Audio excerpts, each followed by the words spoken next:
On the 24th of August, in the year 79 of the Common Era, a Roman sailor named Pliny the Elder stood on the deck of a warship anchored at Misenum, on the western coast of Italy, and watched a column of smoke rise from Mount Vesuvius with the shape and force of a stone pine tree.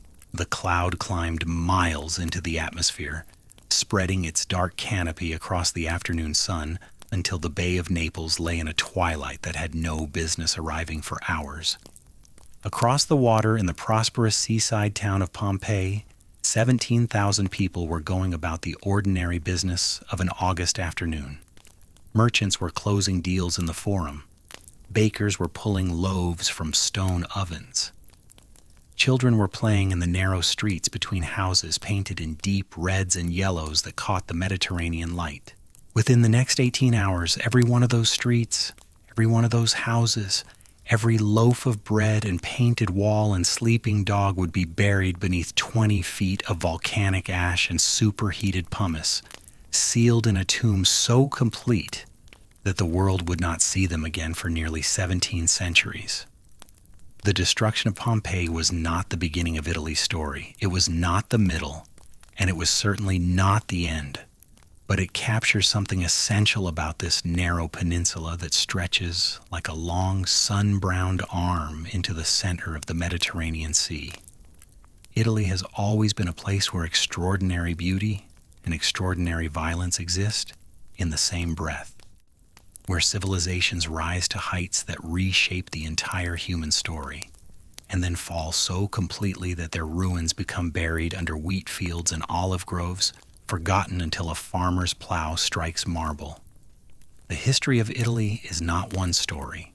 It is 1,000 stories layered on top of one another like the geological strata of its own volcanic soil, each layer preserving the compressed remains of an entire world. And to understand any of it, you have to go back much further than Pompeii, much further than Rome. You have to go back to a time before the word Italy existed, before anyone had thought to give this land a single name, when the peninsula was nothing more than geography, a long ridge of limestone mountains running north to south like a spine, flanked by coastal plains and river valleys, surrounded on three sides by warm, navigable water, and positioned at the exact center of the inland sea that connected three continents. That geography is where everything begins. The sources for the earliest periods of Italian history are, by necessity, fragmentary. We piece together the story from archaeological excavations, at sites across the peninsula, from the writings of later Greek and Roman historians who recorded oral traditions already ancient in their own time, and from the silent testimony of objects pulled from the earth. Bronze tools, clay pots, carved bones, the foundations of dwellings that housed families whose names no one will ever know. For the later periods, our sources grow richer. The Greek historian Polybius, who lived in Rome as a hostage and became one of its greatest chroniclers, provides invaluable accounts of the Republic's rise. Livy, the Roman historian who dedicated 40 years of his life to writing the history of Rome from its founding, gives us narrative and detail that, while often embellished, preserves the Romans' own understanding of who they were and where they came from. And the archaeological record itself, the buried cities, the inscribed stones, the coins and weapons and household objects, speaks with a clarity that no written text can match, because these are the things that people actually touched, actually used, actually held in their hands on the last ordinary day before everything changed. Let us go back, then, to the very beginning. Not to Rome, not yet, to the land itself. If you could stand on the Italian peninsula 12,000 years ago at the end of the last great ice age, you would see a landscape in transformation.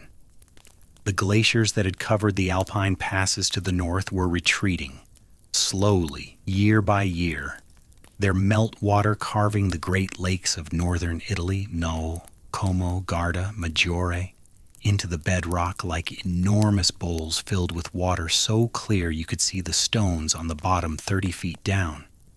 As the ice pulled back, forests advanced. Oak and beech and chestnut spread across the northern plains. Further south, where the climate was warmer and drier, the hillsides grew thick with wild olive and myrtle, with rosemary and thyme that perfumed the air so heavily that you could smell the land before you could see it from the deck of any approaching vessel. The people who inhabited this landscape were hunters and gatherers moving with the seasons, following herds of deer and wild cattle through mountain passes and along river valleys. They left behind stone tools and the charred remains of cooking fires in caves and rock shelters from the Alps to Sicily. They painted images on cave walls, though not with the elaborate artistry of the more famous caves in France and Spain. Their marks were simpler: handprints, geometric shapes, the outlines of animals.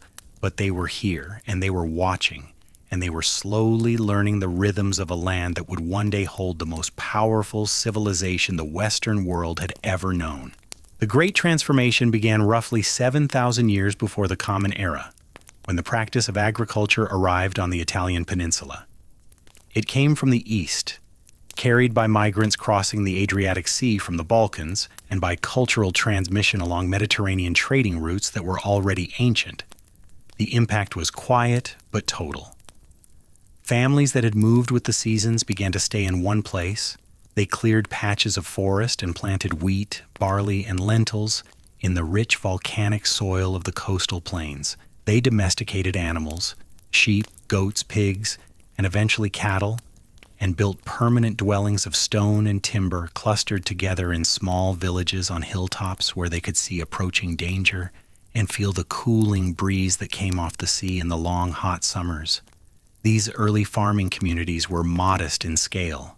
A typical village might hold 50 or 100 people, bound together by kinship and mutual necessity. Their lives revolved around the agricultural calendar, planting in autumn, harvesting in early summer, tending livestock through the year. They made pottery, at first crude and undecorated, then gradually more refined, with geometric patterns pressed into the wet clay before firing. They traded with neighboring villages, exchanging obsidian from the volcanic islands for flint from the mountains, salt from the coastal marshes for grain from the interior valleys. And slowly, generation by generation, they began to shape the landscape itself, terracing hillsides for cultivation, digging irrigation channels, building stone walls to mark boundaries between one family's land and another's. This was not dramatic history. No one was building monuments or conquering empires, but something profound was happening in these quiet, sunlit hills. The foundations of a settled civilization were being laid stone by stone, furrow by furrow, in a land that seemed almost designed by nature to nurture human habitation. The Italian peninsula had everything a growing society needed: fertile soil enriched by millennia of volcanic activity, a climate mild enough for year-round cultivation, abundant fresh water from mountain streams and underground springs, natural harbors along a coastline that stretched for thousands of miles, and a central position in the Mediterranean that made it accessible to the ideas, goods, and peoples of 3 continents. It was, in the language of geography, a crossroads. And crossroads, by their nature, become places where cultures meet, mingle, compete, and create something new. By the second millennium before the Common Era, the Italian peninsula was home to dozens of distinct peoples, each with their own language, customs, and identity. In the north, communities of lake dwellers built their houses on wooden platforms over the water, their pilings still visible today in the shallows of alpine lakes. In the central highlands, pastoral peoples moved their flocks between summer and winter pastures along routes that would be used continuously for the next 3,000 years. Along the western coast, in the region that would one day be called Tuscany, a people were emerging whose sophistication would astonish later historians and whose influence would shape the civilization that eventually absorbed them. These were the Etruscans. The origins of the Etruscans remain one of the enduring mysteries of the ancient Mediterranean world. The Greek historian Herodotus, writing in the 5th century before the Common Era, claimed they had migrated from Lydia in what is now western Turkey, driven out by a terrible famine. Modern genetic evidence has lent some support to this idea, suggesting a partial migration from Anatolia, though the truth is almost certainly more complex. a blending of indigenous Italian peoples with Eastern Mediterranean influences that produced something genuinely new. What is not in dispute is what they achieved. By the 8th century before the Common Era, the Etruscans had built a network of powerful city-states across central Italy, from the hills of modern Tuscany down to the edges of the plain where Rome would later rise. Their cities were substantial: Veii, Tarquinia, Tervateri, Vulci, built on defensible plateaus and connected by roads that followed the natural contours of the land. They were skilled metalworkers, extracting iron, copper, and tin from the mineral-rich hills of their territory and forging tools, weapons, and ornamental objects of remarkable quality. They were accomplished farmers who drained marshes and engineered sophisticated irrigation systems. They were prolific traders who maintained commercial relationships with the Greeks, the Phoenicians, and the peoples of Gaul and Iberia. But what set the Etruscans apart, what gave their civilization its particular character, was their relationship with beauty and with death. The Etruscans decorated everything. Their tombs, carved into the living rock beneath their cities, were painted with scenes of extraordinary vitality and tenderness. Banqueting couples reclined together on couches, the woman's arm draped easily over the man's shoulder, their faces turned toward each other with an intimacy that still feels startlingly modern 3,000 years later. Musicians play double-fluted instruments while dancers move with a fluid grace that suggests the artists were painting from life. Dolphins leap through painted waves. Birds fly across painted skies. The colors, deep red, ocean blue, warm ochre, and black, have survived in the cool, dark chambers of the tombs with an intensity that takes the breath away when the archaeologist's lamp first illuminates them. These were not a people who feared death, or rather they feared it as all humans do, but they answered that fear with an insistence on surrounding the dead with images of everything that made life worth living. Walk through the painted tombs of Tarquinia today, and you walk through a catalog of human pleasure. Music, wine, physical affection, the beauty of the natural world, the warmth of companionship. It is as if the Etruscans believed that the dead could take these things with them, that the painted feast might somehow continue in whatever darkness lay beyond. The Etruscans also gave women a prominence in public life that scandalized the Greeks and Romans who encountered them. Etruscan women attended banquets alongside men, a practice the Greeks found shocking and morally suspect. They appeared in public, owned property, and were commemorated in tomb inscriptions with their own names rather than simply as wives or daughters of men. The magnificent sarcophagus from Cerveteri, now in a museum in Rome, shows a husband and wife reclining together at a banquet, the woman's expression serene and self-possessed, her hand raised in a gesture that suggests she is making a point in conversation. She is no one's ornament. She is present, equal, engaged. This matters because the civilization that would eventually rise to dominance on the Italian peninsula, or Rome, would adopt a very different view of women's public role. And the contrast between Etruscan openness and Roman restriction is one of the first of many reminders that history does not move in a straight line toward progress. Civilizations choose different values. Some are lost when those civilizations fall. Some are found again centuries or millennia later. The Etruscans' relative gender equality was in many ways more modern than the society that replaced them. It would take Europe more than 2,000 years to begin approaching it again. While the Etruscans were building their painted cities in central Italy, another civilization was establishing itself in the south.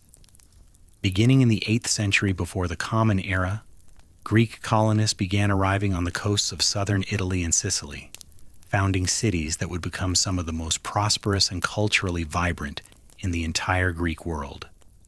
Syracuse, on the eastern coast of Sicily, would grow into a metropolis rivaling Athens itself. Tarentum, Croton, and Sybaris on the Italian mainland became famous for their wealth, their philosophers, and, in the case of Sybaris, their luxurious excess. The word Sybaritic survives in English today as a testament to their reputation. The Greeks called southern Italy Magna Graecia, Greater Greece, and the name was not idle flattery. The philosopher Pythagoras established his school at Croton. The poet Pindar celebrated victors from Sicilian cities. Greek temples rose along the southern coastline with a grandeur that rivaled anything on the Greek mainland. The temples at Paestum, south of modern Naples, still stand today with their massive Doric columns catching the light exactly as they did 2,500 years ago, the warm stone glowing amber in the late afternoon sun. The Italian peninsula of the 8th and 7th centuries before the Common Era was then a tapestry of peoples and cultures of extraordinary variety. Etruscans in the center, Greeks in the south and in Sicily, Celtic peoples filtering through the Alpine passes into the Po Valley in the north, Italic-speaking tribes, the Samnites, the Umbrians, the Oscans, the Lucanians, scattered across the mountainous interior, fiercely independent, organized into loose confederations, and deeply suspicious of the urbanized peoples on the coasts. The Phoenicians, that remarkable seafaring civilization from the coast of modern Lebanon, maintained trading posts in western Sicily and Sardinia, linking the Italian peninsula to a commercial network that stretched from the tin mines of Britain to the incense routes of Arabia. Into this crowded, competitive, culturally rich landscape, in a spot of no particular distinction along the muddy banks of a modest river on the western coast of central Italy, a small settlement was growing. The Tiber River is not one of the great rivers of Europe. It is not the Danube or the Rhine, wide enough to carry fleets and mark the boundaries of empires. It is a relatively modest waterway, about 400 kilometers long, rising in the Apennine Mountains of central Italy and winding its way through hills and valleys to the Tyrrhenian Sea. But it had two features that mattered enormously to the people who first settled along its lower reaches. First, there was an island in the river, the Tiber Island, at a point about 25 kilometers from the sea, and this island created the lowest point where the river could be easily crossed on foot. In a landscape where travel was slow and difficult, a reliable river crossing was a prize worth fighting for. Second, the land on the southern bank of the river at this crossing point was characterized by a series of hills, 7 of them by traditional count, that rose steeply enough from the surrounding marshy lowlands to provide natural defensive positions. The valleys between these hills were swampy and malarial. The river flooded regularly. The soil on the hilltops was thin and poor compared to the rich volcanic plains further south. It was not an obviously promising site for a great city, but it sat at a crossroads. The river crossing that linked the Etruscan lands to the north with the Italic and Greek territories to the south, and the river itself that provided a water route from the interior to the sea. Control this spot, and you controlled movement in every direction. The people who first recognized this advantage, or perhaps simply stumbled upon it through the accidents of pastoral migration, were the founders of what would become Rome. The traditional founding date of Rome is 753 before the Common Era, and the traditional founding story is one of the most famous in all of Western mythology. Twin brothers Romulus and Remus, sons of the war god Mars and a mortal woman, set adrift on the Tiber as infants, suckled by a she-wolf, raised by a shepherd, and destined to found a city on the spot where they had been saved. The brothers quarrel over the exact location and the auspices of the gods. Romulus kills Remus and names the city after himself. It is a story soaked in blood from its very first sentence, and the Romans told it about themselves with a frankness that reveals something important about their self-understanding. They did not imagine their city as having been founded in peace and harmony. They imagined it as having been born from fratricide, from a brother's willingness to kill his own blood for the sake of supremacy. Whether this tells us something about what actually happened in the small hilltop settlements above the Tiber in the 8th century before the Common Era, or simply about the kind of people the Romans believed themselves to be when they looked back from the heights of their later power, is a question that historians still debate. What is certain is that the archaeological evidence confirms human settlement on the Palatine Hill, the hill where Romulus supposedly built his first walls, dating to at least the 10th century before the Common Era, 200 years before the traditional founding date. Early Rome was not a city, it was a collection of hut villages scattered across the hilltops, separated by marshy valleys that flooded every time the Tiber rose. The inhabitants were Latin-speaking pastoralists and farmers, culturally and linguistically related to other Italic peoples of the Central Peninsula, living in oval huts made of timber and thatch with floors dug slightly below ground level for warmth. They grew wheat and barley on the thin hillside soil, grazed sheep and cattle on the surrounding lowlands, and buried their dead in simple graves in the valleys between the hills. Their pottery was functional and undecorated. Their tools were bronze. Their world was small, perhaps a few hundred people in each hilltop cluster, knowing each other by name and family, governed by the authority of elders and the customs of ancestors. Yet even in this earliest period, the settlement on the Seven Hills showed a characteristic that would define its entire history: an unusual openness to outsiders. The founding myth itself encodes this quality. Romulus, having built his city and killed his brother, found himself with a population problem. He had plenty of young men, runaways, refugees, and outcasts who had flocked to his new settlement, but very few women. His solution, according to the legend, was to invite the neighboring Sabine people to a festival and then seize their women by force, an event known as the Rape of the Sabines. The story is brutal, and the Romans did not sanitize it. But they also told a second part. The Sabine women, once integrated into Roman families, chose to stand between the Roman and Sabine armies when the Sabines came for revenge, arguing that they now had fathers on one side and husbands on the other, and that peace served them better than war. The result was a merger. Romans and Sabines became one people, and the new combined settlement was stronger than either had been alone. Strip away the mythology and a historical pattern emerges that archaeology largely confirms. Early Rome absorbed neighboring peoples, Sabines, Latins from surrounding towns, Etruscans from the north, with a consistency that was unusual in the ancient world. Most ancient cities were ethnically exclusive, jealously guarding citizenship as a privilege of birth. Rome, from its earliest days, seems to have operated on a different principle. You could become Roman. You could be absorbed, adopted, incorporated. Your gods could be added to the Roman pantheon. Your skills could be put to Roman use. Your children would be Roman, indistinguishable from the descendants of Romulus himself. This openness was not idealism, or senowai. It was strategy, though it may not have been consciously understood as such in the earliest period. A settlement that absorbs its neighbors grows faster than one that merely conquers them. A population that assimilates talent from multiple sources develops capabilities that no single ethnic group could produce alone. By the 7th century before the Common Era, the hilltop villages above the Tiber had begun to coalesce into something that could reasonably be called a town. The marshy valley between the Palatine and Capitoline hills, the area that would become the Roman Forum, was drained and paved, creating a shared public space where the inhabitants of different hills could meet, trade, settle disputes, and conduct religious ceremonies. This was an engineering achievement of considerable significance. It required coordinated labor, shared resources, and some form of political authority capable of directing a project that benefited the community as a whole rather than any single family or clan. The draining of the Forum Valley is traditionally attributed to the period of the Roman kings, the era between the city's legendary founding in 753 and the establishment of the Republic in 509 before the Common Era. Roman tradition held that 7 kings ruled during this period, beginning with Romulus himself and ending with Tarquinius Superbus Tarquin the Proud, whose tyranny provoked the revolution that created the Republic.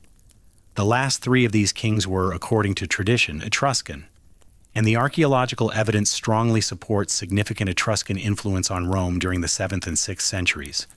The Etruscans brought urban planning, monumental architecture, the practice of reading the future in the entrails of sacrificed animals, and a sophistication in engineering and metalwork that the Latin settlement on the Tiber had previously lacked.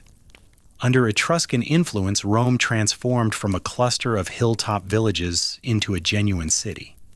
The great temple of Jupiter was built on the Capitoline Hill, modeled on Etruscan architectural principles, its terracotta roof decorations created by Etruscan craftsmen. The Cloaca Maxima, the Great Drain, was constructed to channel water from the Forum Valley into the Tiber, an engineering work so robust that parts of it remain in use today more than 2,500 years later. The Romans adopted the Etruscan alphabet, modified it for their own Latin language, and began the long process of committing their laws, their rituals, and eventually their history to writing. And then, in 509 before the Common Era, according to a tradition so deeply embedded in Roman identity that it functioned almost as sacred history, the Romans expelled their last king. The immediate cause, as the Romans told the story, was an act of sexual violence. Sextus Tarquinius, son of the king, raped a noblewoman named Lucretia, who subsequently took her own life rather than live with the dishonor. Her kinsman Lucius Junius Brutus, a man who had survived the Tarquins' reign by pretending to be simple-minded, his very name Brutus, meaning dull or stupid, revealed his true nature, rallied the Roman people, and drove the royal family from the city. In place of the monarchy, the Romans established a republic, a system of government in which power was held by elected magistrates serving limited terms, checked by a senate of leading citizens, and constrained by an evolving body of law that applied, at least in theory, to every citizen equally. Whether the revolution happened exactly as tradition described it is impossible to know. But the archaeological record does show a significant disruption in Rome's material culture around the end of the 6th century. A break in building activity, a shift in pottery styles, changes in burial practices, consistent with a major political upheaval. And the consequence of that upheaval, whatever its precise nature, would prove to be one of the most consequential political innovations in human history. The Roman Republic was not a democracy in the modern sense, nor was it a democracy in the Athenian sense. It was an oligarchy constrained by popular participation, a system designed by aristocrats to prevent any single aristocrat from gaining too much power, while ensuring that the aristocratic class as a whole retained control of the state. 2 consuls were elected annually to serve as the chief executives, each with the power to veto the other's decisions. A senate of former magistrates provided advice that was technically non-binding but practically impossible to ignore. Popular assemblies elected officials and voted on legislation, but the voting system was weighted to favor the wealthy. It was messy. It was contentious. It was riven by class conflict from its earliest days, as the common people of Rome, the plebeians, struggled for generations to win political rights and legal protections from the patrician aristocracy that dominated the Senate and the magistracies. But it worked after a fashion, and it worked for a remarkably long time. The Republic would endure for nearly 5 centuries, from 509 to the final collapse of Republican government under the weight of civil war and the ambitions of Julius Caesar and his successors. During those 5 centuries, Rome would grow from a single city on the Tiber to the master of the entire Mediterranean world, and the political structures and legal principles forged in the messy, contentious, imperfect workshop of the Republic would become the foundation on which much of Western political thought would be built. But that expansion, that transformation from city to empire did not happen quickly, and it did not happen easily. The early Republic was small, vulnerable, and surrounded by peoples who were larger, wealthier, and in many cases, more culturally advanced. The Etruscans to the north still controlled a network of powerful cities. The Italic mountain peoples, particularly the Samnites, fierce warriors who controlled the rugged interior of the southern peninsula, outnumbered the Romans and knew the terrain far better. The Greeks of Magna Graecia in the south commanded wealth and naval power that early Rome could not begin to match. And to the north, beyond the Alps, Celtic peoples were on the move, pushing through the mountain passes into the Po Valley in numbers that would soon pose an existential threat. The story of how Rome survived these dangers, absorbed these peoples, and ultimately united the Italian peninsula under its authority is a story that would unfold over the next 2.5 centuries. It is a story of extraordinary military tenacity, of political flexibility, of devastating defeats absorbed and somehow overcome, and of a genius for infrastructure and administration that turned conquered enemies into loyal allies more reliably than any empire before or since. That story begins with the roads. Even before Rome controlled the Italian peninsula, it was building roads. Not the dirt tracks and seasonal paths that served other ancient peoples, but engineered highways of cut stone and packed gravel, graded for drainage, wide enough for 2 carts to pass abreast and running in lines so straight that they seem from the air to have been drawn with a ruler across the rumpled landscape of central Italy. The first of these, the Via Appia, begun in 312 before the Common Era, ran south from Rome toward Capua, cutting through the Pontine marshes on a raised causeway and climbing into the hills of Campania with a directness that announced, more eloquently than any declaration, that the people who built this road intended to use it again and again in all seasons, in all weather, for purposes both commercial and military. The roads were instruments of control, but they were also instruments of connection. Along them flowed not only soldiers and tax collectors, but merchants, migrants, ideas, languages, and the slow, persistent current of cultural exchange that would, over centuries, transform the dozens of distinct peoples of the Italian peninsula into something approaching a shared civilization. The roads made Rome possible, but they also made Italy possible. The idea of a connected peninsula linked by stone highways through which goods, people, and information moved with a speed and reliability unprecedented in the ancient world.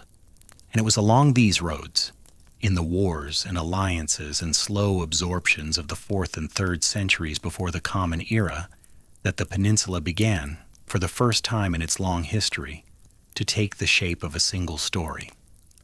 The wars that forged Roman Italy were not swift campaigns of brilliant generalship. They were grinding, generational struggles that lasted decades, fought across terrain that punished ambition and rewarded patience. And the first great test of the young republic came not from a foreign invader, but from the people who had given Rome so much of its early civilization. The conflict with the Etruscans unfolded slowly, city by city, across much of the 5th and 4th centuries before the Common Era. The Etruscan city-states, for all their cultural brilliance, suffered from a fatal weakness. They could not or would not unite.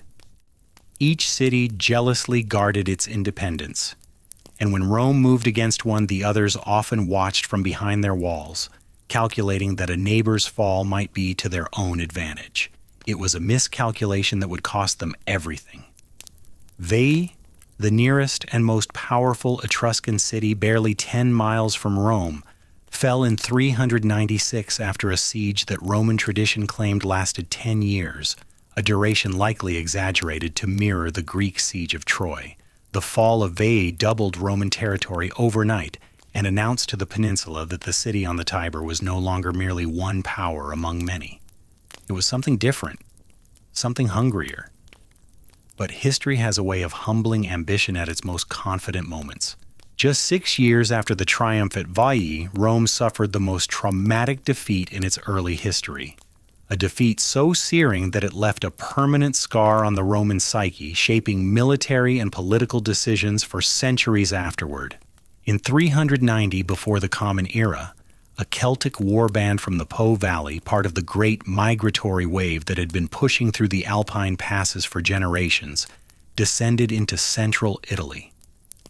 The Romans, overconfident after their victory at Veii, marched out to meet them along the banks of the river Allia, a small tributary of the Tiber just 11 miles north of the city. What followed was not a battle. It was a rout. The Celtic warriors, taller than the Romans, wielding long iron swords, charging with a ferocity that the disciplined but inexperienced Roman legions had never faced, shattered the Roman line in what may have been less than an hour. The survivors fled. The road to Rome lay open. 3 days later, the Celts entered the city. Most of the population had already fled to neighboring towns. A garrison held out on the steep Capitoline Hill, but the rest of Rome, the Forum, the temples, The houses on the Palatine and Aventine was sacked and burned.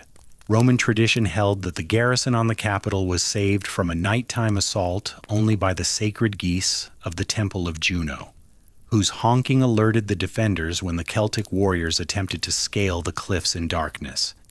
It is a story that balances on the edge between history and legend, but the emotional truth it carried for later Romans was unmistakable. Their city had been violated, their pride had been broken, and they had been saved not by the strength of their arms, but by the alertness of birds. The Celts eventually withdrew, probably bought off with gold, though Roman historians later tried to rewrite this humiliation into a more palatable narrative. But the experience transformed Rome.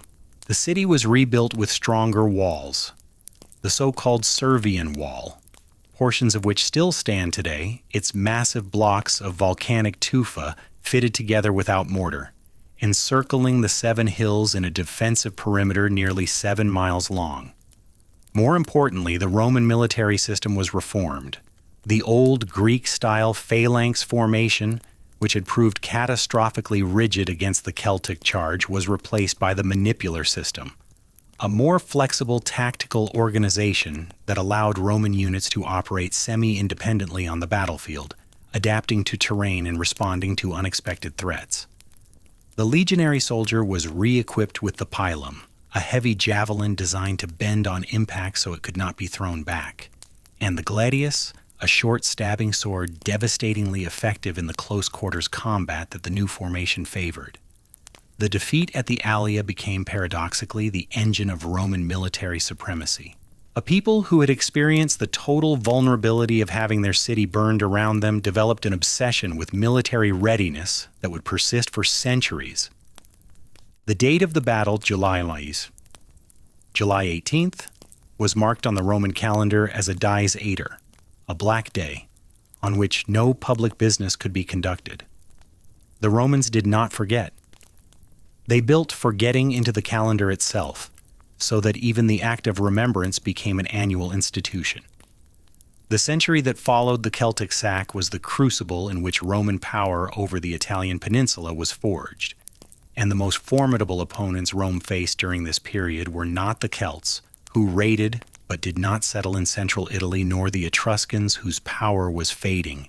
They were the Samnites, a confederation of Italic-speaking mountain peoples who controlled the rugged highlands of south-central Italy and who proved to be, man for man, the most dangerous enemies Rome had yet encountered. The Samnite Wars, fought in 3 distinct phases between 343 and 290 before the Common Era, were the conflicts that truly made Rome the master of Italy. They were also among the most brutal and humiliating wars in Roman history, and understanding them is essential to understanding the character of the Roman state that emerged from them. The Samnites were not primitive. They were organized, disciplined, and fought with a tactical sophistication adapted to the mountainous terrain of their homeland. Where the Romans excelled on open plains and rolling hills, the Samnites used the narrow valleys, dense forests, and steep passes of the central Apennines to negate Roman numerical advantages and isolate Roman columns and terrain where formation fighting was impossible. Their warriors were tough, resourceful, and fighting to defend their own landowners, a motivation that made them ferocious in ways that professional soldiers sometimes were not. The low point came in 321 before the Common Era, at a place called the Caudine Forks. A Roman army marching through a narrow mountain pass in Samnite territory found itself trapped. The entrance and exit blocked by Samnite forces who had lured the Romans in with false intelligence. There was no room to form battle lines, no high ground to seize, no possibility of retreat. The Roman commander had no choice but to surrender, and the Samnite leader, Gaius Pontius, imposed a punishment designed not to destroy the Romans but to humiliate them beyond recovery. The entire Roman army was forced to pass under the yoke, a frame of spears set low enough that each soldier had to bow his head and stoop to pass beneath, stripping them of their weapons, their armor, and their dignity. They were then released, sent home in their tunics to walk through the gates of Rome and announce by their very appearance the totality of their defeat. For a people who valued military honor above almost all other virtues, The humiliation at the Caudine Forks was almost worse than the Celtic sack. At least the sack had been the result of overwhelming force by an alien enemy. The Caudine Forks was a defeat of Roman intelligence, Roman strategy, and Roman judgment by an Italian people the Romans had considered their inferiors.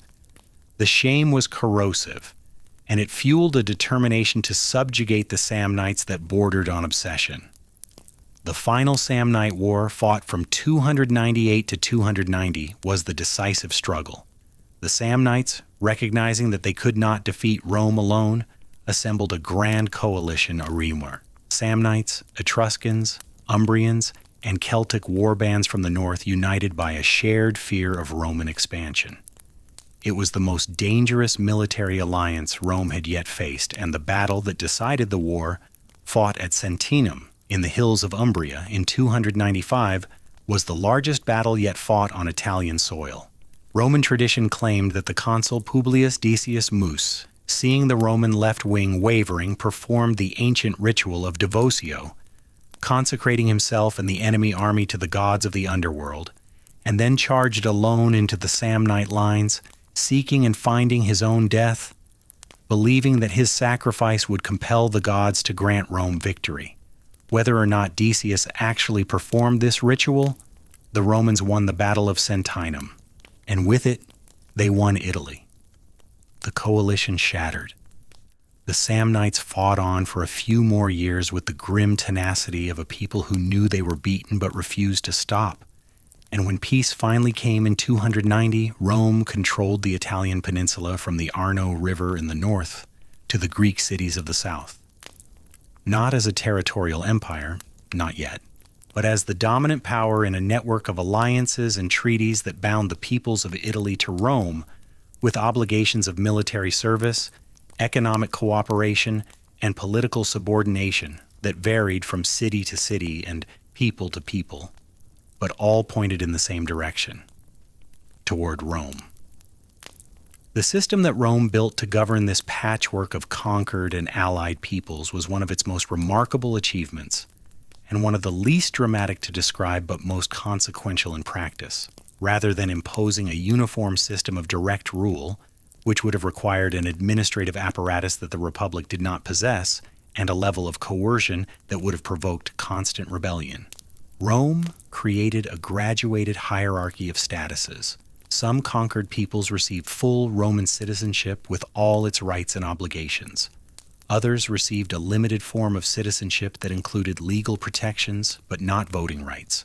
Still others were classified as allies bound to Rome by individual treaties that required them to provide soldiers for Roman wars but left them otherwise self-governing. The genius of the system was its flexibility and its aspirational quality.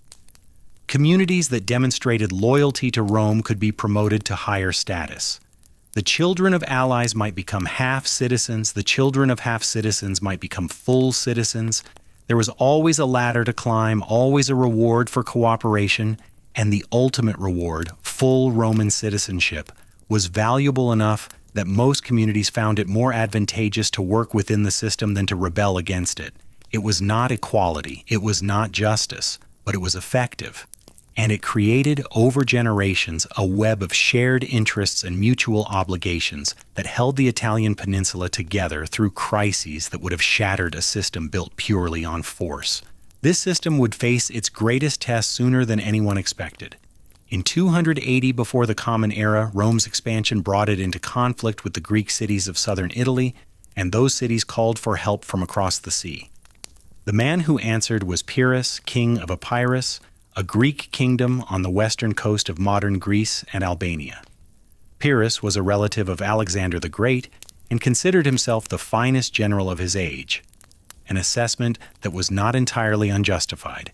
He arrived in Italy with 25,000 professional soldiers, including war elephants that the Romans had never seen and whose appearance on the battlefield caused a terror that no amount of tactical discipline could entirely suppress.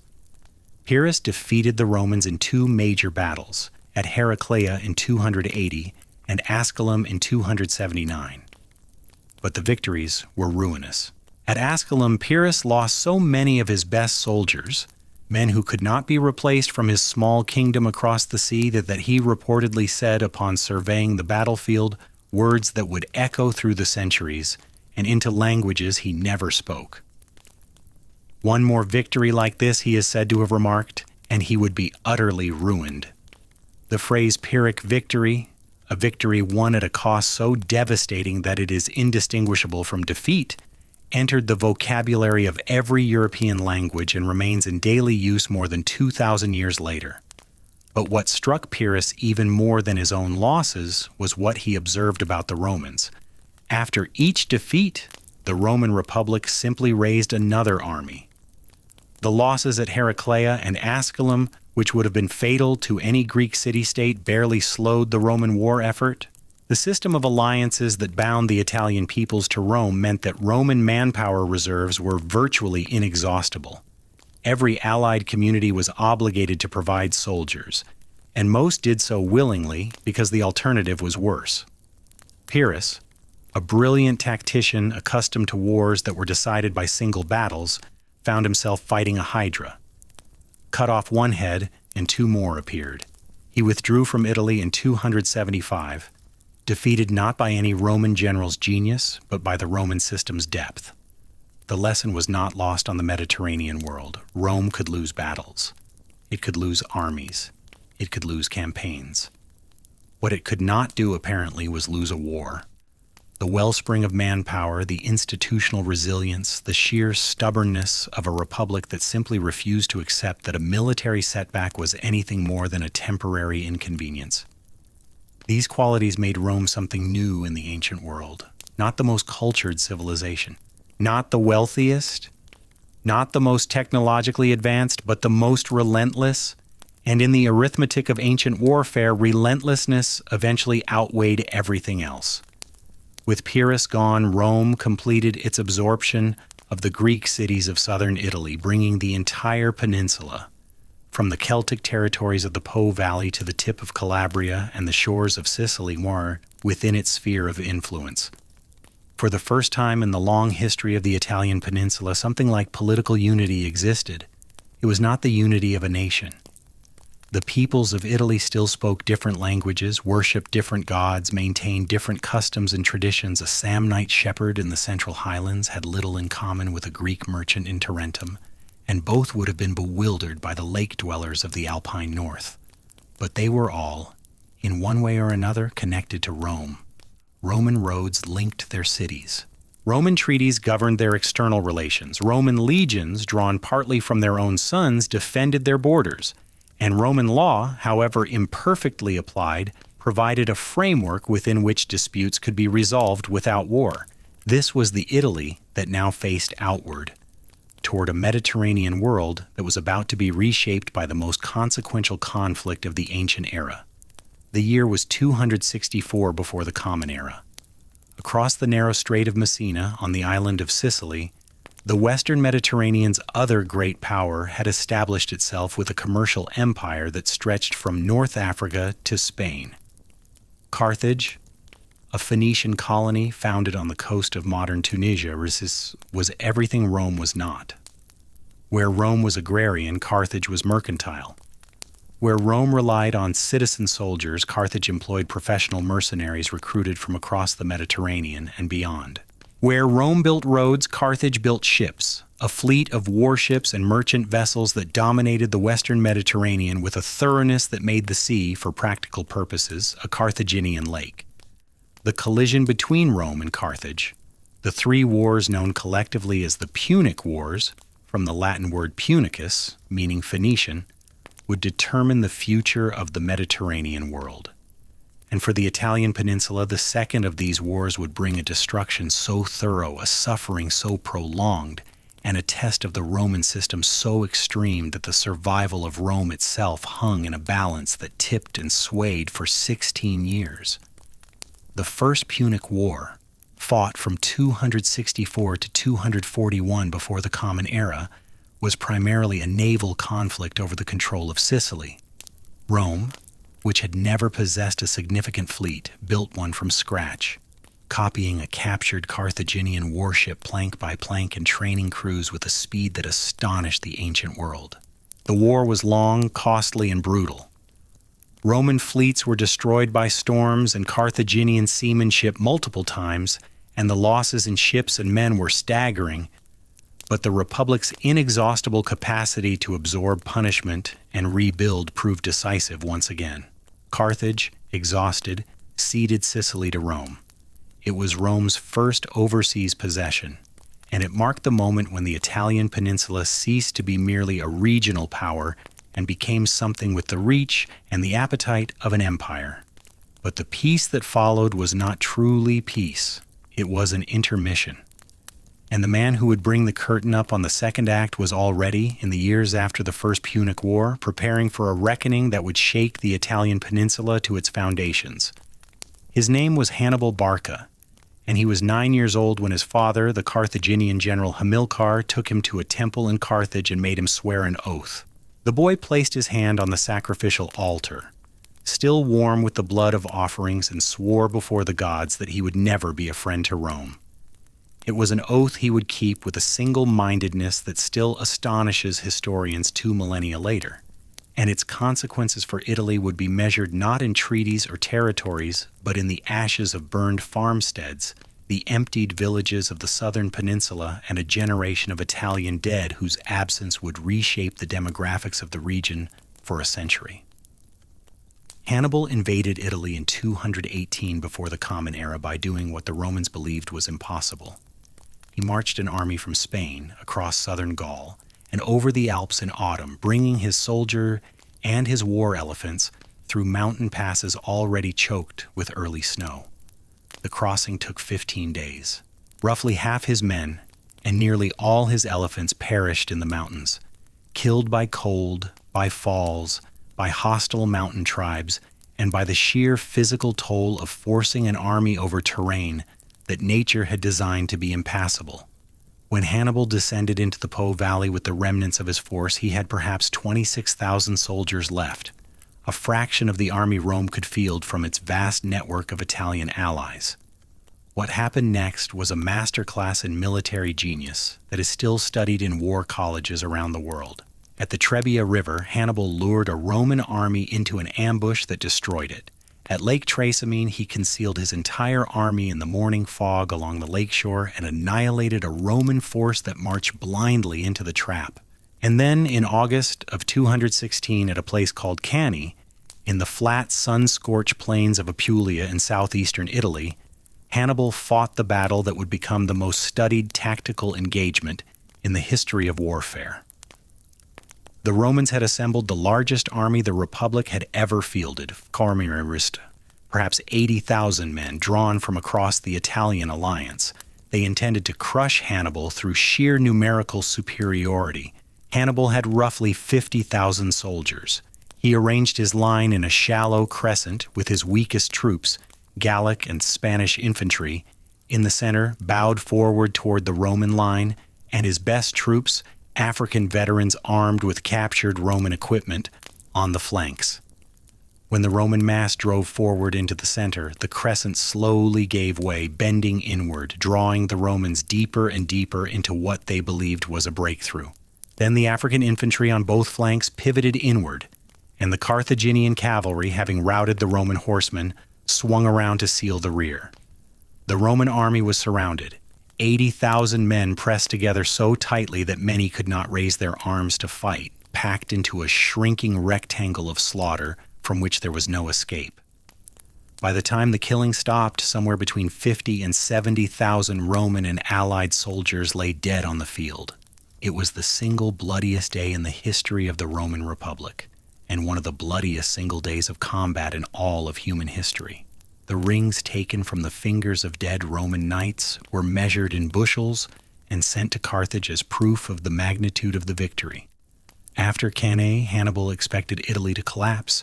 He expected Rome's allies, the Samnites, the Greeks, the Lucanians, the Campanian, to abandon a cause that was so obviously lost, to switch their allegiance to the winning side, and to help him dismantle the Roman system that held them in subordination. Some did. Several southern Italian cities, including the important Greek city of Capua, defected to Hannibal. The Samnites, who had never fully reconciled themselves to Roman dominance, saw an opportunity to reclaim their independence and join the Carthaginian cause. But the majority held, and their holding was the single most important political event of the 3rd century before the Common Era, because it revealed that the Roman system of alliances was built on something more durable than force. The allied communities that stayed loyal to Rome after Cannae did so, not because Roman garrisons compelled them, Rome had no garrisons to spare, but because the system of graduated citizenship, of aspirational inclusion, of shared institutions and mutual obligations had created bonds that survived even catastrophic military defeat. The Allies had something to lose by abandoning Rome, and something to gain by remaining faithful. The roads that connected their cities were Roman roads. The legal framework that governed their commerce was Roman law. The future they envisioned for their children was a future within the Roman system. Hannibal offered liberation from Roman dominance, but he could not offer anything to replace it. Rome survived Cannae. It survived because of its allies, because of its institutional resilience, and because of a strategy of extraordinary patience adopted in the war's darkest hours.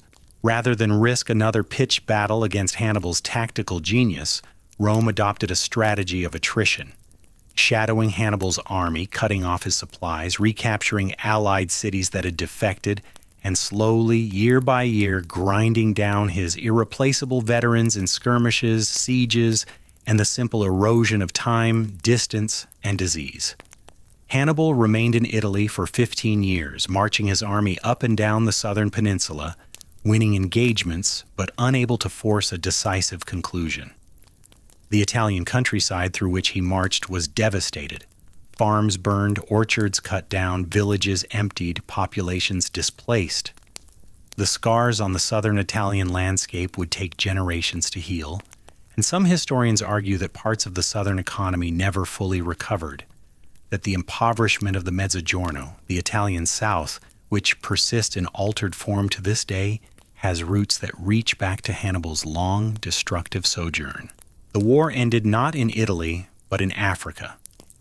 In 204, the Roman general Scipio, later called Africanus, carried the war to Carthage itself, forcing Hannibal to abandon Italy and return home to defend his own city. At the Battle of Zama in 202, Scipio defeated Hannibal, using the Carthaginians' own tactics of envelopment against him. Carthage sued for peace, surrendering its fleet, its overseas territories, and its status as a great power. The Western Mediterranean now belonged to Rome. The Italian peninsula emerged from the Second Punic War transformed. Physically, the South was ravaged.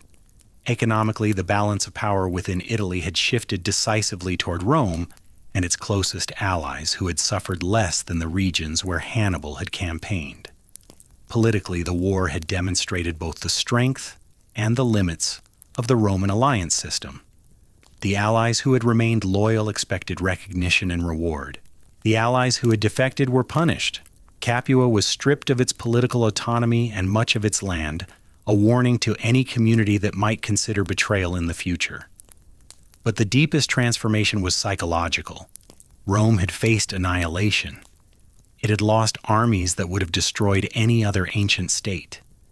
It had watched an enemy general march through its heartland for a decade and a half, burning crops and killing citizens within sight of the city walls. And it had survived.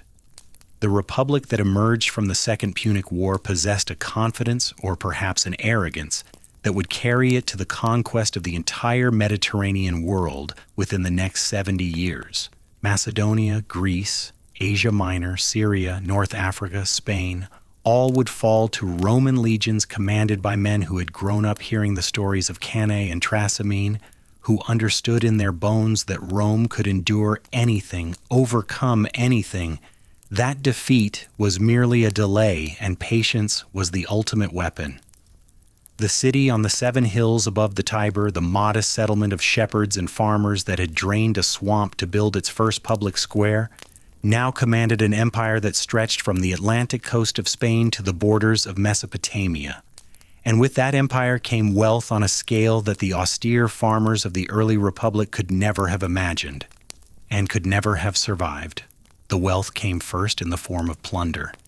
Each new conquest sent rivers of gold, silver, and precious objects flowing back to Rome, the accumulated treasuries of kingdoms that had been old when Rome was still a village of mud huts on the Palatine Hill.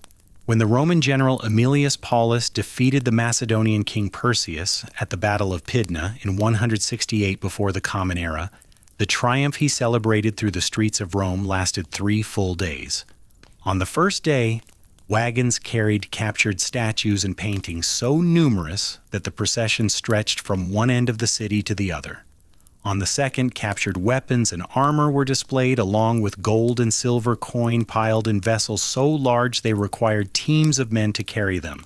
On the third, Perseus himself walked in chains before the chariot of his conqueror, a living king reduced to an ornament in a ceremony designed to demonstrate, with theatrical precision, the totality of Roman dominance. The plunder from Macedonia alone was so vast that the Roman treasury was able to abolish the direct tax on Roman citizens. For a generation, the wars of conquest literally paid for themselves, and then some, creating an expectation of profitable empire that would drive further expansion in a self-reinforcing cycle. But the gold that flowed into Rome was not distributed equally. The lion's share went to the generals who commanded the conquering armies, to the senators who governed the new provinces, and to a rising class of wealthy businessmen, the equites or knights, who contracted with the state to collect taxes, supply armies, and exploit the resources of conquered territories. These men grew fabulously, almost incomprehensibly rich. They built townhouses in Rome that covered entire city blocks. They purchased country estates, latifundia, that sprawled across thousands of acres of Italian farmland. They filled their homes with Greek sculptures, Greek paintings, Greek tutors for their children, and Greek cooks for their kitchens, adopting the culture of the people they had conquered with an enthusiasm that would have amused the Greeks if the power dynamic had been less stark. And here, in the transformation of Italian agriculture, lay the seed of a crisis that would ultimately destroy the Republic itself. Before the Punic Wars, Italian farming had been dominated by small freeholders. Citizen soldiers who owned modest plots of land, grew enough to feed their families, and served in the legions when called upon by the state. This was the foundation of the Republic's military system and, in the Roman imagination, the foundation of Roman virtue itself. The idealized Roman was a farmer soldier, a man like Cincinnatus, who legend said had been called from his plow to serve as dictator in a moment of crisis, saved the state, and then returned to his fields without seeking reward or power. It was a mythology that bore decreasing resemblance to reality as the centuries wore on, but it retained an emotional grip on the Roman mind long after the conditions that had produced it had vanished entirely. The Punic Wars and the overseas conquests that followed shattered this world. The small farmers who had served in the legions against Hannibal came home to find their fields untended, their orchards dead, their families impoverished by years of absence.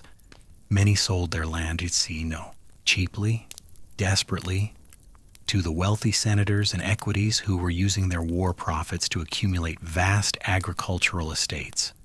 These latifundia were worked not by free citizens, but by enslaved people, imported in enormous numbers from conquered territories. The human cost of Rome's military victories was converted with brutal efficiency into an economic system that displaced the very citizen farmers whose military service had made the conquest possible. The displaced farmers drifted to Rome. The city swelled with a population of landless citizens who had lost their economic independence but retained their political rights, including the right to vote in the popular assemblies. They lived in crowded, fire-prone tenement blocks called insulae, 5 and 6 stories tall, that lined the narrow streets of the city's poorer quarters. They depended increasingly on subsidized grain distributed by the state, on the patronage of wealthy politicians, and on the sporadic employment offered by the building projects and public works that ambitious men undertook to win their votes.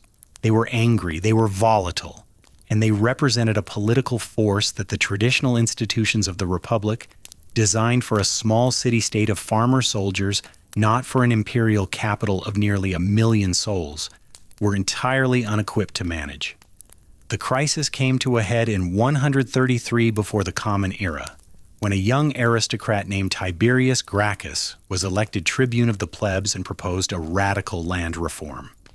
Tiberius came from one of the most distinguished families in Rome. His grandfather had defeated Hannibal. His mother, Cornelia, was celebrated as the model of Roman womanhood, famous for responding to a visitor who displayed her jewelry by presenting her own children, saying they were her jewels.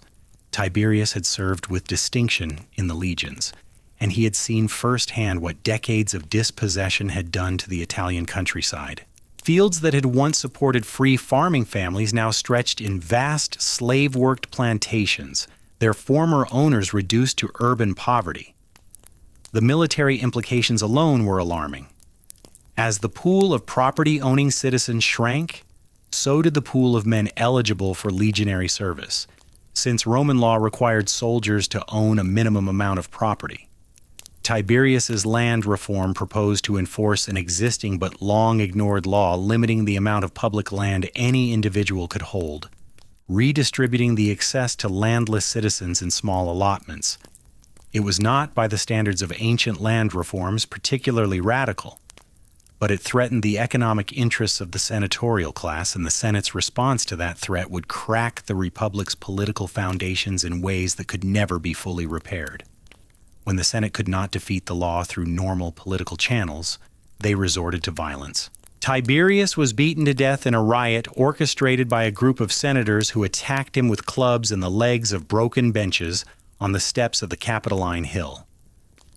It was the first political murder in Rome in nearly 400 years, and it broke a taboo that had held the Republic together through crises far more dangerous than a land reform bill. The precedent was established.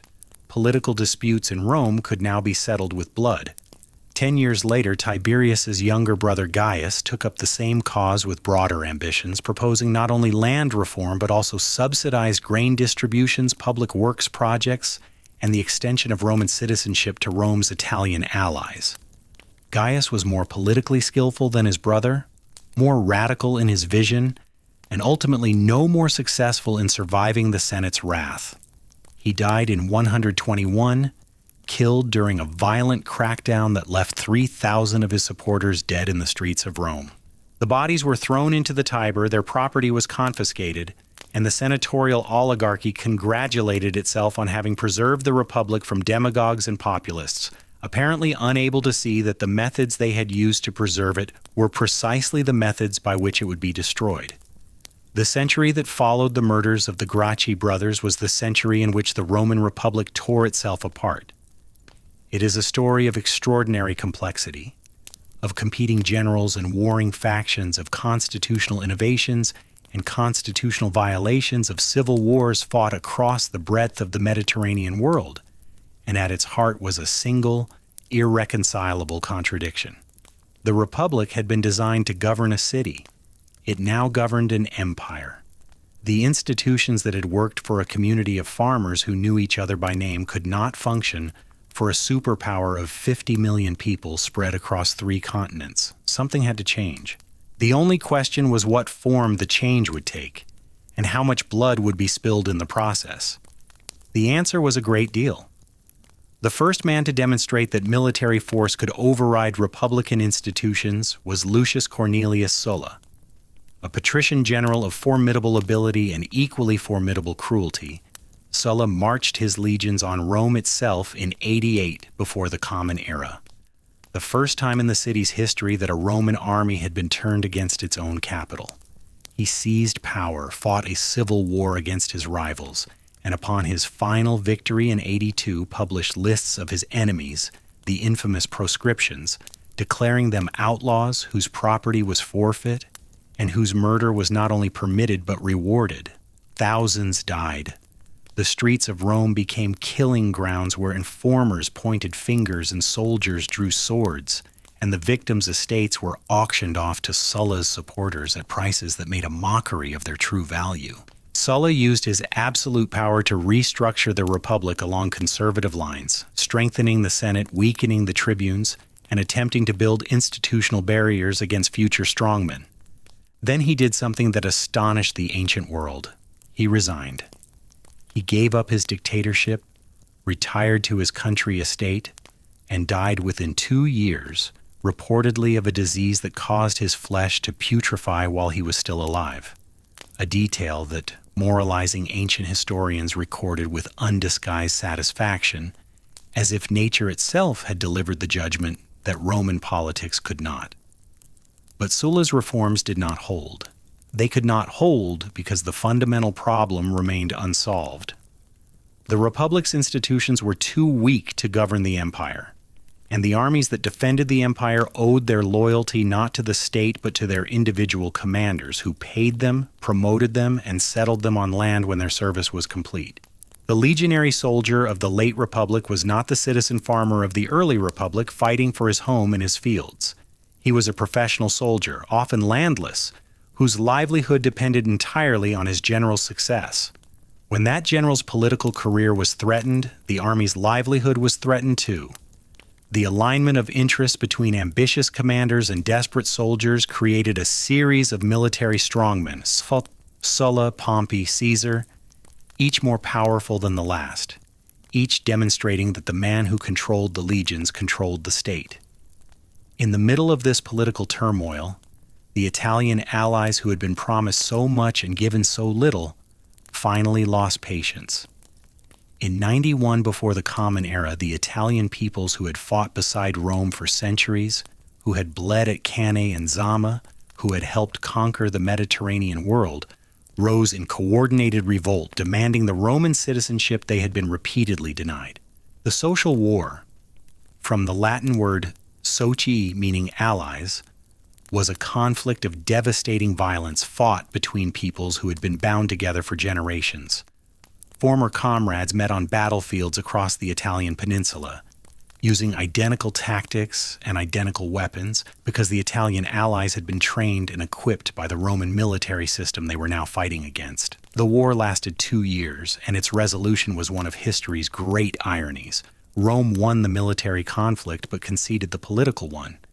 In order to break the coalition of rebel allies, Rome offered citizenship to those who had remained loyal, then extended it to those who laid down their arms, and finally granted it to virtually all free inhabitants of the Italian peninsula south of the Po Valley. The Italians got what they had demanded. Rome got what it had always secretly possessed, a peninsula of peoples who were no longer allies or subjects but citizens, bound to Rome not by treaty obligations but by shared legal identity. The social war completed a process that had been underway for centuries. The Italian peninsula was no longer a patchwork of distinct peoples held together by Roman military power and political convenience. It was for the first time a single political community. Every free man from the hills of Samnium to the coasts of Calabria was a Roman citizen. The diversity of cultures, languages, and traditions that had characterized the peninsula for millennia did not vanish overnight. Latin would not fully replace Oscan, Umbrian, and Greek in everyday speech for another generation or two. But the legal framework was now in place. Italy existed, not as geography, not as a collection of peoples, but as a civic entity. The road from the first farming villages of the Neolithic to this moment had taken 7,000 years. But the republic that had finally unified Italy could not survive the forces that unification had unleashed. The newly enfranchised Italian citizens swelled the voting rolls and destabilized political alliances that had been carefully balanced for generations. The social war had demonstrated once again that military force could reshape the political order, and the generation of leaders that emerged from the crisis, men who had fought in the social war, who had watched Sulla's march on Rome, who had learned that legions were the ultimate political currency, would take that lesson to its logical and devastating conclusion. The man who drew the final curtain on the Republic was the one most people know by name, even if they know little else about ancient Rome. Gaius Julius Caesar was born in 100, before the Common Era, into a patrician family that claimed descent from the goddess Venus but had fallen on relatively modest times. He was brilliant, ambitious, charming, ruthless, and possessed of a literary talent that made him one of the finest prose writers in the Latin language. a gift he used to compose accounts of his own military campaigns so compelling that they have been read continuously for 2,000 years. He was also, in the judgment of many historians, the most dangerous man the Republic ever produced, because he combined military genius with political instinct with a personal magnetism that made men willing to die for him, and because he understood, perhaps better than anyone before or since, that in a system where legitimacy had been hollowed out, the man who could offer both force and vision would inherit everything.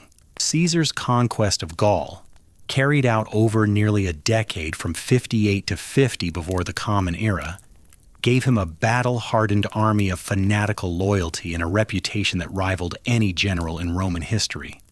When the Senate, terrified of his power, ordered him to disband his army and return to Rome as a private citizen, which would have exposed him to prosecution and political destruction by his enemies, Caesar made the choice that every ambitious general since Sulla had been implicitly threatening to make.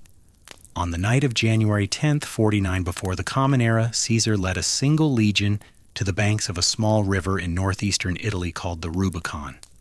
The river marked the boundary between the province of Cisalpine Gaul, where a general could legally command troops, and Italy proper, where the presence of an armed force was an act of war against the state. The moment was weighted with a symbolism that Caesar himself seems to have appreciated. Ancient sources report that he paused at the river's edge, contemplating the enormity of what he was about to do. Then he crossed, reportedly quoting a line from a Greek comedy. The die is cast. 4 years of civil war followed.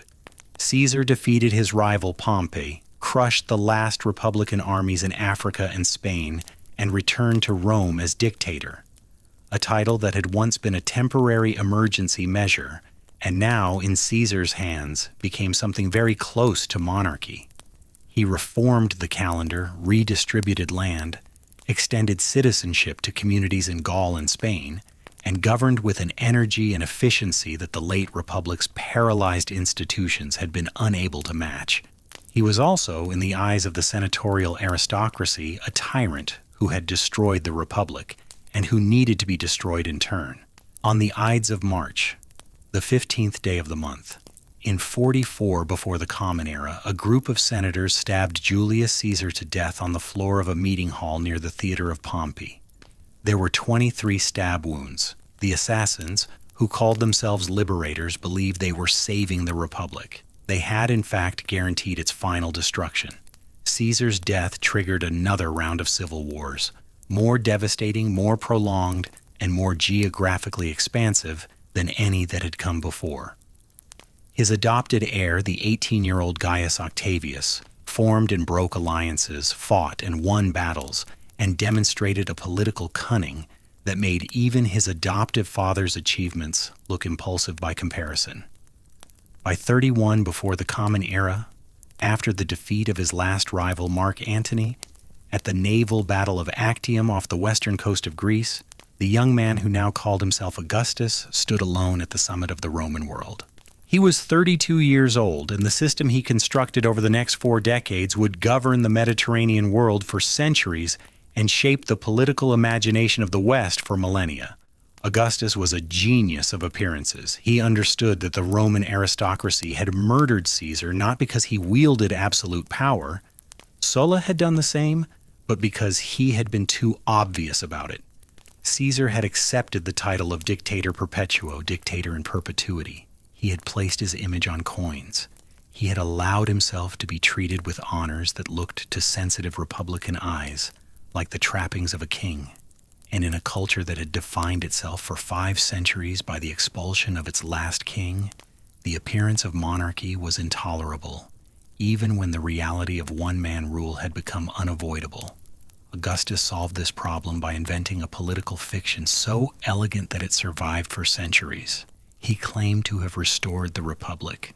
He held no single permanent title that proclaimed him monarch.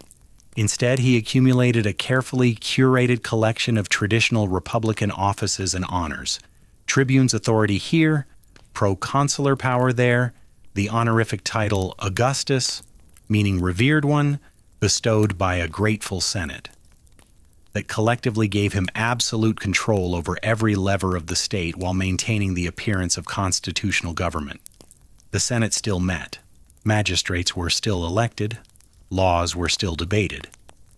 But everyone understood that the will of Augustus was the will that mattered, and that the republican institutions were now in practice instruments of his personal authority rather than checks upon it. The system he built, the Principate, from the Latin princeps, meaning first citizen, was a monarchy that dared not speak its name. And for Italy and the wider Roman world, it inaugurated an era of peace, prosperity, and cultural achievement that later generations would remember as a golden age. The Pax Romana, the Roman peace, that Augustus established and his successors maintained lasted, with interruptions, for more than 2 centuries. Within Italy, the transformation was profound. The peninsula that had been ravaged by the social war, Sulla's proscriptions, and the civil wars of Caesar and his successors was rebuilt, reorganized, and invested with an infrastructure of roads, aqueducts, harbors, and public buildings that made it, for the first and arguably only time in its pre-modern history, a genuinely unified and integrated territory. Augustus divided Italy into 11 administrative regions, replacing the patchwork of ad hoc arrangements that had governed the peninsula under the Republic. Roads were improved and extended. Colonies of military veterans were established in strategic locations, bringing Roman culture and Latin speech to areas where local traditions had persisted. Cities that had been scarred by decades of war, Capua, Pompeii, the towns of the devastated south, were rebuilt and embellished with forums, temples, bathhouses, and amphitheaters that proclaimed the peace and prosperity of the new regime. The Italian countryside, freed from the constant threat of military devastation, recovered its agricultural productivity. Vineyards and olive groves expanded across the hillsides of Tuscany, Campania, and Apulia. Italian wine and olive oil became premium commodities in a Mediterranean market that Roman peace had made safer and more predictable than it had been in centuries. The cities of Roman Italy during the 1st and 2nd centuries of the Common Era achieved a standard of urban amenity that would not be matched in Western Europe for more than 1,000 years. Even a modest provincial town might have paved streets, a piped water supply fed by an aqueduct from the nearest hills, public baths heated by an underground furnace system called a hypocaust, a forum for political and commercial activity, temples for religious observance, and an amphitheater or theater for public entertainment. The wealthy lived in homes of considerable comfort and beauty. The houses preserved at Pompeii and Herculaneum, frozen in time by Vesuvius in 79, reveal rooms decorated with frescoes of mythological scenes and garden landscapes, floors paved with intricate mosaics, private gardens with fountains and colonnaded walkways, and kitchens equipped with bronze cookware that a modern chef would recognize and envy. The poorer citizens of Roman Italy lived more humbly, but even they had access to public amenities, the baths, the fountains, the grain distribution network that gave urban life a baseline of dignity and comfort that reflected the regime's understanding of a basic political truth. A population that was fed, bathed, and entertained was a population that did not revolt. This was the Italy of the empire at its height, a land where a traveler could walk from the Alps to Calabria on paved roads, stopping at inns and way stations spaced a day's journey apart, where the same legal system governed disputes in every city, where Latin had become the universal language of administration, commerce, and culture, though Greek persisted in the south and local dialects survived in rural areas, where the Mediterranean Sea, cleared of pirates by the Roman navy, functioned as a vast commercial highway connecting Italy to the grain of Egypt, the metals of Spain, the timber of the Balkans, and the silks and spices of the East. It was prosperous. It was orderly. It was in many ways magnificent. And like everything magnificent that the Italian peninsula has produced across the long millennia of its history, it carried within it the seeds of its own transformation.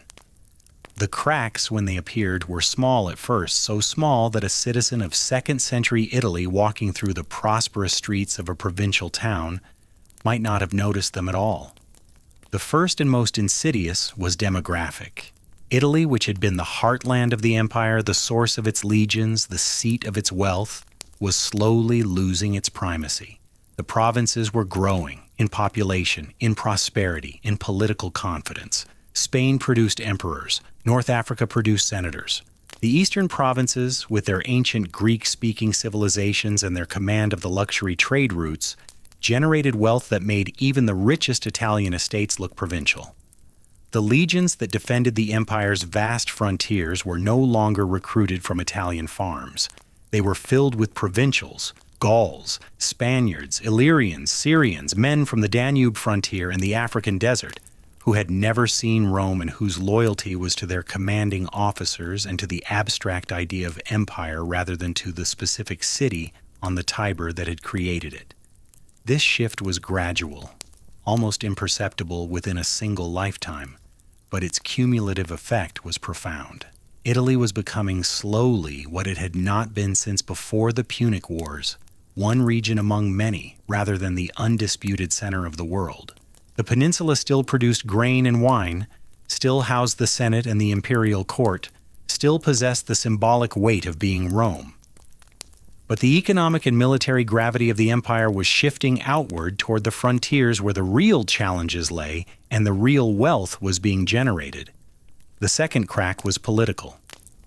The system Augustus had designed, his elegant fiction of republican monarchy, depended on a delicate balance between the emperor's real power and the Senate's preserved dignity. When capable and tactful emperors occupied the throne, the system worked remarkably well. Augustus himself ruled for over 40 years with a combination of authority and restraint that set an almost impossibly high standard for his successors. Tiberius, for all his personal darkness, maintained administrative competence. The so-called five good emperors of the 2nd century, Nerva, Trajan, Hadrian, Antoninus Pius, and Marcus Aurelius, presided over what Edward Gibbon famously called the period in which the human race was most happy and prosperous, a judgment that was Eurocentric and incomplete but not entirely wrong for the inhabitants of the Mediterranean world. But the system had no reliable mechanism for succession. Augustus had spent decades trying to arrange the transfer of power to a chosen heir, only to watch candidate after candidate die before him. The problem never went away. When a strong emperor died without a clear successor, the result was civil war, as rival generals and their legions fought for the throne with a savagery that made the late Republic's conflicts look restrained. The year of the 4 emperors in 69 of the Common Era, when Nero's suicide triggered a cascade of military coups, gave Italy its first taste of what imperial succession crises would mean in practice. Armies marched through the Italian peninsula, fighting each other on soil that had been at peace for a century. The city of Cremona in the Po Valley was sacked so thoroughly by the victorious forces of Vespasian that its destruction became a byword for military excess. These crises were absorbed. The empire recovered. Vespasian and his sons restored order. Trajan expanded the empire to its greatest territorial extent. Hadrian consolidated and fortified. Antoninus Pius presided over a reign of such unbroken tranquility that historians struggle to find dramatic events to narrate. And Marcus Aurelius, the philosopher emperor who spent most of his reign campaigning on the Danube frontier against Germanic tribes whose pressure on the empire's borders was mounting with each passing decade, held the line through sheer force of personal discipline and stoic endurance, writing his private meditations by lamplight in a military tent while rain hammered the canvas and the barbarian campfires flickered across the river. But Marcus Aurelius made a decision that would haunt the empire for generations. He broke with the precedent of the 5 good emperors, each of whom had adopted his successor based on merit, and instead allowed the throne to pass to his biological son Commodus. It was an act of paternal love that proved to be an act of political catastrophe. Commodus was vain, erratic, and increasingly unstable, convinced of his own divinity, and obsessed with performing as a gladiator in the arena, a practice that horrified the senatorial aristocracy and delighted the Roman mob in roughly equal measure. His assassination in 192 triggered another civil war, another year of multiple emperors, and the rise of Septimius Severus, an African-born general who seized power with naked military force and made no pretense of consulting the Senate about anything of consequence. The 3rd century of the Common Era, the period historians call the crisis of the 3rd century, was the era in which the slow cracks became fissures, and the fissures threatened to become collapse. Between 235 and 284, more than 20 men claimed the title of emperor, most of the military commanders elevated by their troops and murdered by their troops when a more promising candidate appeared. The average reign lasted roughly 2.5 years. The frontiers buckled under simultaneous pressure from Germanic peoples in the north and the resurgent Persian Empire in the east. Provinces broke away entirely. Gaul, Britain, and Spain formed their own breakaway empire in the west, while the wealthy trading city of Palmyra in the Syrian desert established an independent realm under its remarkable queen Zenobia that stretched from Egypt to Anatolia. Italy suffered during these decades as it had not suffered since Hannibal. The peninsula, which had been free from serious external military threat for centuries, found itself suddenly vulnerable. In the 200s and 60s, Germanic raiding parties crossed the Alpine passes and penetrated deep into northern Italy, sacking towns that had not seen an enemy soldier in living memory. The Emperor Gallienus fought a pitched battle against the Alemanni near Milan. Milan, in the heart of the Po Valley, barely 100 miles from the Alps. The psychological shock was enormous. The walls that Augustus had allowed Italian cities to neglect because the empire's frontiers were far away and secure were hastily rebuilt.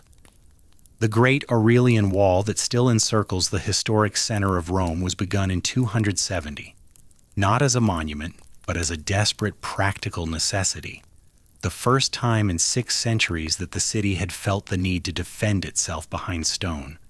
The crisis was resolved after a fashion by a series of soldier emperors from the Balkans, tough, pragmatic military men who had risen through the ranks on the Danube frontier and who understood that the empire could only survive through radical restructuring. The most important of these was Diocletian, who took power in 284 and implemented reforms so sweeping that they effectively ended the Principate, Augustus's elegant fiction, and replaced it with something openly authoritarian, bureaucratically centralized, and geographically dispersed. Diocletian divided the empire into eastern and western halves, each governed by a senior emperor called an Augustus and a junior emperor called a Caesar. He established his own court not in Rome, but in Nicomedia, in northwestern Asia Minor, and his western colleague Maximian ruled from Milan rather than from the ancient capital on the Tiber. Rome, the city that had given the empire its name, was quietly downgraded. It remained symbolically important. The Senate still met, the ancient temples still received their sacrifices, the bread and circuses still pacified the urban population. But the real power had moved to cities that were closer to the frontiers where the real threats originated. Milan in the north could respond to Alpine incursions. Nicomedia in the east could monitor the Persian border.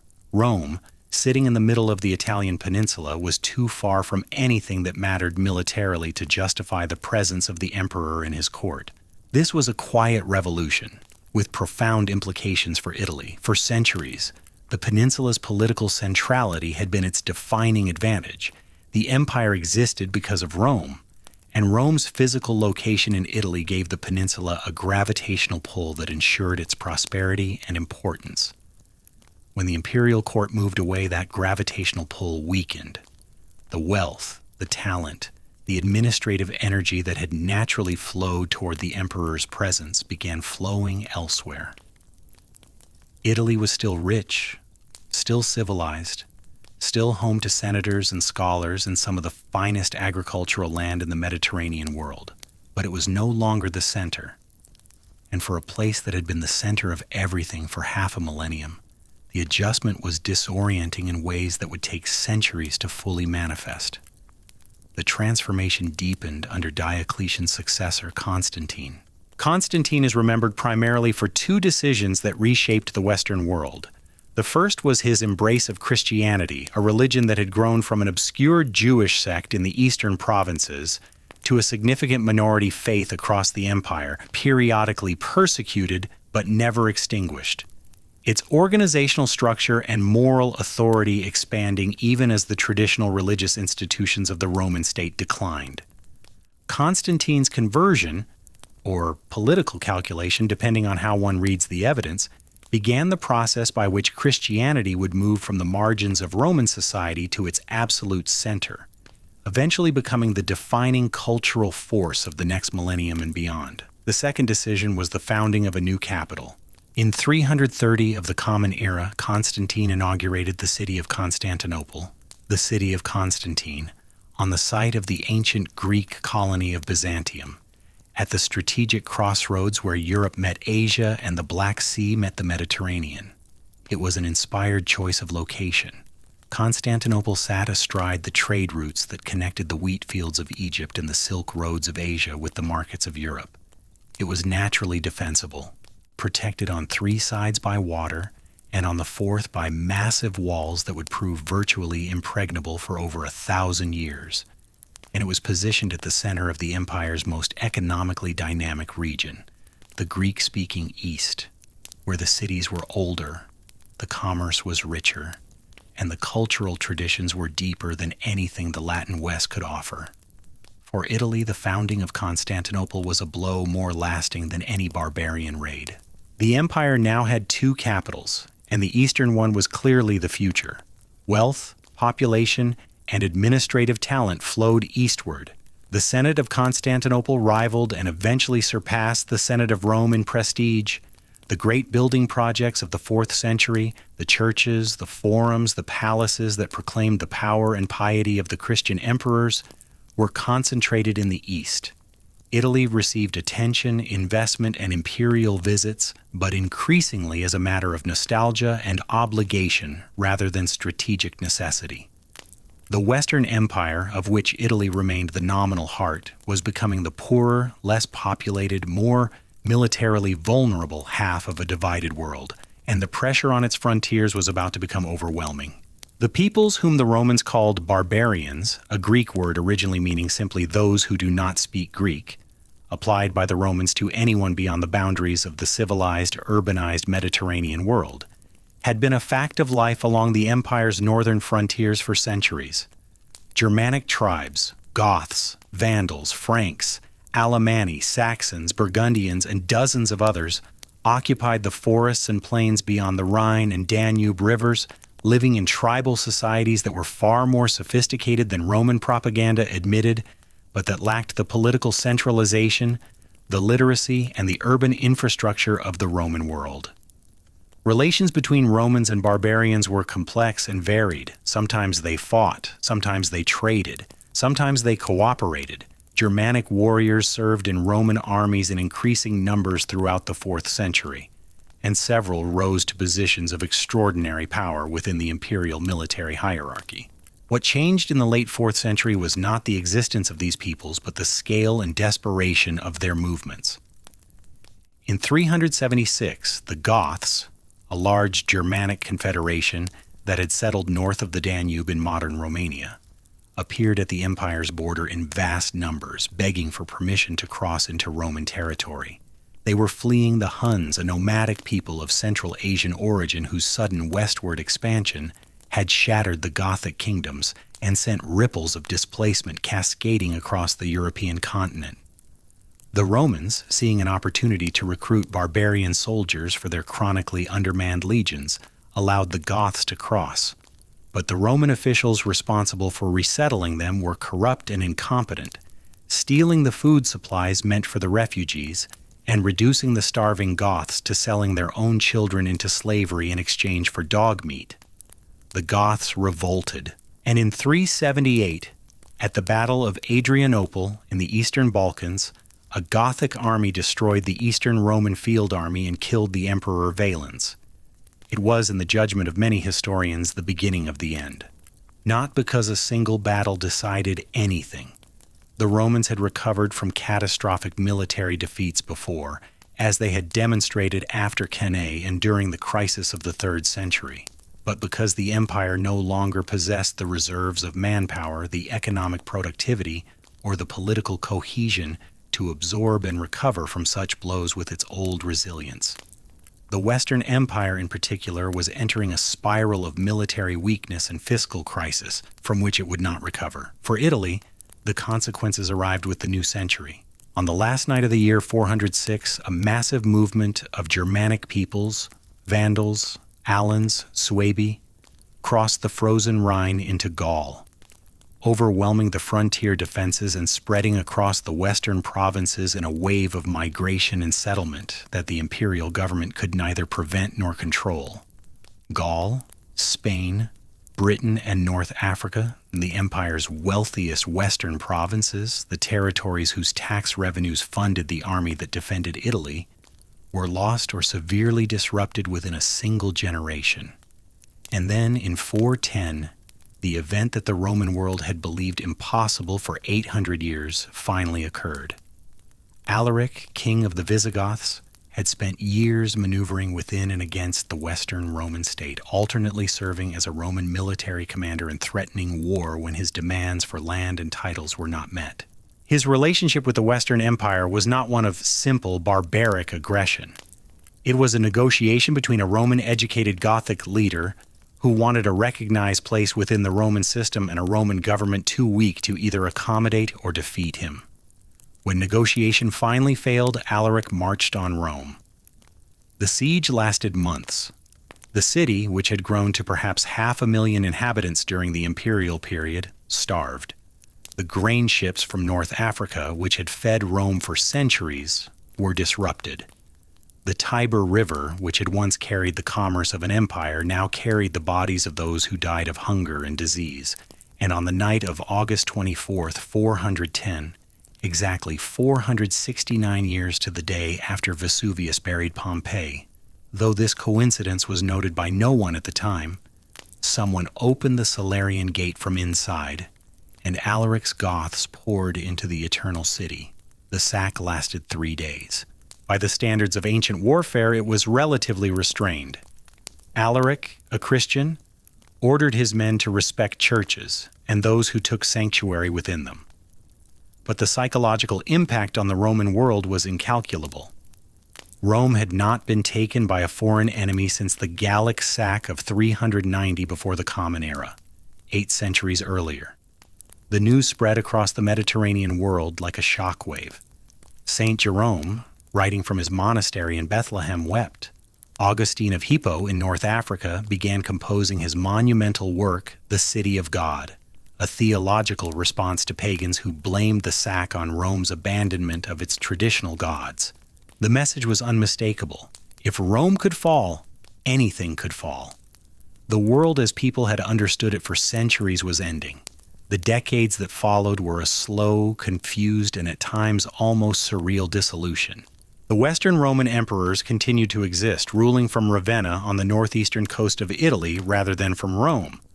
Ravenna, surrounded by marshes that made it nearly impregnable and connected to the Adriatic by a port that allowed communication with Constantinople, had replaced both Rome and Milan as the Western imperial capital. But these emperors were increasingly figureheads, their power exercised by Germanic military commanders who held the real authority while maintaining the fiction of imperial continuity. The last of these puppet emperors bore a name that seemed almost too perfect for the role history had assigned him. Romulus Augustulus, little Romulus Augustus, combined in his name the mythical founder of Rome and the founder of the empire, diminished by the diminutive suffix into something small and slightly pathetic.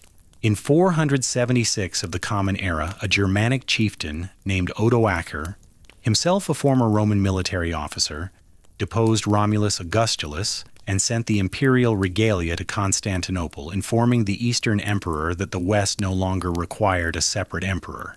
The gesture was less dramatic than it sounds. By 476, the Western Empire had been a political fiction for decades. No one sacked a city. No great battle was fought. A teenage boy was sent into comfortable retirement at a villa in Campania, and the administrative machinery of the Western Empire simply stopped pretending to function. Historians have argued for centuries about whether 476 should be considered the fall of the Roman Empire or merely a bureaucratic formality that recognized a reality already decades old. The debate is legitimate because in many parts of Italy, daily life did not change dramatically on the day Odoacer took power. The aqueducts still carried water. The roads, though increasingly neglected, still connected cities. The Senate of Rome still met, though its deliberations affected less and less.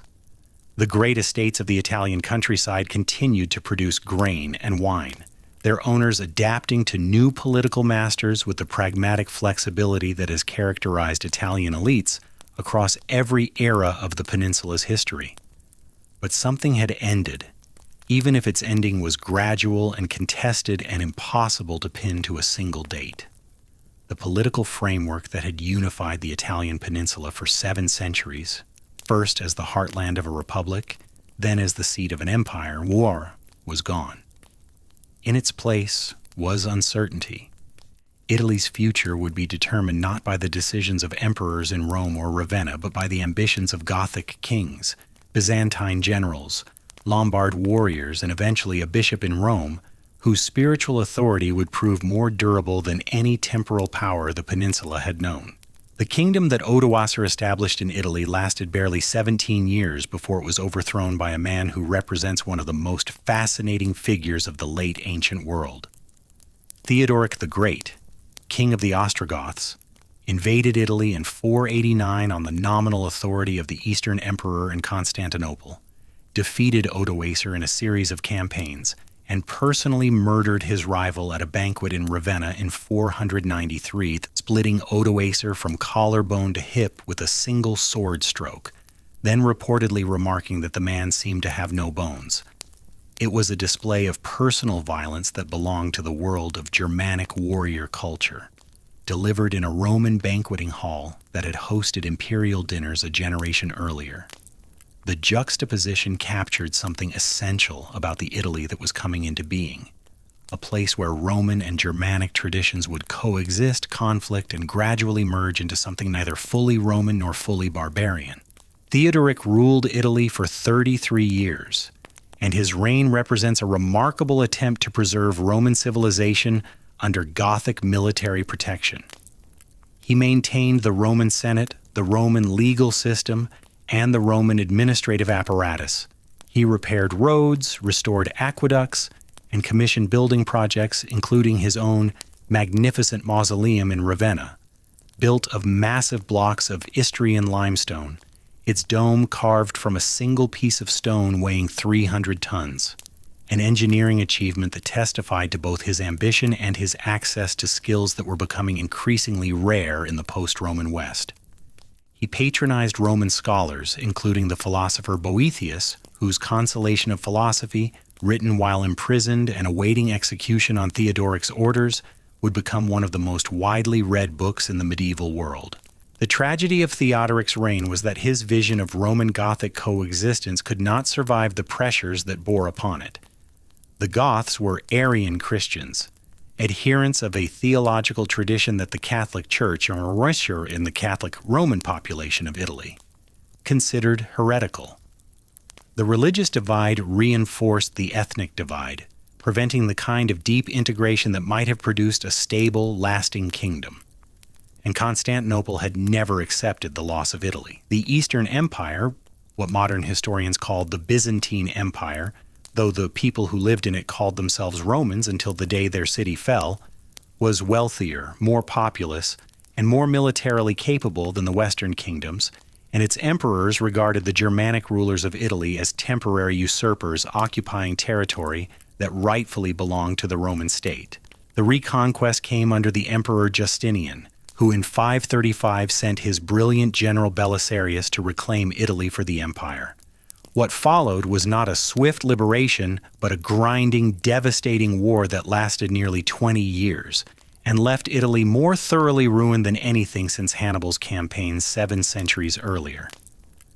The Gothic War, as it is known, was fought up and down the peninsula, from Sicily to the Po Valley, as Byzantine and Gothic armies marched and countermarched through a landscape that was progressively stripped of its remaining prosperity. Cities changed hands multiple times.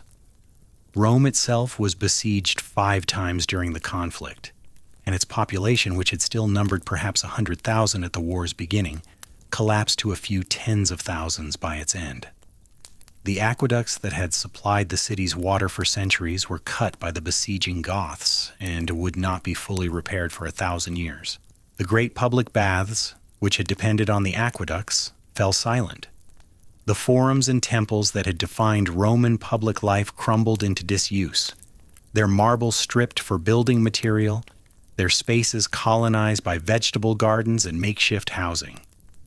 When Justinian's forces finally prevailed in 553, they had reconquered a ruin.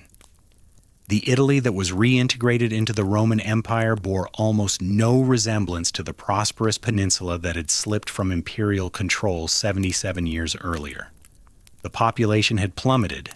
Agriculture had collapsed in vast areas.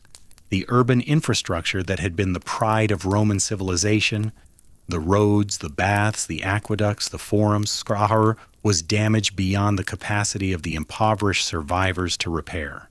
The Byzantine administration that was imposed on this devastated land was efficient in its tax collection, but offered little in return.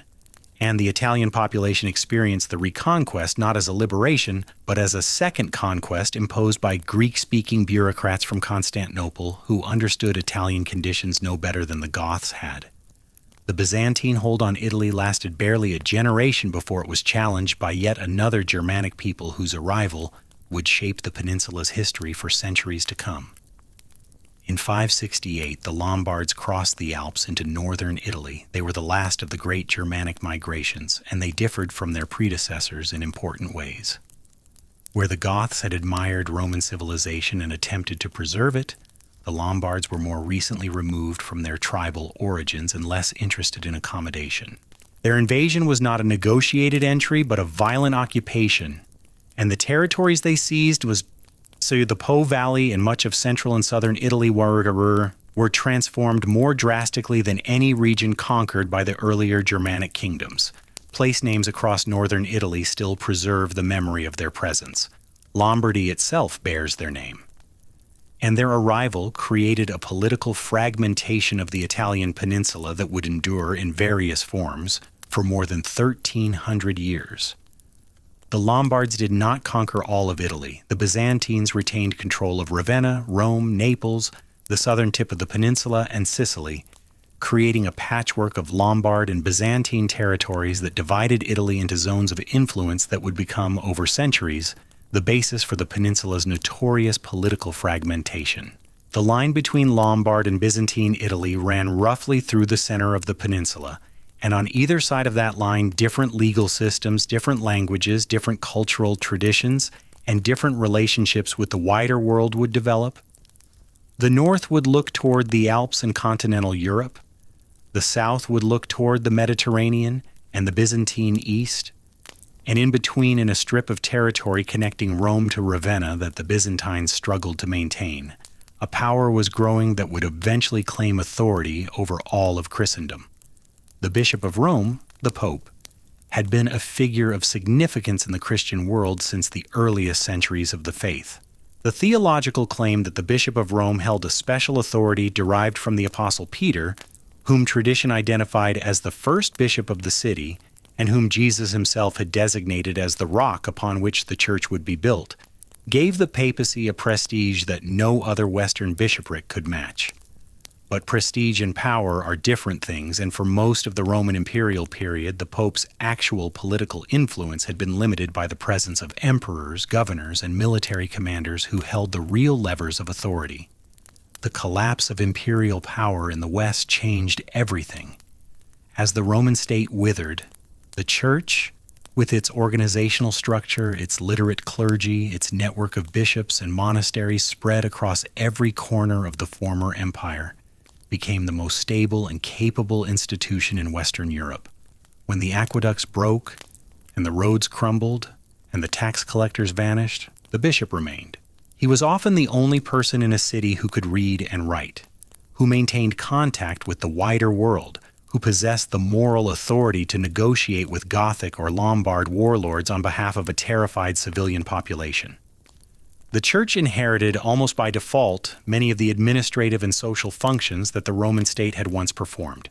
It fed the hungry, it sheltered refugees, it maintained schools, however rudimentary, it preserved, in its monasteries and scriptoria, the books and the literacy that would otherwise have been lost entirely.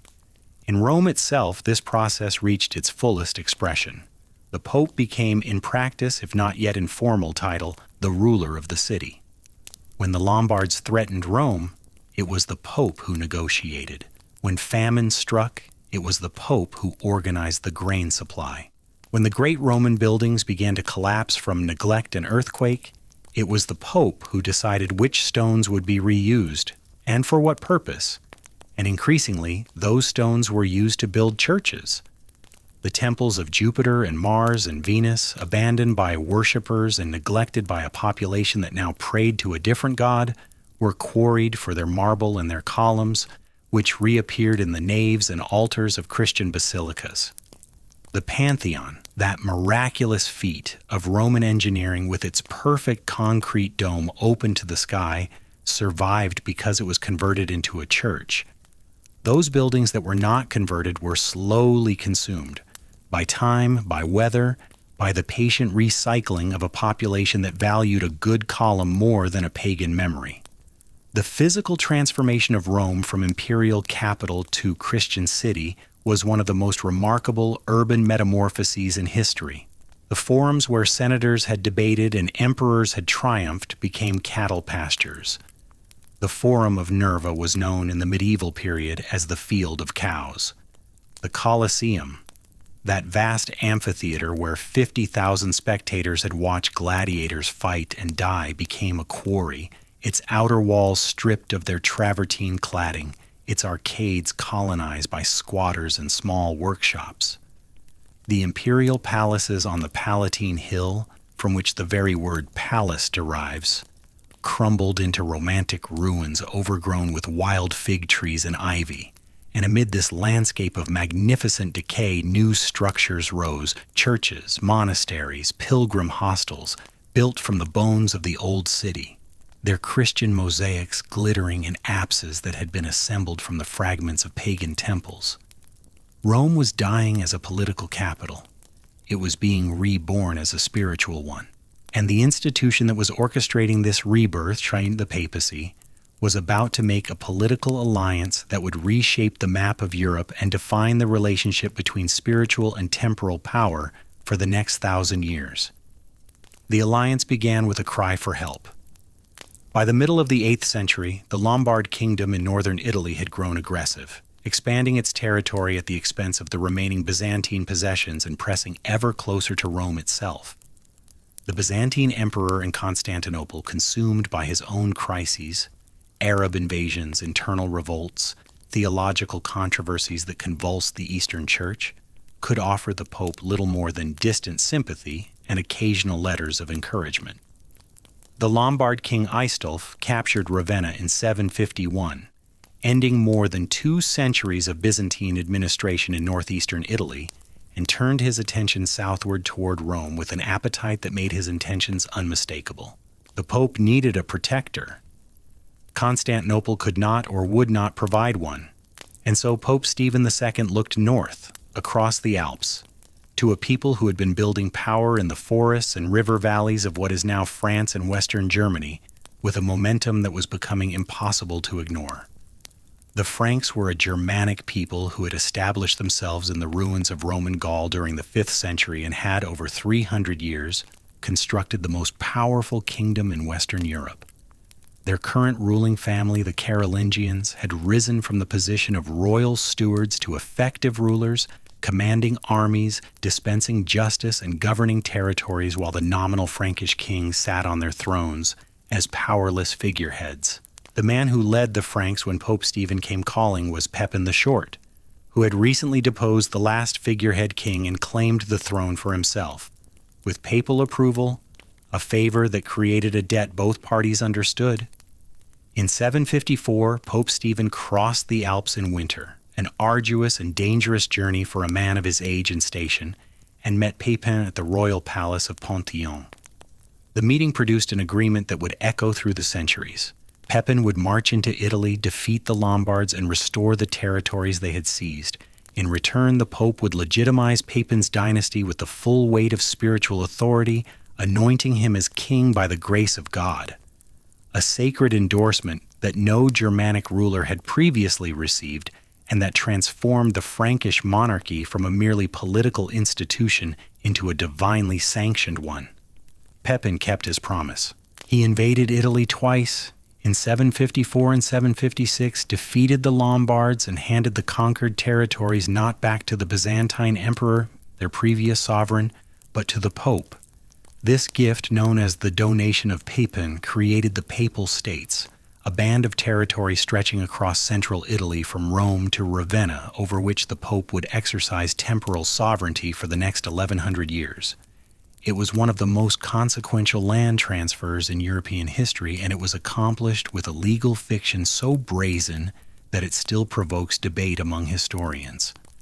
The papal court produced a document, supposedly dating from the time of the Emperor Constantine, in which Constantine had granted the Pope authority over all of the Western Empire. This document, the Donation of Constantine, was a forgery.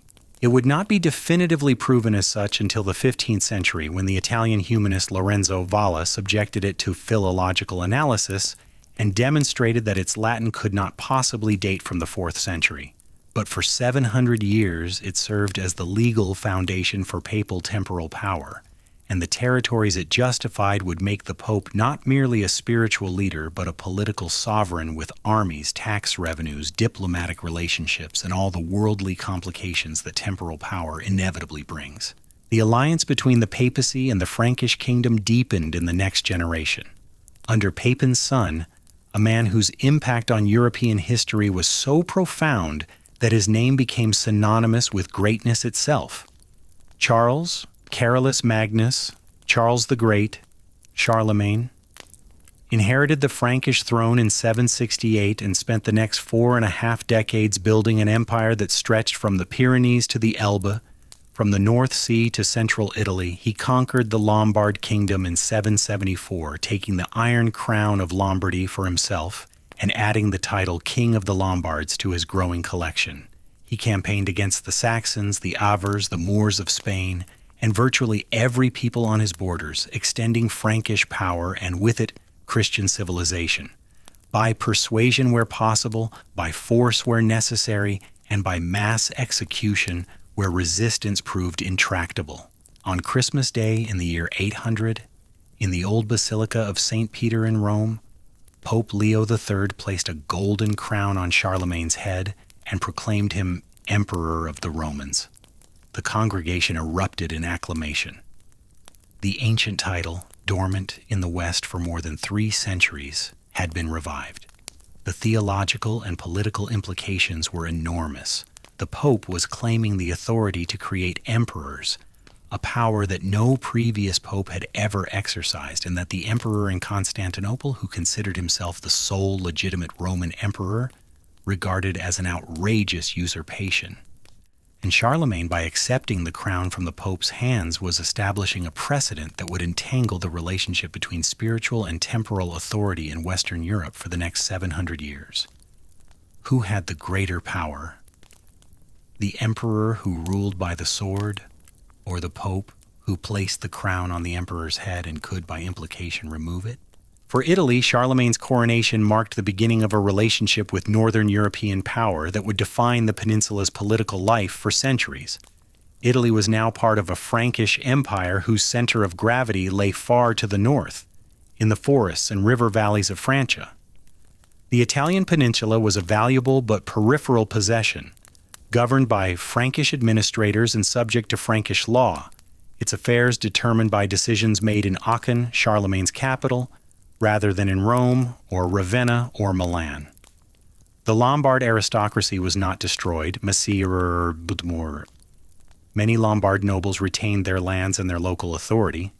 but they were subordinated to a Frankish ruling class that viewed Italy as a source of revenue, a reservoir of ancient prestige, and a perpetual headache of governance. Charlemagne's empire did not survive him intact. His son, Louis the Pious, struggled to hold the vast territories together, and upon Louis's death in 840, the empire was divided among his three sons in the Treaty of Verdun of 843, a partition that created, in embryonic form, the political geography of modern Europe. The western portion became the nucleus of France.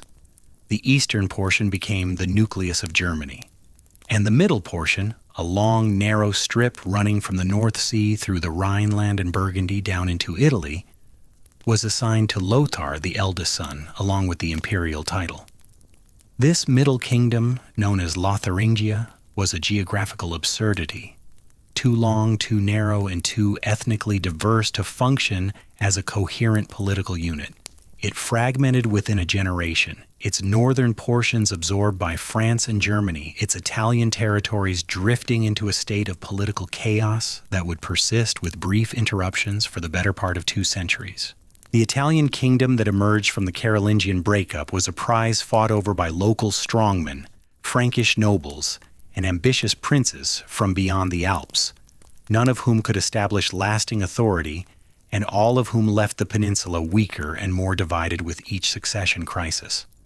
The 9th and 10th centuries were for much of Italy a period of profound insecurity. The Carolingian administrative structures decayed. Central authority weakened to the point of irrelevance. Local lords fortified their hilltop estates and governed their immediate surroundings with a combination of personal authority and armed force that owed more to survival instinct than to any coherent political philosophy. The countryside, which had enjoyed relative security under the later Roman Empire and the Gothic and Lombard kingdoms, became dangerous. Banditry flourished. Travel between cities, once routine, became hazardous. And from the sea came new threats that compounded the misery of internal disorder. Muslim raiders from North Africa, the Saracens, as medieval Christian sources called them, established bases on the coasts of southern Italy and even in the heart of the peninsula itself. A Saracen colony at Fraxinetum, in what is now Provence, controlled the Alpine passes between Italy and France for nearly a century, extracting tribute from travelers and launching raids deep into the Po Valley.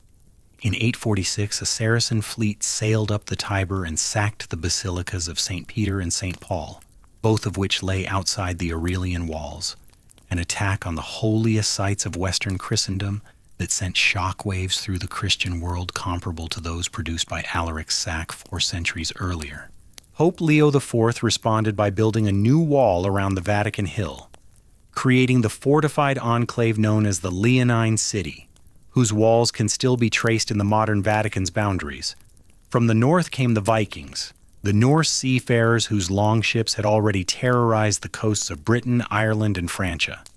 Viking raids on the Italian peninsula were less frequent and less devastating than their campaigns in northern Europe, but they were not negligible.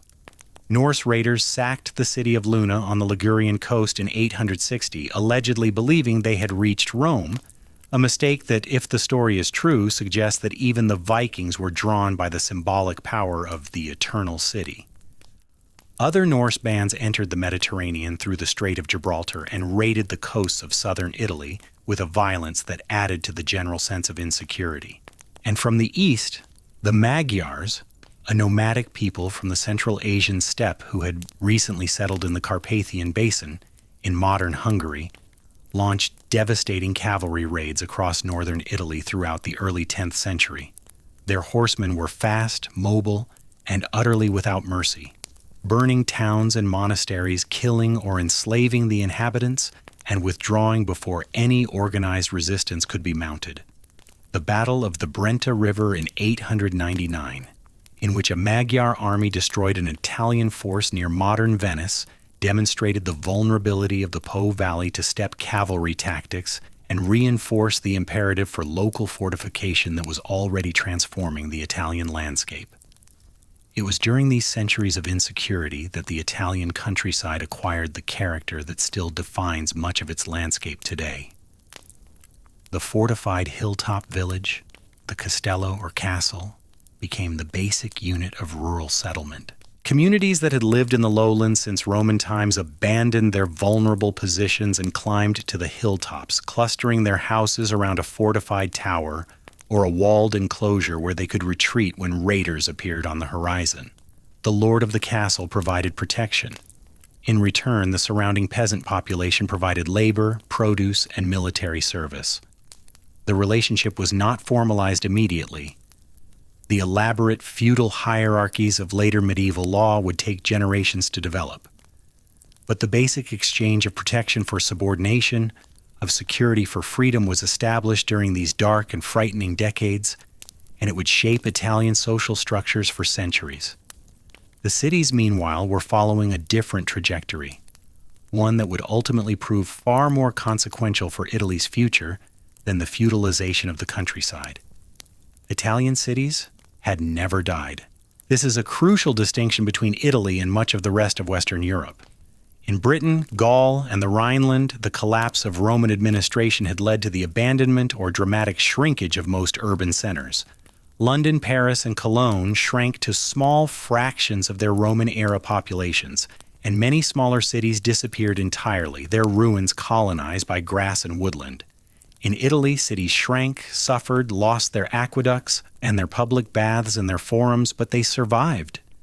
Milan, Pavia, Verona, Florence, Naples, Amalfi, Rome itself, they never ceased to be cities, never lost their walls and their bishops and their markets and their sense of themselves as urban communities with distinct identities and traditions stretching back to antiquity.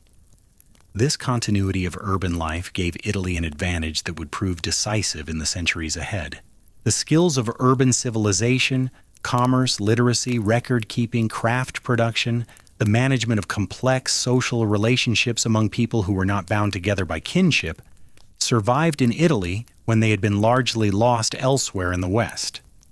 And when conditions improved, when the raiders retreated and the population began to recover and the Mediterranean trade routes reopened, the Italian cities were positioned to exploit the opportunities of the new era with a speed and sophistication that no other region of Western Europe could match. The first signs of this urban revival appeared in the maritime cities of the coastline. Amalfi, on the precipitous coast south of Naples, was already a significant trading power by the 9th century, its merchants maintaining commercial relationships with the Muslim world at a time when most of Christian Europe regarded Islam as nothing more than a military threat. Amalfi's maritime code, the Tabula Amalfitana, governed commercial disputes across the Mediterranean for centuries and represented a sophistication of commercial law that drew directly on Roman legal traditions preserved in the south. Venice, rising from the lagoons at the head of the Adriatic, had exploited its anomalous political position, nominally Byzantine but effectively independent, to build a commercial empire that connected the markets of Constantinople and Alexandria with the growing economies of northern Europe.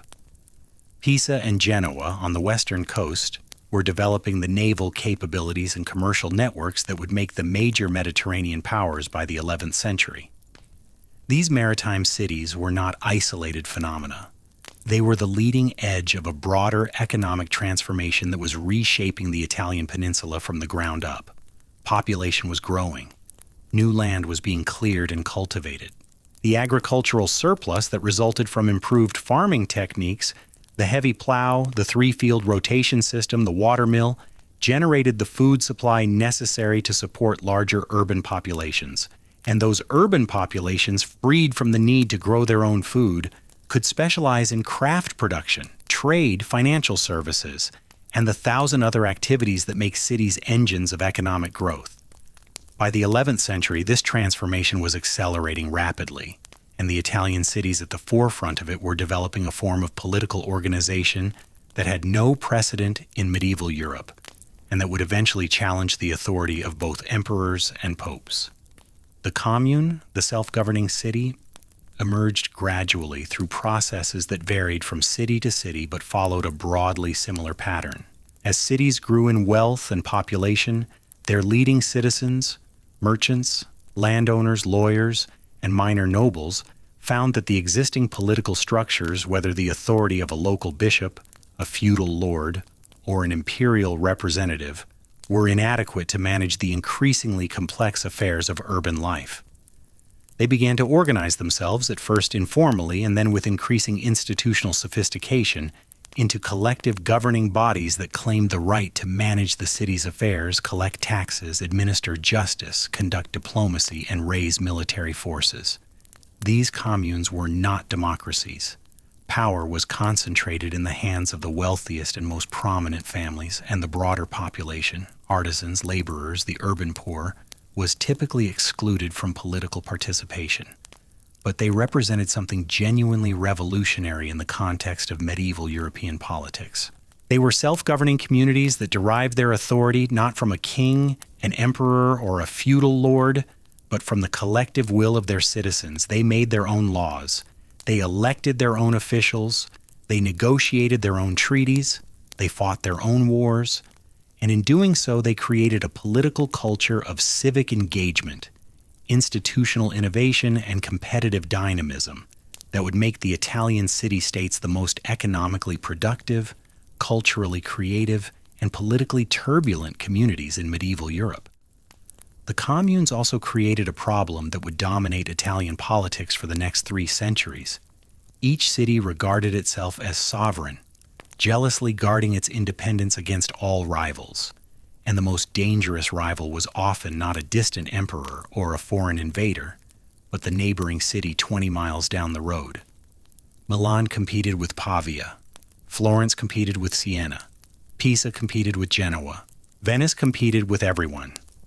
The result was a state of nearly constant low-level warfare between cities that were simultaneously economic partners and military rivals, trading with each other in peacetime and burning each other's crops in wartime, their conflicts driven by commercial competition, territorial ambition, and the fierce civic pride that made every Italian city dweller believe that his own city was the center of the civilized world and its neighbors were populated by thieves, cowards, and barbarians. This world of competing communes was the Italy into which the greatest political conflict of the medieval period erupted. The struggle between the Holy Roman Emperors and the popes that would consume Italian political life for 200 years and produce a vocabulary of factional allegiance whose echoes can still be detected in Italian culture today. The Holy Roman Empire, the political entity that had evolved from Charlemagne's empire through its German successor states, claimed authority over northern and central Italy as part of its imperial inheritance. The German kings who bore the imperial title regarded Italy as a possession, a source of revenue and prestige, and above all, the place where the Pope would place the imperial crown on their heads in the ceremony that transformed a mere king into the supreme temporal ruler of Christendom. The popes, for their part, claimed spiritual authority over all Christian rulers, including the emperor, and temporal sovereignty over the papal states in central Italy. The two claims were fundamentally incompatible, and the friction between them generated political heat that ignited into open conflict repeatedly across the 11th, 12th, and 13th centuries. The first great crisis came in the late 11th century over the issue of investiture. The question of who had the right to appoint bishops and abbots, the emperor or the pope. The question sounds arcane, but its practical implications were enormous. Bishops in the medieval world were not merely spiritual leaders, they were major landowners, political figures, and administrators who controlled vast resources and exercised real power in their territories. The right to appoint a bishop was the right to place a loyal supporter in a position of wealth and influence. When Pope Gregory VII declared in 1075 that the Church alone had the authority to appoint its own officials, he was not merely making a theological argument. He was striking at the foundation of imperial power in Italy and Germany. The Emperor Henry IV responded by declaring the Pope deposed. The Pope responded by excommunicating the Emperor, cutting him off from the sacraments of the Church, and more importantly, releasing his subjects from their oath of allegiance. Henry's political position in Germany collapsed. His own nobles, delighted to have a papal excuse to rebel against imperial authority, threatened to elect a new king. And in January of 1077, Henry was forced to cross the Alps in winter and present himself at the castle of Canossa, in the Apennine foothills south of Parma, where Pope Gregory was staying as a guest. For 3 days, according to tradition, the most powerful secular ruler in Europe stood barefoot in the snow outside the castle gate, wearing the rough wool garments of a penitent, begging the Pope to lift the excommunication. Gregory finally relented and absolved the emperor. The immediate crisis passed. But the image of Canossa, an emperor humiliated before a pope, temporal power kneeling before spiritual authority, burned itself into the political consciousness of Europe with an intensity that time could not diminish. The phrase "going to Canossa" entered the German language as an idiom for humiliating submission, and it was still potent enough 8 centuries later for Otto von Bismarck to declare, during his own conflict with the Catholic Church, that Germany would never go to Canossa again.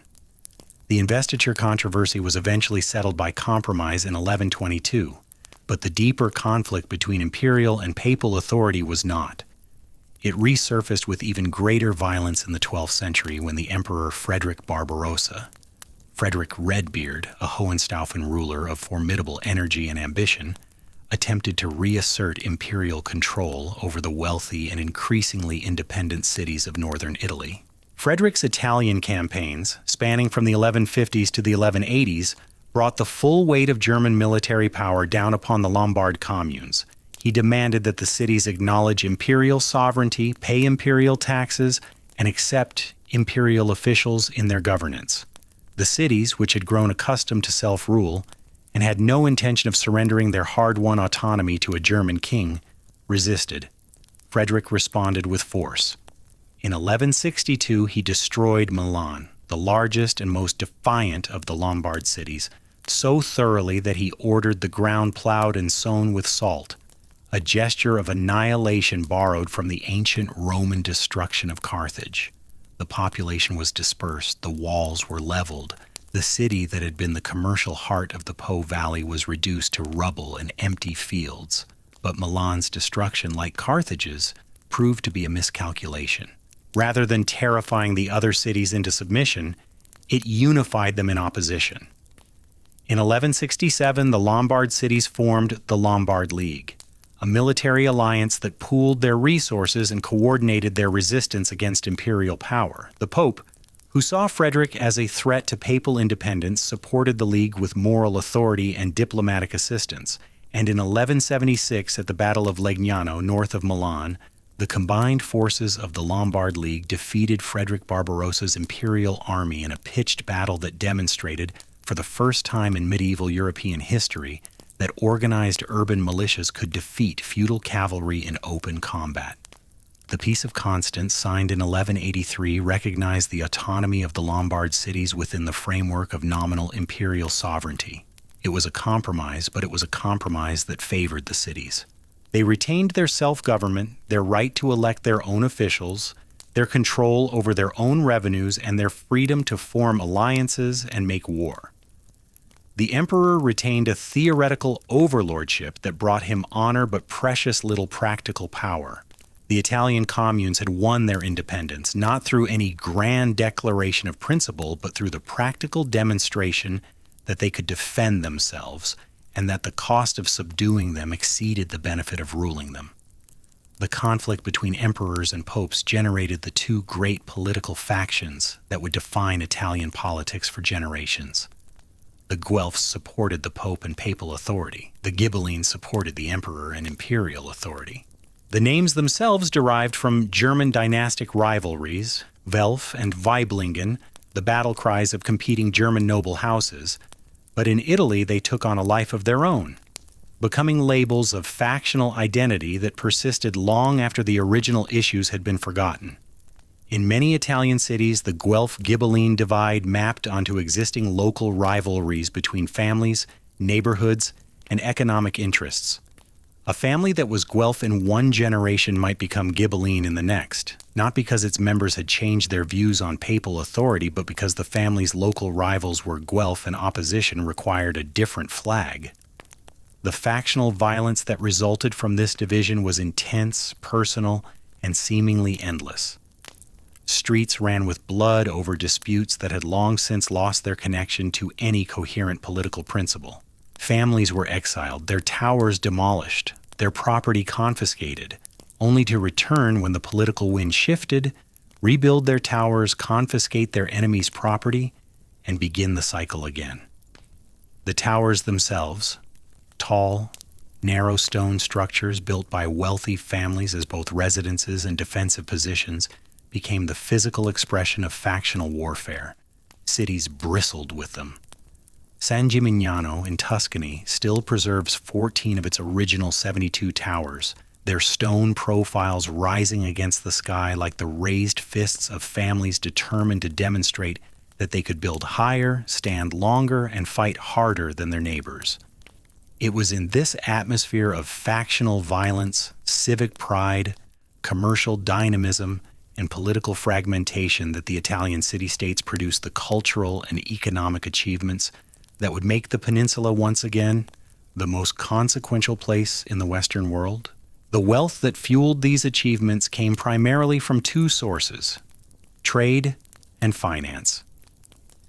The Italian maritime republics, Venice, Genoa, Pisa, and Amalfi, dominated Mediterranean commerce with a thoroughness that gave them effective control over the flow of goods between East and West.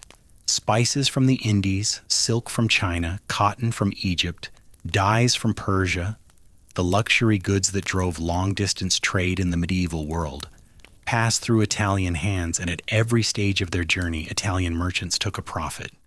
The Crusades, whatever their religious motivations, served as an enormous commercial opportunity for the Italian maritime cities, which provided the ships, the supplies, and the financial services that made the crusading enterprise possible, and which extracted trading concessions and territorial privileges in the Crusader states that gave them direct access to the markets of the Levant.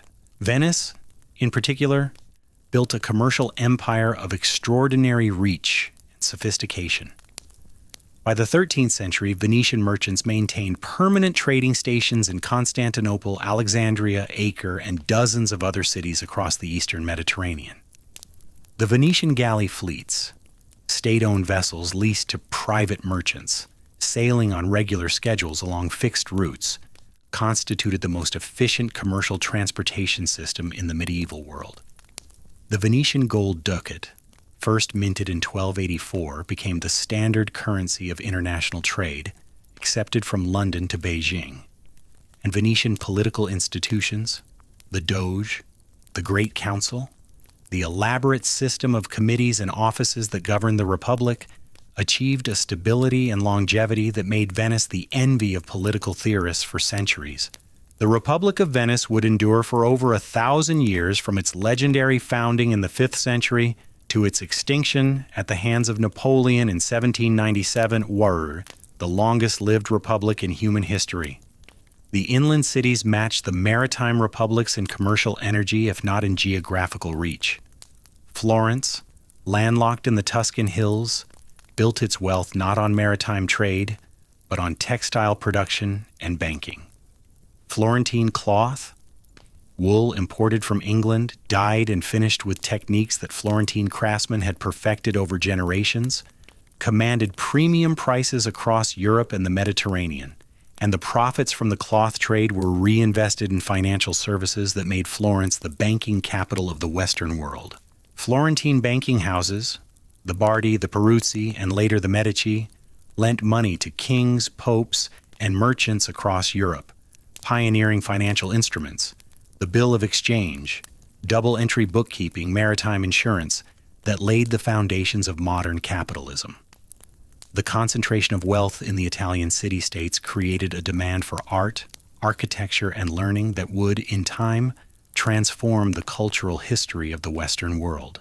But that transformation, what later generations would call the Renaissance, was still gathering its forces in the 13th century, feeding on the energy of the communes, the wealth of the merchants, and the intellectual ferment of a peninsula where ancient Roman ruins stood alongside Gothic churches, where Byzantine mosaics glittered in the same cities where Lombard stonework weathered in the rain, where Arabic numerals and Greek philosophy and Roman law were being rediscovered, translated, argued over, and synthesized into something that no previous civilization had quite imagined. The man who gave voice to this emerging world, who captured its beauty and its violence and its restless spiritual hunger in language so powerful that it essentially created the Italian literary tradition, was born in Florence in 1265. His name was Dante Alighieri, and he was about to walk through hell. Dante Alighieri was the son of a minor Florentine noble family with Guelph sympathies and modest means. His father was a moneylender, a profession that Dante, with the intellectual snobbery that characterized much of his later writing, rarely mentioned. His mother died when he was young, and the absence left a mark that surfaces in his work in ways both subtle and direct, in the recurring figure of the compassionate woman who guides, protects, and illuminates. He received the education typical of a well-born Florentine boy of his era: Latin grammar, rhetoric, some philosophy, and the practical skills of commerce and civic life that a city built on trade and banking demanded of its sons. But Dante's mind was not built for commerce. It was built for something vaster, stranger, and more enduring than any transaction recorded in a Florentine ledger. At the age of 9, according to his own account, Dante saw a girl named Beatrice Portinari at a gathering in Florence. She was 8 years old. She was wearing a crimson dress, and the sight of her struck the boy with a force that he would spend the rest of his life trying to articulate. They exchanged perhaps a dozen words over the years that followed. She married another man. She died in 1290 at the age of 24. And Dante transformed this slender thread of actual human contact into one of the great love stories of Western literature. Not a story of possession or consummation, but of spiritual longing so intense that it became in Dante's hands a pathway to the divine. Beatrice became his guide through paradise, the figure who leads him upward through the celestial spheres toward the presence of God itself. A girl in a crimson dress, glimpsed at a party in Florence, became the vehicle through which a medieval poet attempted to describe the ultimate nature of reality. But before Dante could write the work that would immortalize both himself and Beatrice, he had to live through the political catastrophe that defined his adult life and that exemplified with painful precision the factional violence tearing the Italian city-states apart. Florence in the late 13th century was one of the wealthiest and most politically volatile cities in Europe. The old Guelph Ghibelline division had been superseded by a new factional split within the Guelph party itself. The Black Guelphs, who favored papal influence and were backed by the powerful Donati family, and the White Guelphs, who favored Florentine independence from papal interference and counted among their members the Cerci family and, crucially, Dante himself. The conflict between blacks and whites was, like most Italian factional disputes, a tangle of personal vendettas, family rivalries, economic competition, and genuine political disagreement so thoroughly intertwined that even the participants could not always distinguish principle from grudge. Dante entered Florentine politics and rose quickly. In 1300, he was elected one of the 6 priors who governed the city, the highest political office Florence had to offer. It was the peak of his civic life, and it lasted 2 months. The factional struggle between blacks and whites was reaching its crisis point, and Dante, as a prior, was forced to make decisions that satisfied no one and made enemies on all sides. When the Black Guelphs seized power in 1302, with the backing of Pope Boniface VIII and the military support of Charles of Valois, a French prince whom the Pope had invited into Italy as his enforcer, Dante was among those condemned. He was charged with corruption, fined an enormous sum, and sentenced to exile. When he failed to appear and pay the fine, the sentence was escalated. If Dante Alighieri ever returned to Florence, he would be burned alive. He never returned.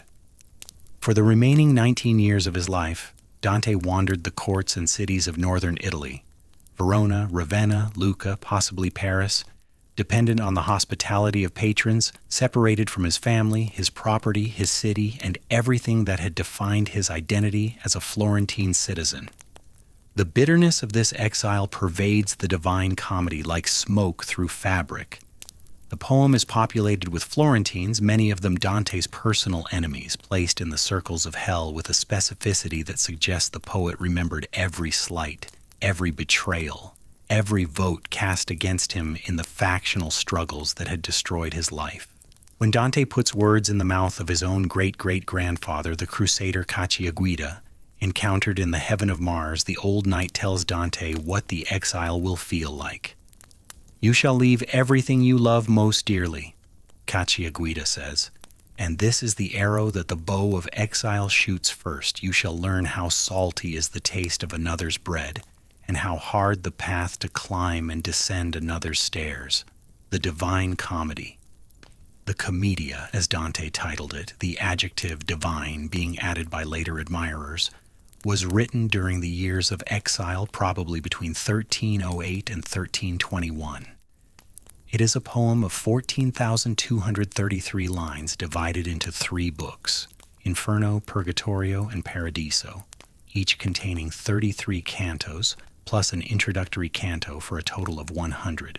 The mathematical precision of its structure reflects the medieval conviction that the universe itself was built on numerical harmony, and Dante constructed his poem as a literary mirror of that cosmic architecture. The poem describes a journey.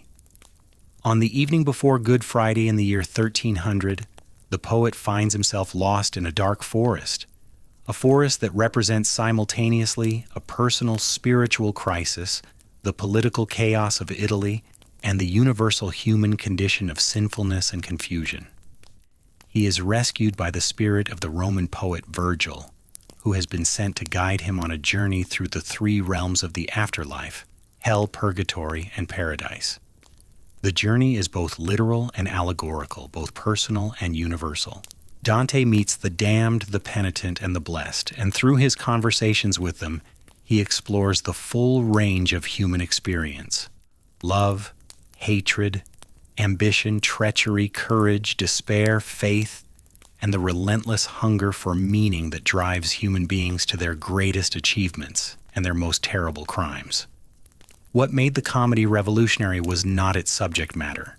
Medieval literature was rich in visions of the afterlife, but the way Dante chose to write it. He wrote in Italian, not in Latin, the language of the church and of serious literature, but in the Tuscan dialect of everyday speech, the language that Florentine merchants used to haggle over the price of cloth and Florentine mothers used to sing their children to sleep. This was a radical choice, and Dante knew it. He had written an earlier treatise, the De Vulgari Eloquentia, arguing that the vernacular languages of Italy were capable of expressing ideas as complex and as beautiful as anything Latin could convey. The Comedy was the proof of this argument, a work of such intellectual depth, such structural sophistication, and such linguistic beauty that it demonstrated beyond any possibility of contradiction that a living, spoken, evolving language could serve as the vehicle for the highest art. In doing so, Dante essentially created the Italian language. Before the Comedy, the Italian peninsula was a babel of dialects: Tuscan, Venetian, Neapolitan, Sicilian, Lombard, many of them mutually unintelligible, none of them possessing a literary prestige that could rival Latin. After the Comedy, Tuscan specifically the Tuscan as shaped and elevated by Dante's genius, became the basis of a shared literary language that educated Italians across the peninsula could read, admire, and aspire to use. The language you hear spoken in Italy today is, in a very real sense, the language that Dante forged in the furnace of his exile. 700 years of evolution have smoothed and modified it, but its foundations are the foundations he laid, word by word, tercet by tercet, in the borrowed rooms and borrowed light of his wandering years. Dante died in Ravenna in 1321, of malaria contracted in the marshes outside the city. He was 56 years old. Florence, which had exiled him and threatened him with death, almost immediately began trying to reclaim his remains, a campaign that continued for centuries and was never successful. His bones rest in Ravenna still, in a small neoclassical temple near the Basilica of San Francesco, and the city of Florence maintains an empty tomb in the Church of Santa Croce, a monument to absence that would not have been lost on the poet who wrote so eloquently about what exile takes from a man. The Italy that Dante described in the comedy, fractured, violent, corrupt, and yet blazing with a creative energy that seemed to burn brighter for the chaos that surrounded it, was entering the period that later historians would name the Renaissance, a word meaning rebirth, though the people living through it would not have recognized the term or understood themselves as participants in a coherent historical movement. They were simply doing what Italians had always done, building, painting, writing, trading, fighting, and pursuing beauty and power with an intensity that the peninsula's geography, its history, and its competitive political culture seemed uniquely designed to produce. The Renaissance did not begin on a specific date, and it did not emerge from a single cause. It was the product of converging forces that had been building for centuries: the wealth of the commercial city-states, the recovery and study of ancient Greek and Roman texts, the competitive patronage of rival cities and families, the intellectual confidence of a culture that had maintained its urban traditions through the darkest periods of the early Middle Ages, and the simple human desire to understand, to create and to leave something behind that outlasts the brief span of a single life. The intellectual foundation of the Renaissance was humanism, not the modern philosophical meaning of the term, but a specific educational and cultural movement focused on the recovery and study of classical antiquity. Humanist scholars scoured monastic libraries across Europe for forgotten manuscripts of Greek and Roman authors, and what they found transformed the intellectual landscape of the West. Works of Cicero, Livy, Tacitus, Lucretius, and dozens of other ancient writers, which had survived the medieval centuries in crumbling copies housed in monastery libraries where their contents were imperfectly understood, were rediscovered, edited, translated, debated, and disseminated through a growing network of scholars, schools, and eventually printing presses that made the wisdom of the ancient world available to an audience wider than any previous civilization had imagined possible. The humanists did not reject Christianity. Most of them were devout Catholics who saw no contradiction between their faith and their admiration for pagan antiquity. What they did was broaden the definition of what an educated person should know and care about. The humanist education encompassed not only theology and scripture, but history, poetry, moral philosophy, rhetoric, and the study of Greek and Latin languages and literatures in their original forms. The goal was the formation of the complete human being, a person capable of thinking clearly, writing beautifully, governing wisely, and appreciating the full range of human achievement across the centuries. It was an ideal that placed human capacity and human dignity at the center of intellectual life, without necessarily displacing God from the cosmos. The city that became the laboratory for this ideal was Florence. Not because Florence was the largest Italian city, Venice and Milan were both larger, or the most powerful, or the most strategically positioned. Florence's preeminence in the Renaissance was the product of a specific combination of wealth, political culture, and individual genius that no other city could quite replicate. The wealth came from banking. The Medici family, which would dominate Florentine politics for most of the 15th century, had built the largest banking operation in Europe, with branches in Rome, Venice, Naples, Milan, Bruges, London, and Avignon. Their bank managed the papal finances, lent money to kings and princes across the continent, and generated profits that made the Medici among the richest private citizens in European history. But the Medici were not merely rich. They were cultivated, ambitious, and acutely aware that in a republic where overt displays of political power provoked dangerous opposition, patronage of art and learning could serve as both a demonstration of civic virtue and a subtle instrument of political dominance. Cosimo de' Medici, who controlled Florence from 1434 until his death in 1464, established the template. He never held formal political office beyond the normal magistracies available to any prominent citizen. He exercised power through networks of personal loyalty, financial obligation, and carefully managed electoral manipulation. And he spent lavishly on projects that enhanced both the city's glory and his own reputation. Founding libraries, sponsoring the translation of Greek philosophical texts, commissioning buildings and artworks from the finest architects and artists of the age. The monastery of San Marco, rebuilt at Cosimo's expense and decorated with frescoes by Fra Angelico, contained a library of classical manuscripts that Cosimo had assembled at enormous cost and made available to scholars on one of the first public libraries in Europe since antiquity. The gesture was simultaneously an act of genuine intellectual devotion and a calculated political investment in the goodwill of Florence's scholarly community. Cosimo's grandson, Lorenzo de' Medici, Lorenzo the Magnificent, as his contemporaries called him, elevated the family's cultural patronage to an art form.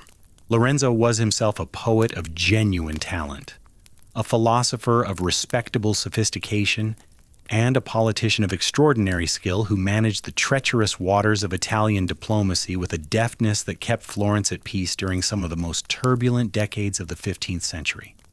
His court, or rather his extended household, since the Medici maintained the fiction of being private citizens, attracted the most brilliant minds in Italy. The young Michelangelo studied sculpture in the Medici gardens. The philosopher Marsilio Ficino translated the complete works of Plato into Latin under Medici patronage, making Plato's thought accessible to Western readers for the first time since antiquity. The poet Angelo Poliziano, the philosopher Pico della Mirandola, the artist Sandro Botticelli, the constellation of talent that surrounded Lorenzo was so dense that later historians would look back on the period and struggle to explain how a single city of perhaps 70,000 people could produce or attract so much genius in a single generation. The answer lay partly in the competitive structure of Italian political life. Florence was not the only city pursuing cultural glory. Milan under the Sforza dukes, Urbino under Federico da Montefeltro, Mantua under the Gonzaga, Ferrara under the Este, Rome under a succession of increasingly ambitious popes. Every Italian court and city competed for the services of the best artists, architects, scholars, and engineers. This competition created a market for talent that drove innovation, rewarded excellence, and produced, through the simple mechanics of supply and demand, a concentration of artistic and intellectual achievement unmatched since classical Athens. The art that emerged from this competitive cauldron was unlike anything the world had seen. Medieval art had been primarily symbolic. Figures were depicted not as they appeared to the eye, but as theological concepts demanded. Size indicated spiritual importance, not physical reality. Space was flat, time was compressed, and the purpose of the image was to instruct the viewer in religious truth, not to reproduce the visible world. The Renaissance artists overturned these conventions with a systematic investigation of visual reality that amounted to a revolution in human perception. The key breakthrough was linear perspective, the mathematical system for representing three-dimensional space on a two-dimensional surface that was formalized by the Florentine architect Filippo Brunelleschi in the early 15th century and codified by the painter and theorist Leon Battista Alberti. Perspective was not merely a technical trick. It was a new way of seeing the world, a method that placed the individual viewer at the center of the visual field and organized space around the human eye, implying that human perception was a reliable guide to the structure of reality. It was in visual terms what humanism was in intellectual terms, a centering of human experience and human capacity that did not deny God's existence but insisted that the world God had created was intelligible to human reason and beautiful to human sight. Brunelleschi himself provided the Renaissance with its most dramatic demonstration of what human ingenuity could achieve. The Cathedral of Florence, Santa Maria del Fiore, had been under construction for over a century when Brunelleschi proposed a solution to the problem that had defeated every engineer who had attempted it: how to span the enormous octagonal crossing of the cathedral with a dome. The opening was 143 feet across, wider than any dome built since the Pantheon in ancient Rome, and the conventional medieval solution of building a temporary wooden framework to support the dome during construction was impractical. There was not enough timber in Tuscany to build a framework that large, and even if there were, no framework could support the weight of the masonry required. Brunelleschi's solution was to build the dome without a framework, using a double-shell construction technique and a herringbone brick pattern that allowed each course of bricks to support itself as it was laid, gradually curving inward toward the apex without any external support. It was an engineering achievement that combined ancient Roman construction knowledge, which Brunelleschi had studied during years spent measuring and drawing the ruins of Rome, with innovations of his own that pushed the boundaries of what structural engineering could accomplish. The dome took 16 years to build, and when it was completed in 1436, it was the largest dome in the world, a distinction it held for centuries. It remains the largest masonry dome ever constructed, and it still dominates the Florentine skyline today, its red-tiled surface rising above the city like a visible argument for the proposition that human beings are capable of extraordinary things when they refuse to accept that a problem cannot be solved. The visual arts of the Renaissance unfolded across the 15th century with an accelerating momentum that carried Italian painting and sculpture from the dignified restraint of Masaccio and Donatello to the unprecedented virtuosity of the generation that came to maturity around the turn of the 16th century. This generation produced three figures whose names have become synonymous with the concept of artistic genius itself, and whose works, even after 5 centuries of reproduction, analysis, and commercial exploitation, retain a power to astonish that no amount of familiarity can entirely diminish. Leonardo da Vinci was born in 1452, the illegitimate son of a Florentine notary and a peasant woman, in the small Tuscan town of Vinci. His illegitimacy barred him from his father's profession and from the universities, channeling his extraordinary intellect into the visual arts, where guild training did not require legitimate birth. He was apprenticed to the Florentine workshop of Andrea del Verrocchio, where he learned painting, sculpture, metalwork, and engineering with a speed and facility that reportedly alarmed his master. Leonardo's surviving paintings are few. He was a perfectionist who worked slowly, abandoned projects frequently, and spent at least as much time investigating anatomy, optics, mechanics, hydraulics, botany, and geology as he did applying paint to panel. His notebooks, thousands of pages filled with drawings, diagrams, and mirror-written text, reveal a mind of almost frightening range, dissecting corpses to understand musculature, designing flying machines and armored vehicles, studying the way water moves through channels and light passes through the atmosphere, all with the same restless, insatiable curiosity that he brought to the human face and the human form. The Last Supper, painted on the refectory wall of the convent of Santa Maria delle Grazie in Milan between 1495 and 1498, and the Mona Lisa, painted in Florence and carried by Leonardo to France, where it remains, became the two most famous paintings in the history of Western art. Their fame is not accidental. Both paintings demonstrate, with a mastery that no previous artist had approached, the capacity of visual representation to capture the inner life of human being, the psychological complexity, the emotional ambiguity, the sense of a mind at work behind the eyes that makes a painted figure seem not merely lifelike but alive.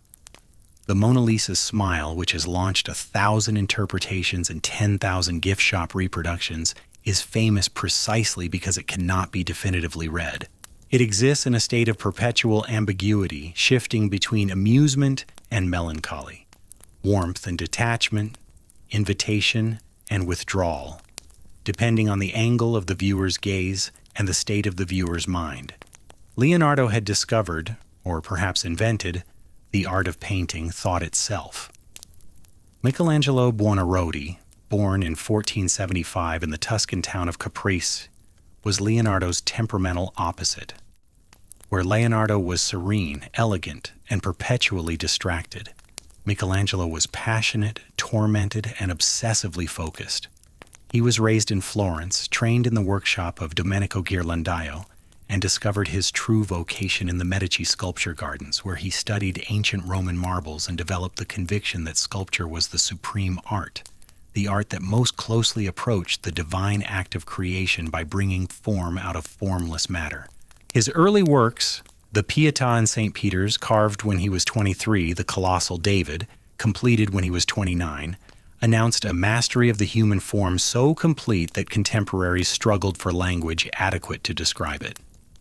Vasari, the artist and biographer whose lives of the most excellent painters, sculptors, and architects remains our richest source for the Renaissance art world, wrote that Michelangelo's David was more beautiful than any ancient statue, a judgment that was also a declaration.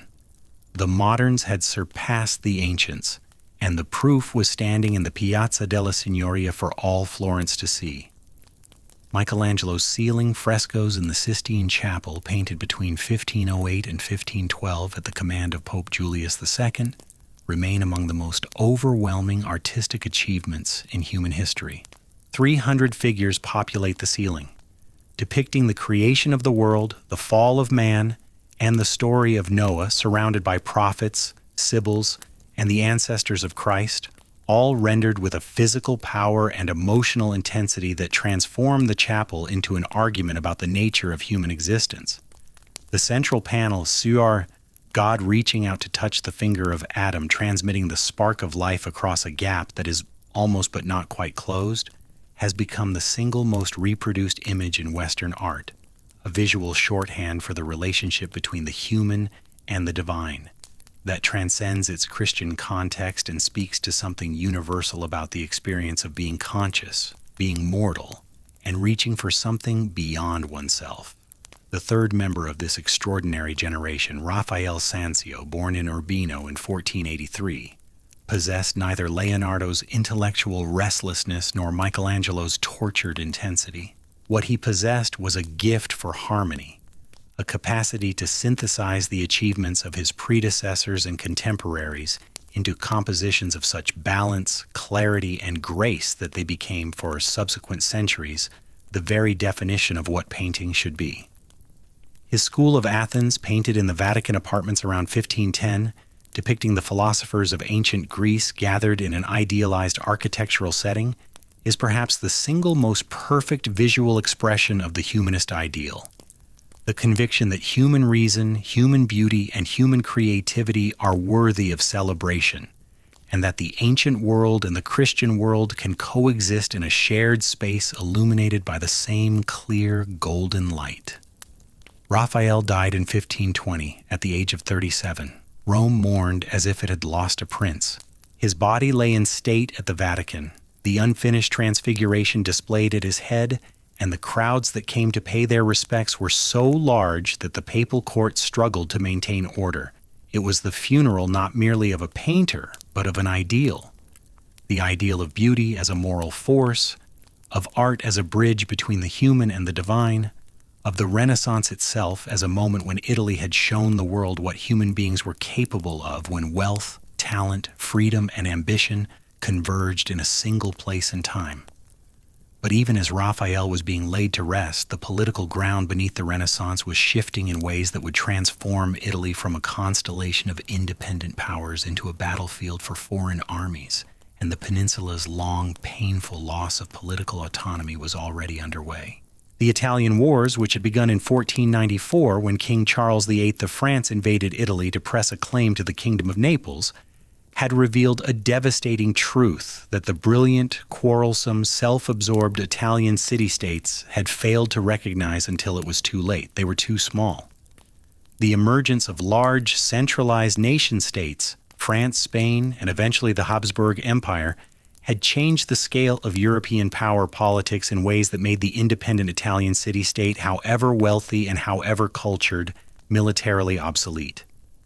A single French or Spanish army could field more soldiers than all the Italian states combined. The elaborate mercenary warfare that the Italian cities had practiced for generations, limited campaigns fought by professional condottieri who avoided pitched battles and casualties because dead soldiers could not be paid, was swept aside by the mass armies of the northern monarchies, which fought with a brutality and a willingness to accept losses that the Italian military tradition could not match. The catastrophe that crystallized this new reality occurred in 1527, 7 years after Raphael's death, when an unpaid imperial army, a polyglot horde of German Landsknechte, Spanish infantry, and Italian renegades serving the Habsburg Emperor Charles V, marched on Rome. Their commander, the Constable of Bourbon, was killed by a musket ball while scaling the walls, and with his death, the last restraint on the army's behavior vanished. The troops poured into the city and subjected it to a sack of such prolonged and systematic savagery that contemporaries compared it to the destruction of Carthage and Jerusalem. The sack of Rome lasted for months. Churches were plundered, convents were violated, cardinals were paraded through the streets on donkeys, mocked and beaten.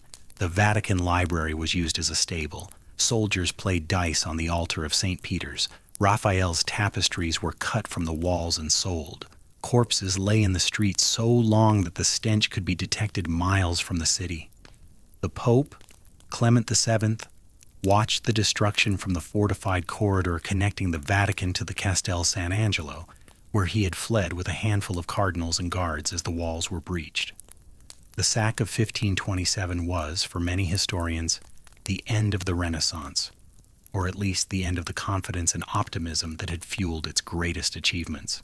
The belief that beauty and learning could civilize power, that the patron's generosity and the artist's genius could create a world worthy of the ancient ideal, did not survive the sight of German mercenaries stabling their horses in the Sistine Chapel. Italy would continue to produce extraordinary art and extraordinary ideas, but the political independence that had given the city-states their creative autonomy was gone, and with it went something essential: the sense of possibility, the conviction that the future was being invented in Florence and Rome and Venice, that Italy was the place where the world came to learn what the world could be. The decades that followed the sack of Rome confirmed what the Italian wars had already demonstrated. The Italian peninsula was no longer master of its own fate. The Treaty of Cateau-Cambrésis in 1559, which ended the Italian wars, formalized Spanish dominance over much of the peninsula. The Kingdom of Naples, Sicily, Sardinia, and the Duchy of Milan all fell under direct Spanish rule. The smaller Italian states, Tuscany, Mantua, Parma, Modena, retained nominal independence but existed within a Spanish sphere of influence that constrained their foreign policy and shaped their domestic politics. Only Venice, protected by its lagoon and its navy, and the Papal States, protected by the Pope's spiritual authority, maintained a genuine independence, and even they operated within limits set by the great powers that now determined the European balance. Spanish rule brought to Italy a stability that the peninsula had not known since the height of the Roman Empire, but it was the stability of subordination.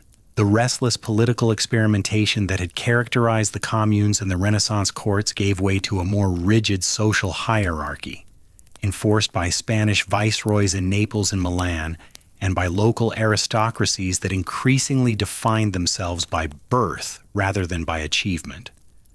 The commercial dynamism that had made the Italian cities the economic engines of Europe ebbed as the center of gravity of European trade shifted westward toward the Atlantic, where the discovery of the Americas and the opening of direct sea routes to Asia were creating new patterns of commerce that bypassed the Mediterranean entirely.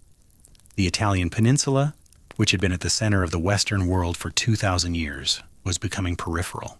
The great transformation of European civilization, the scientific revolution, the Enlightenment, the rise of parliamentary government, the Industrial Revolution would unfold primarily in Northern Europe, in countries that had learned from Italy but had surpassed it in wealth, in power, and in the institutional capacity to translate ideas into political and economic change.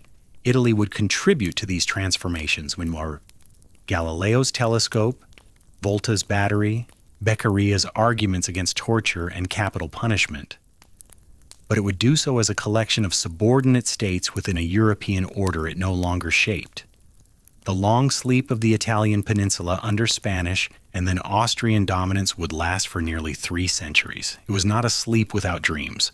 The Baroque magnificence of 17th century Rome, the musical revolution that gave the world opera in the courts of Mantua and Venice, the scientific achievements of Galileo and his successors, the enduring vitality of Italian art and architecture and cuisine. These were not the products of a dead civilization, but they were the products of a civilization that had lost the political autonomy that had once allowed it to direct its own destiny. And that loss cast a shadow over even the most brilliant achievements.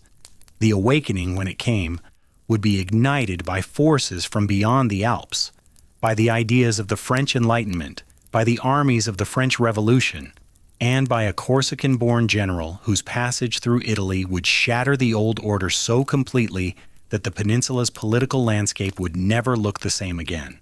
Napoleon Bonaparte crossed into Italy in the spring of 1796 with an army of 38,000 men who were, by the standards of European military professionalism, barely an army at all. They were ragged, underfed, and poorly equipped, the soldiers of a revolutionary republic that had been at war with the monarchies of Europe for 4 years and that could not afford to provision its forces with anything approaching adequacy. Their boots were worn through, their uniforms were patched and faded, many carried muskets that had not been properly maintained since the campaigns of the previous year. Their commanding general was 26 years old, slight of build, with lank hair, and a gaze of such penetrating intensity that officers who met him for the first time often found themselves unable to hold it.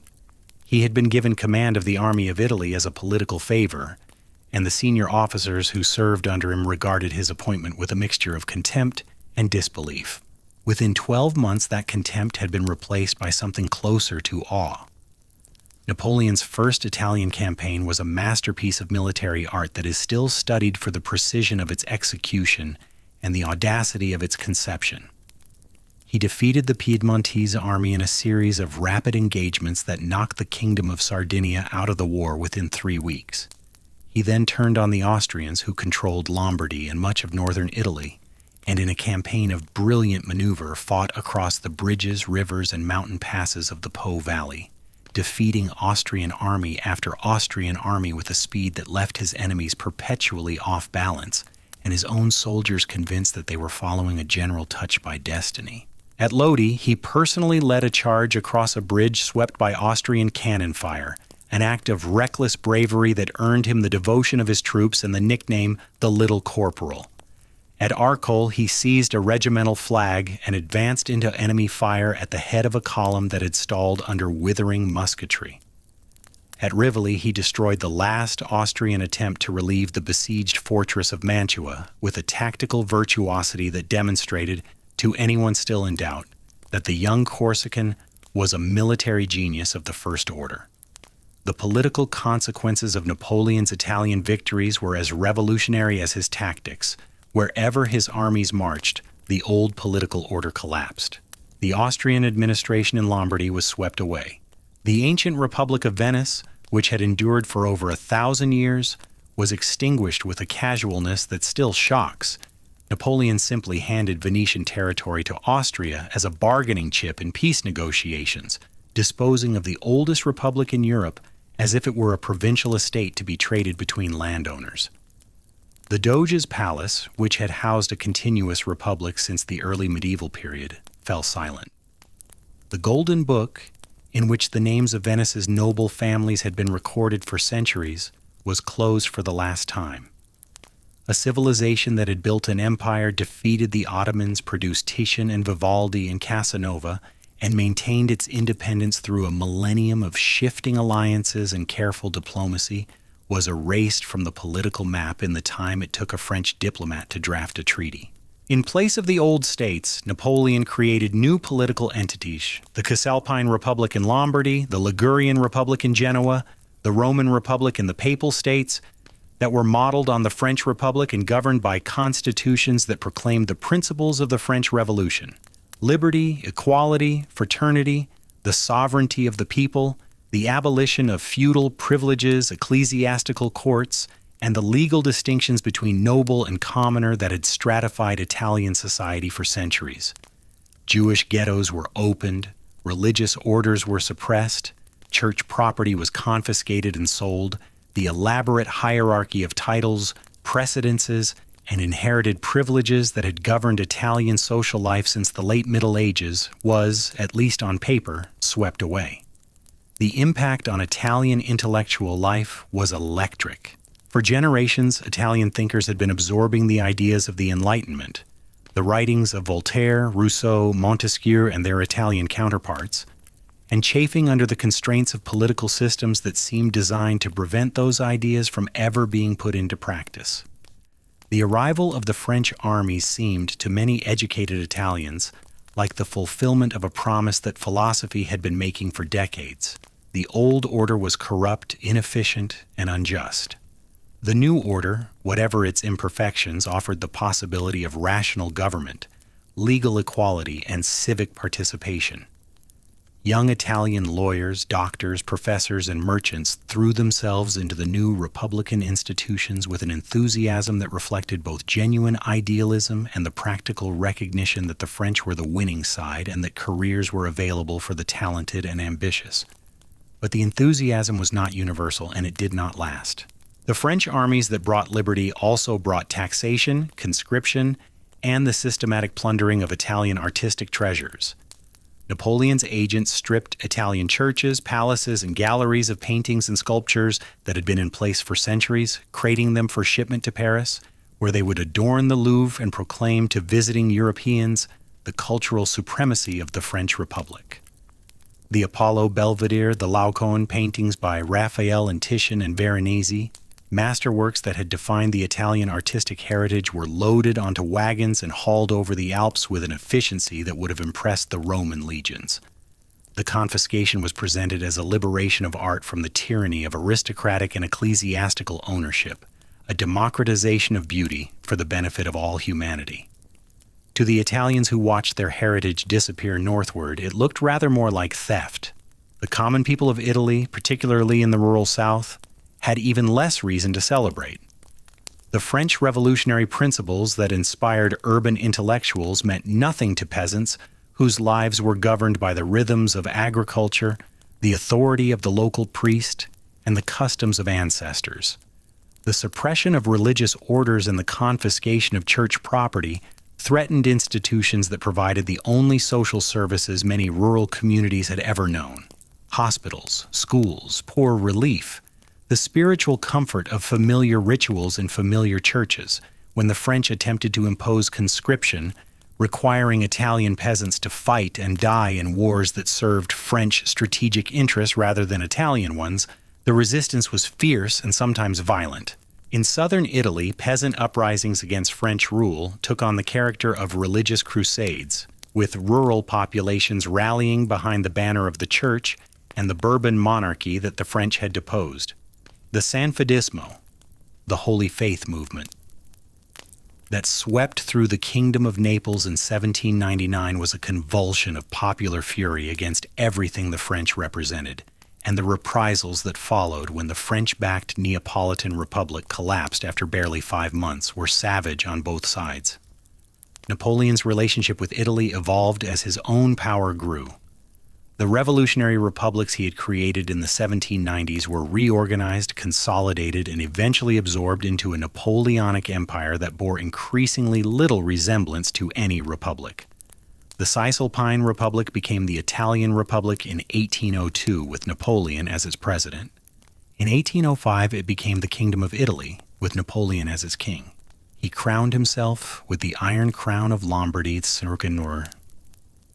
the ancient crown that tradition said contained a nail from the true cross, the same crown that Charlemagne and the Holy Roman Emperors had worn, in a ceremony at the Cathedral of Milan that deliberately echoed Charlemagne's coronation 1,000 years earlier.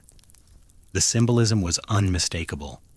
Napoleon was not merely conquering Italy, he was claiming it as the centerpiece of a new European empire that aspired to the universality of Rome itself.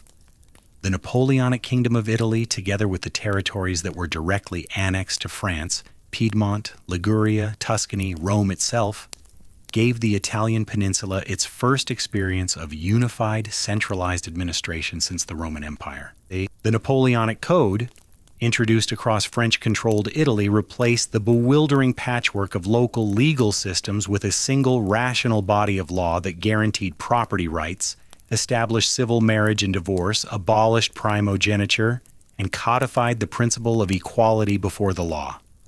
The administrative system was reorganized along French lines. Departments, prefects, standardized taxation, centralized record-keeping, roads were built, canals were dug, marshes were drained.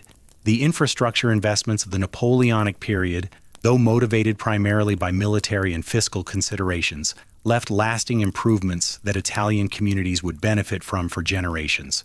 More importantly, the Napoleonic period created for the first time a generation of Italians who had experience of modern, centralized governance, who had served as administrators, judges, military officers, and civil servants in a state that operated according to rational principles rather than feudal custom.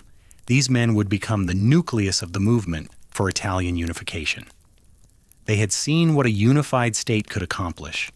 They had administered territories that crossed the old boundaries between Lombardy and the Veneto, between Tuscany and the Papal States.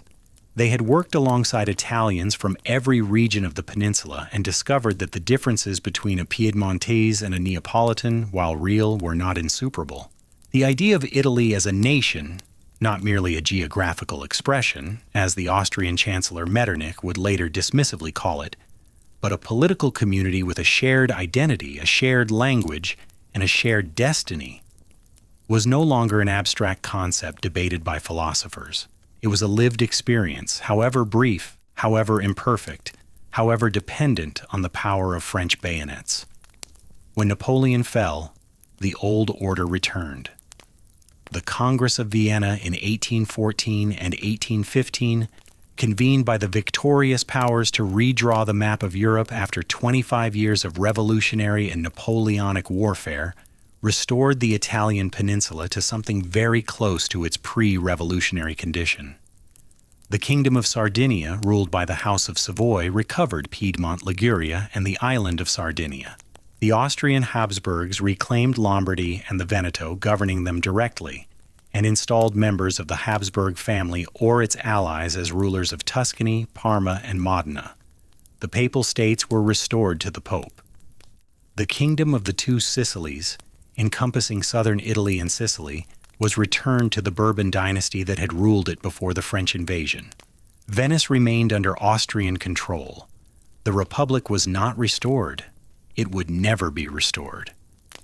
The restored rulers of Italy understood that the revolutionary and Napoleonic period had changed their subjects in ways that could not simply be undone by royal decree. A generation had grown up under constitutions that proclaimed popular sovereignty. Soldiers had served in Napoleonic armies that promoted on merit rather than birth. Lawyers had practiced under a legal code that treated all citizens as equals. The genie of modern political consciousness could not be stuffed back into the bottle of absolute monarchy, no matter how much the restored rulers wished it could. And so they governed with a combination of political repression and anxious surveillance, maintaining secret police forces, censoring newspapers, monitoring universities, and suppressing any organization that might serve as a vehicle for liberal or nationalist ideas. The result was predictable. Unable to express their aspirations through legitimate political channels, Italian nationalists and liberals went underground. Secret societies proliferated, the most famous of which was the Carbonari, the charcoal burners, a network of revolutionary cells organized along Masonic lines, with elaborate rituals, coded language, and a commitment to constitutional government and national independence that attracted everyone from army officers to university professors to restless young aristocrats bored by the suffocating conformity of Restoration society. The Carbonari organized insurrections in Naples in 1820 and in Piedmont in 1821, both of which were suppressed by Austrian military intervention. They rose again in the Papal States and the duchies of central Italy in 1831 and were suppressed again. Each failure was followed by arrests, imprisonments, and exiles that scattered Italian nationalists across Europe, where they continued to organize, to write, and to prepare for the day when the conditions would be right for another attempt. The most influential of these exiles was Giuseppe Mazzini, a Genoese intellectual who had been initiated into the Carbonari as a young man, and who had concluded after the failures of 1831 that the movement for Italian unification needed a clearer ideology, a more disciplined organization, and a vision capable of inspiring ordinary Italians to sacrifice for a cause that many of them barely understood.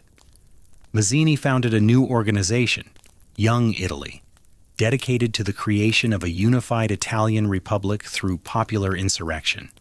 His writings, smuggled into Italy in the false bottoms of trunks and the lining of coats, articulated a vision of Italian nationhood that was simultaneously political, cultural, and spiritual. Italy was not merely a territory to be liberated from foreign rule. It was a nation with a mission, a sacred mission, Mazzini believed, to demonstrate to the world that a people united by shared language, culture, and history could govern themselves as a free republic, and that the achievement of national independence was inseparable from the achievement of social justice and human dignity. Mazzini's vision was romantic, passionate, and almost entirely impractical. His attempts to organize popular insurrections from exile were repeated failures, each more costly than the last. In 1834, an invasion of Savoy organized by Mazzini collapsed before it began. In 1844, two young followers, the Bandiera brothers, landed on the coast of Calabria expecting to spark a popular uprising and found instead a population that had no idea what they were talking about. The brothers were captured, tried, and executed by firing squad. Their deaths became a rallying cry for the nationalist movement. But the failure exposed a truth that Mazzini was reluctant to accept. The Italian peasantry, which constituted the vast majority of the population, had little interest in abstract political ideals and would not risk their lives for a nation they had never experienced. The revolution that finally shook the Italian peninsula to its foundations came in 1848, part of a wave of uprisings that swept across Europe in that extraordinary year, toppling governments from Paris to Vienna and briefly making it seem as if the entire old order was about to collapse. In Italy, the revolution took different forms in different regions.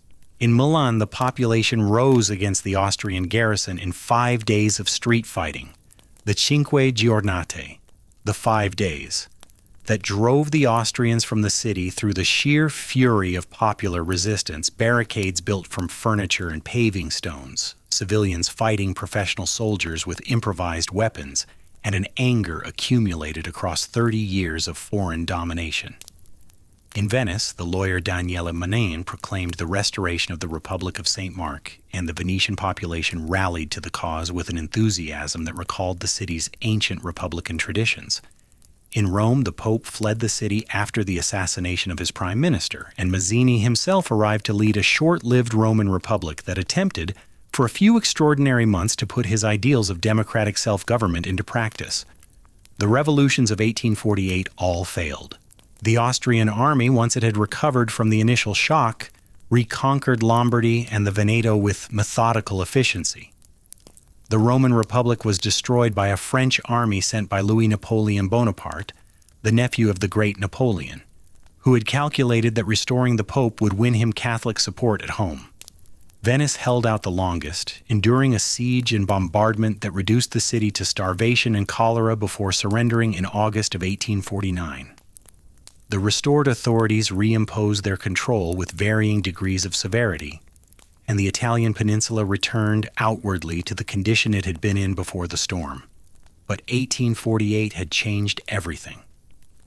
The failures of the revolutions had demonstrated that popular uprisings alone could not achieve Italian unification.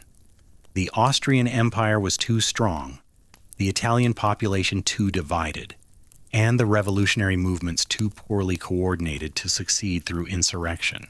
If Italy was to be unified, it would need an army, a state, and a diplomatic strategy capable of exploiting the rivalries of the great powers. And there was only one Italian state that possessed an army, a constitutional government, and a ruling dynasty with the ambition and the pragmatism to lead such an effort. The Kingdom of Sardinia, and more precisely the kingdom's prime minister, Count Camillo de Cavour, would provide all three. Cavour was, in almost every respect, the opposite of Mazzini. Where Mazzini was a romantic idealist who believed in popular revolution, Cavour was a calculating pragmatist who believed in diplomacy, economic development, and the careful manipulation of great power politics.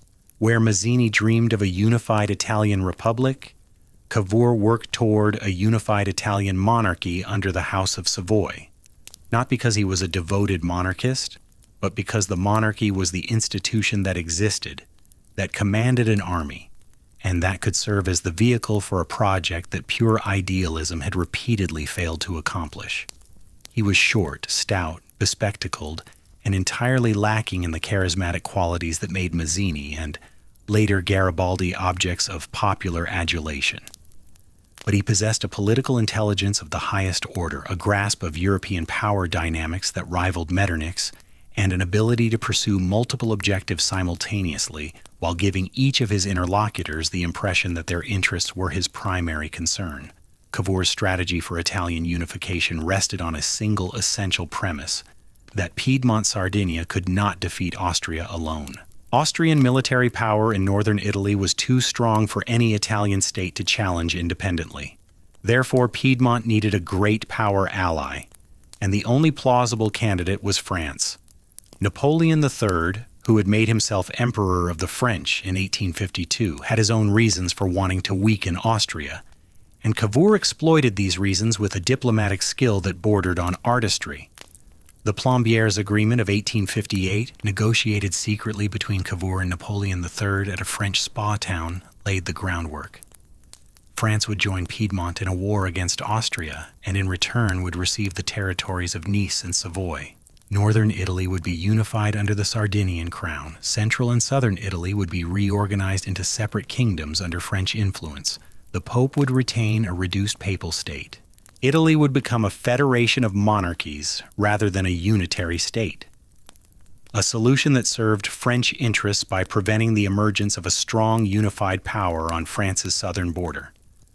Cavour then maneuvered Austria into declaring war, provoking the Habsburgs with calculated provocations, troop movements, military exercises on the border, recruitment of Lombard volunteers, until Vienna lost patience and issued an ultimatum that Piedmont rejected.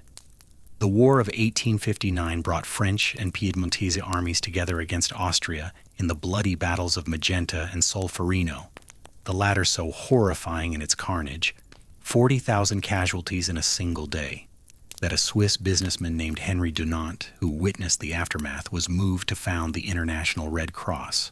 Napoleon III, shaken by the slaughter and alarmed by the possibility that a prolonged war would provoke Prussian intervention on Austria's side, made a premature peace that gave Lombardy to Piedmont but left the Veneto in Austrian hands. Cavour was furious.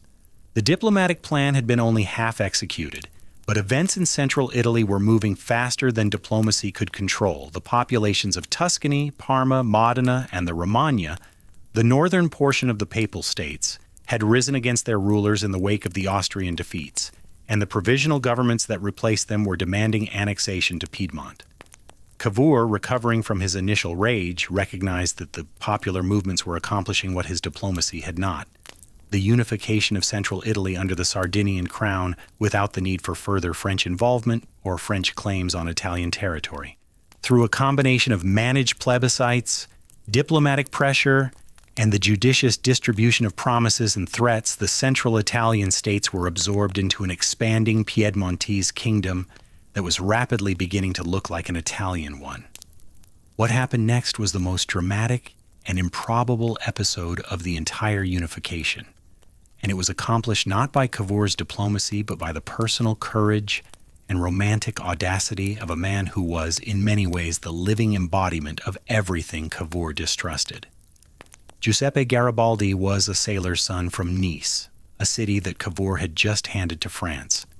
He was a revolutionary who had fought in South America, a guerrilla commander who had defended the Roman Republic in 1849 with a ferocity that became legendary, and a man whose personal magnetism was so extraordinary that men followed him into battles they knew they could not win simply because he asked them to. He wore a red shirt, carried a sword, and possessed a gift for inspirational leadership that made him, in the eyes of ordinary Italians and much of the international press, the most romantic figure in 19th century Europe. He was also, from Cavour's perspective, dangerously unpredictable. In May of 1860, Garibaldi sailed from Genoa with just over 1,000 volunteers, the Mille, the 1,000, armed with obsolete muskets and a quantity of enthusiasm that defied rational military assessment. and landed in Sicily where a peasant uprising against the Bourbon government was already underway. What followed astonished the world. Garibaldi's 1,000, reinforced by Sicilian volunteers, defeated the Bourbon garrison at Calatafimi and captured Palermo, the Sicilian capital, in a campaign that combined tactical daring with a popular uprising so fervent that the Bourbon army, though vastly superior in numbers and equipment, found itself unable to suppress it. By the end of July, Garibaldi controlled all of Sicily. In August, he crossed the Strait of Messina to the mainland and marched northward through Calabria and Campania with a speed that recalled Napoleon's most audacious campaigns.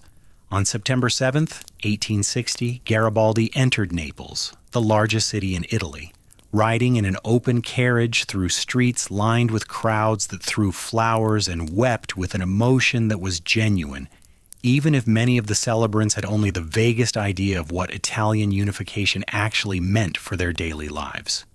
The Bourbon king had fled. The kingdom of the two Sicilies, which had governed southern Italy and Sicily for over a century, had collapsed in barely 4 months, overthrown not by a foreign army or a diplomatic congress, but by 1,000 men in red shirts and the accumulated grievances of a population that had endured centuries of misrule. Cavour watched Garibaldi's triumph with a mixture of admiration and alarm. The romantic revolutionary had accomplished something magnificent, but he was now in control of half the Italian peninsula, and his intentions were unclear.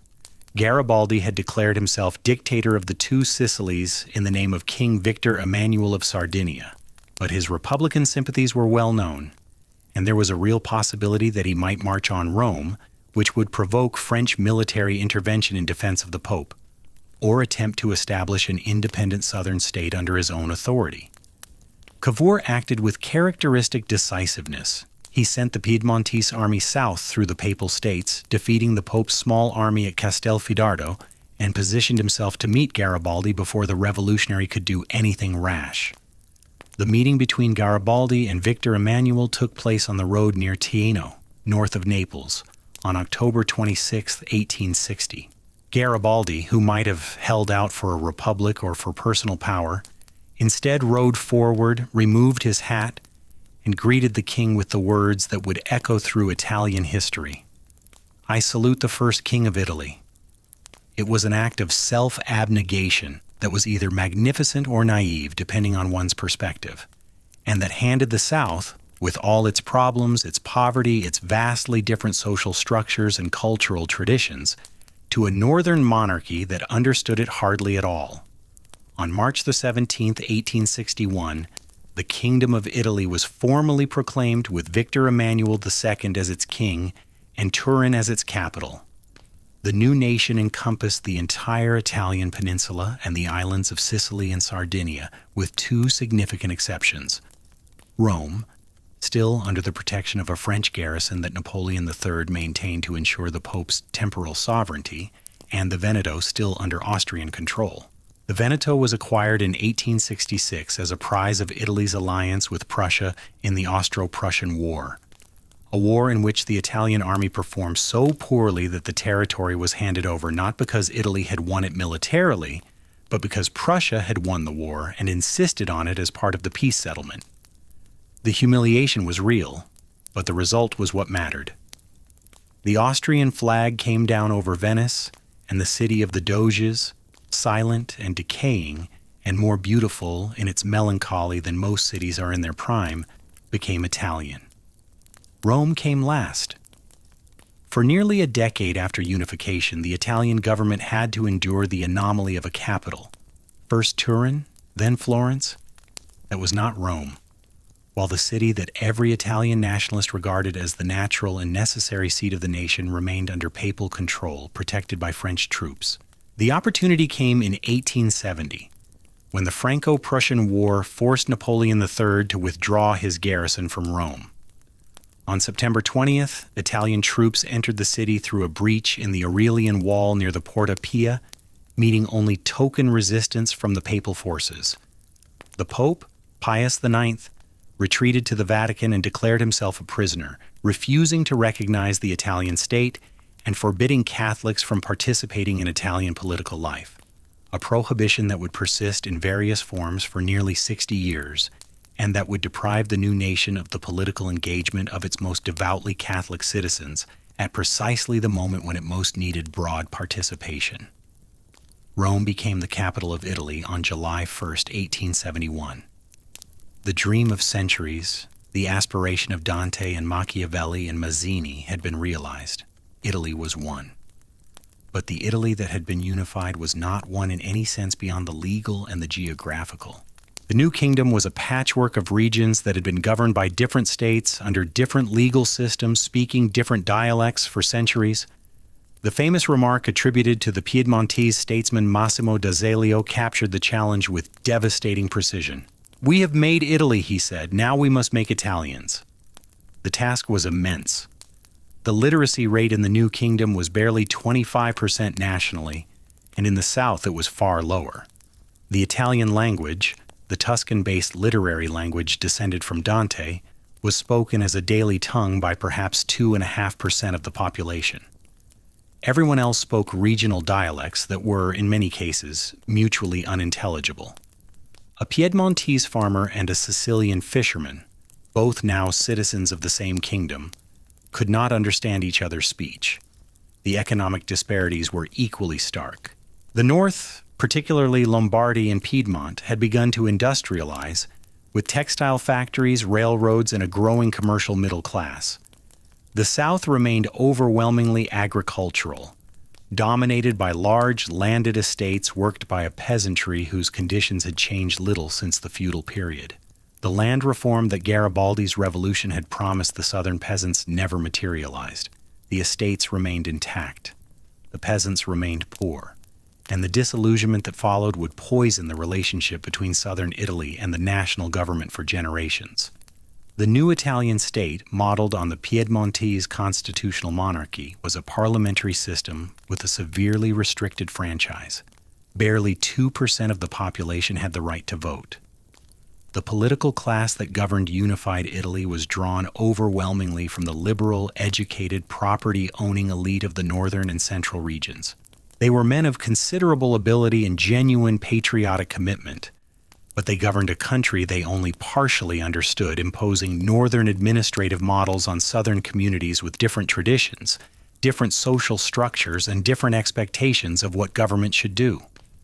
The imposition of Piedmontese law, Piedmontese taxation, and Piedmontese military conscription on the former kingdom of the Two Sicilies provoked a guerrilla war in the southern countryside, the so-called brigandage, that lasted for nearly a decade and required more Italian troops to suppress than had been needed to conquer the south in the first place. The army's campaign against the southern brigands was conducted with a brutality that belied the liberal principles the new state claimed to embody. Villages burned, civilians shot, entire communities subjected to collective punishment for the actions of a few. It was the first of many occasions on which the gap between Italy's ideals and Italy's reality would prove painfully wide. The decades that followed unification, the period Italians call the destra storica and the sinistra storica, the historic right and the historic left, were consumed by the unglamorous but essential work of nation building. Railroads were constructed to connect the peninsula's disparate regions, though the mountainous terrain made construction slow and expensive, and the southern network remained inadequate for decades. A national education system was established with the explicit goal of teaching the Italian language to a population that did not speak it. Universal military conscription, modeled on the Prussian system, served a dual purpose: building the army that the new state needed to defend itself and creating an institution in which young men from every region of Italy would live, work, and communicate together, forging bonds of shared experience that crossed regional and dialectal boundaries. The conscript army was, in a very real sense, a school of nationhood, and the Italian language that many soldiers learned in the barracks was the first Italian many of them had ever spoken. But the problems of the new state were not merely administrative, they were structural, and they resisted solution with a stubbornness that would characterize Italian politics for the next century and beyond. The Southern question, the questione meridionale, the intractable poverty and underdevelopment of the South relative to the North, became a permanent feature of Italian national life, generating endless debate, countless reform proposals, and very little actual change. Emigration became the South's safety valve. Between 1880 and 1920, millions of Italians left the peninsula, for the Americas, for Australia, for Northern Europe, in one of the largest mass migrations in human history. Entire villages in Calabria, Sicily, and Campania were emptied of their working-age men who crossed the Atlantic in the steerage compartments of steamships, carrying battered suitcases and the addresses of relatives who had gone before them, heading for New York and Buenos Aires and Sao Paulo, where they would build new lives in new languages while sending money home to families they might never see again. The Italy they left behind was struggling to find its place in a Europe dominated by the great industrial powers, Britain, France, Germany, whose military and economic capabilities dwarfed anything the young Italian state could muster. Italy's attempt to acquire a colonial empire driven by a desire for great power prestige rather than any rational economic calculation produced humiliation rather than glory. The defeat at Adwa in 1896, where an Ethiopian army destroyed an Italian invasion force in one of the most decisive battles in African colonial history, shattered the myth of European military invincibility and dealt the Italian national ego a wound that festered for decades. The determination to avenge Adwa would become one of the motivating forces behind Mussolini's invasion of Ethiopia 40 years later, demonstrating how unhealed humiliations can warp the politics of nations across generations. As the 19th century gave way to the 20th, Italy was a nation of profound contradictions.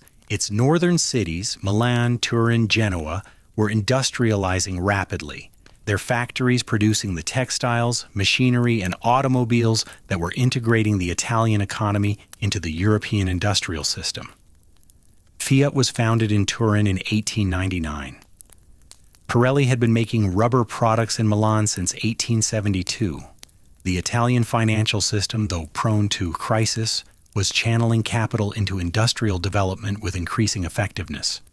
A working class was forming in the northern industrial cities, and with it came the labor unions, socialist parties, and class conflicts that characterized industrial society across Europe.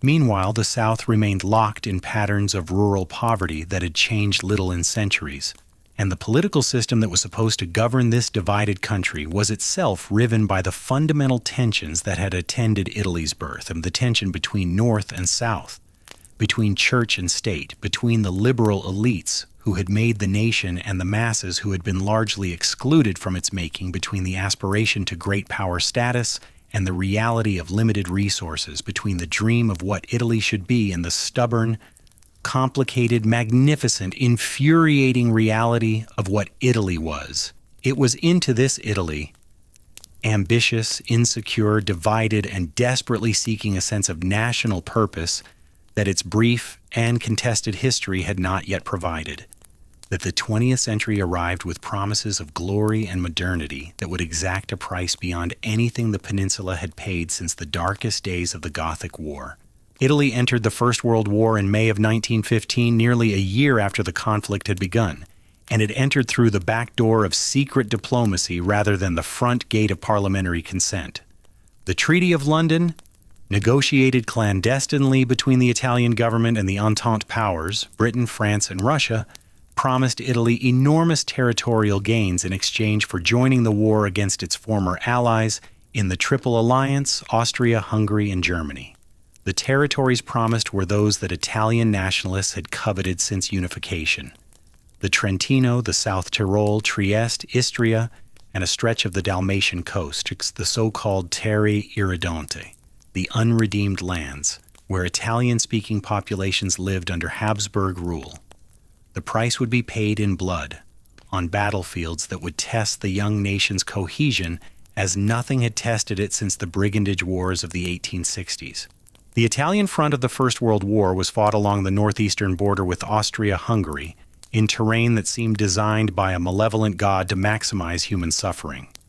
The Isonzo River, which ran through a narrow valley between the Julian Alps and the Karst Plateau, became the axis of Italian military operations and the battles fought along its banks.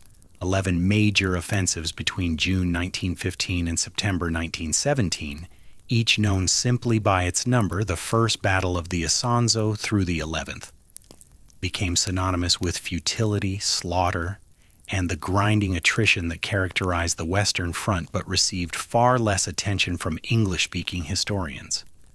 The Italian army that fought on the Isonzo was a conscript force drawn from every region of the peninsula, and the war became, in a grim and unintended way, the national experience that decades of peacetime nation-building had failed to create. Piedmontese and Sicilians, Tuscans and Sardinians shared the same trenches, endured the same bombardments, and died in the same offensives on the rocky slopes of the Carso. Many of them could barely communicate with each other at the war's beginning. By its end, the survivors shared a vocabulary of suffering that transcended dialect, a common language forged not in schoolrooms but in the limestone caves and shattered trenches of the Julian Alps, where men huddled against shell fire that shattered the rock itself into razor-edged fragments more lethal than conventional shrapnel.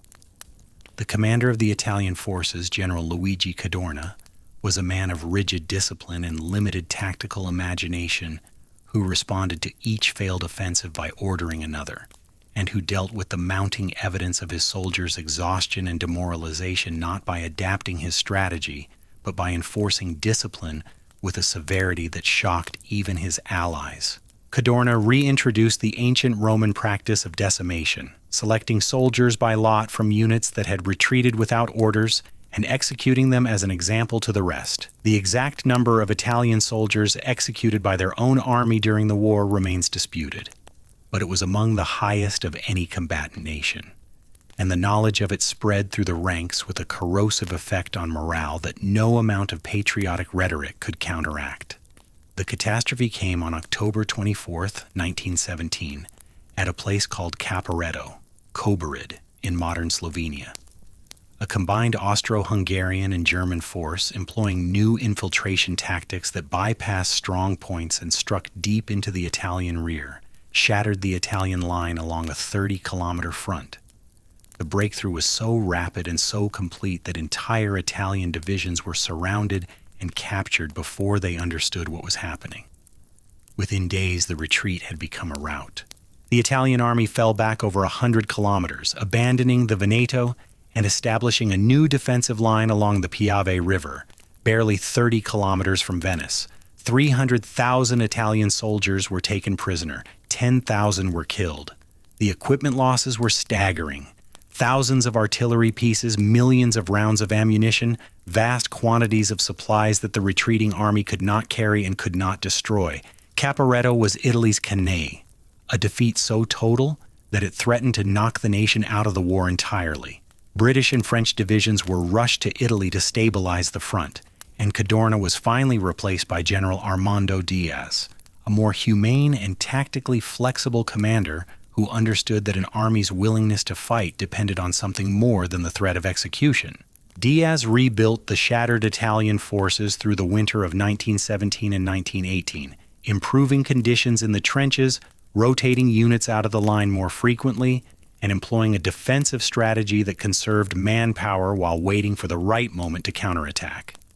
That moment came in October 1918, when the Austro-Hungarian Empire was already disintegrating under the combined pressures of military exhaustion, ethnic separatism, and political revolution. The Battle of Vittorio Veneto, fought in the final days of the war, was the Italian army's redemption. A broad offensive that broke the Austrian line, sent the enemy into headlong retreat, and led to the armistice of November 4, 1918. Italy had won. The Terre Irredente were redeemed. The Trentino, the South Tyrol, Trieste, and Istria were incorporated into the Italian kingdom. The dream of completing the Risorgimento, of gathering all Italian-speaking peoples under a single flag, seemed at last to have been fulfilled. But the victory tasted of ashes. Italy had lost over 600,000 soldiers killed and over 1 million wounded in a war that had lasted 3.5 years, and that had subjected the civilian population to privations, dislocations, and economic disruptions that the pre-war political system was entirely unequipped to manage. The promises that had been made to soldiers and workers, land reform, better wages, political representation, went largely unfulfilled. The peace settlement at Versailles, which Italy's allies shaped primarily according to their own interests, denied Italy several of the territories promised in the Treaty of London, including the Dalmatian port of Fiume and significant colonial concessions in Africa and the Middle East. The Italian delegation walked out of the peace conference in protest, and when they returned, it was to accept terms that fell far short of what had been promised. The nationalist poet Gabriele D'Annunzio coined a phrase that captured the national mood with poisonous precision. Italy had won a vittoria mutilata, a mutilated victory. The phrase became a weapon. In the hands of nationalists, irredentists, and the growing ranks of the discontented, the idea that Italy had been cheated of its rightful gains by ungrateful allies fused with the anger of returning soldiers who found no jobs, no land, and no gratitude waiting for them, and with the fear of the propertied classes who watched the Russian Revolution with horror and saw in every labor strike and peasant occupation the specter of Bolshevism arriving on the Italian peninsula. The years between 1919 and 1922, the Biennio Rosso, the 2 Red Years, and their aftermath, were a period of escalating political violence, economic chaos, and institutional paralysis that made the liberal parliamentary system seem not merely ineffective but contemptible. Factories were occupied by workers who raised red flags over the assembly lines. Peasants seized uncultivated land from absentee landlords in the South and the Po Valley. Nationalist militants, many of them former soldiers who had found in the comradeship and purpose of wartime something that civilian life could not offer, organized into paramilitary squads that attacked socialist and union offices with a systematic violence that the police and the judiciary seemed unable or unwilling to prevent. D'Annunzio himself, in a stunt of operatic audacity, seized the contested city of Fiume with a force of volunteer soldiers and governed it for over a year as a personal fiefdom, conducting his administration with a theatrical flair that blended nationalist rhetoric, aesthetic posturing, and proto-fascist political innovation in a cocktail that horrified the Italian government and delighted the nationalist movement. It was into this chaos that Benito Mussolini stepped, with an instinct for political opportunity that bordered on the predatory. Mussolini had been, before the war, a prominent figure in Italian socialism, the editor of the Socialist Party's newspaper, Avanti, and a political agitator of considerable energy and rhetorical skill. His expulsion from the party in 1914 over his support for Italian intervention in the war had left him ideologically unmoored but politically ambitious, and the post-war crisis provided the raw material from which he would fashion a movement unlike anything European politics had seen before. Fascism, the word derived from the fasces, the bundle of rods carried by Roman magistrates as a symbol of authority, was less a coherent ideology than a mood, a posture, a willingness to use violence in the service of national renewal that drew on nationalism, anti-communism, the cult of the war veteran, and a contempt for parliamentary democracy that resonated with millions of Italians who had lost faith in the liberal state's capacity to govern.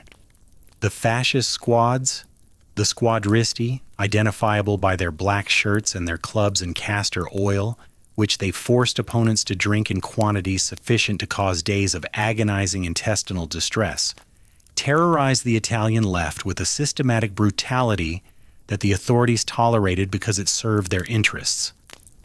Landlords in the Po Valley funded the squads to break agricultural strikes. Industrialists funded them to suppress factory occupations.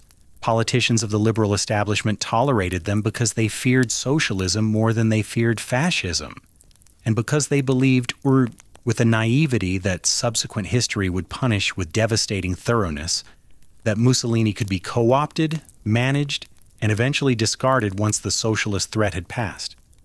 The March on Rome in October 1922 was the theatrical culmination of a process that had been underway for months. Fascist squads had already seized control of local governments across northern and central Italy, and the march itself was less a military operation than a political demonstration.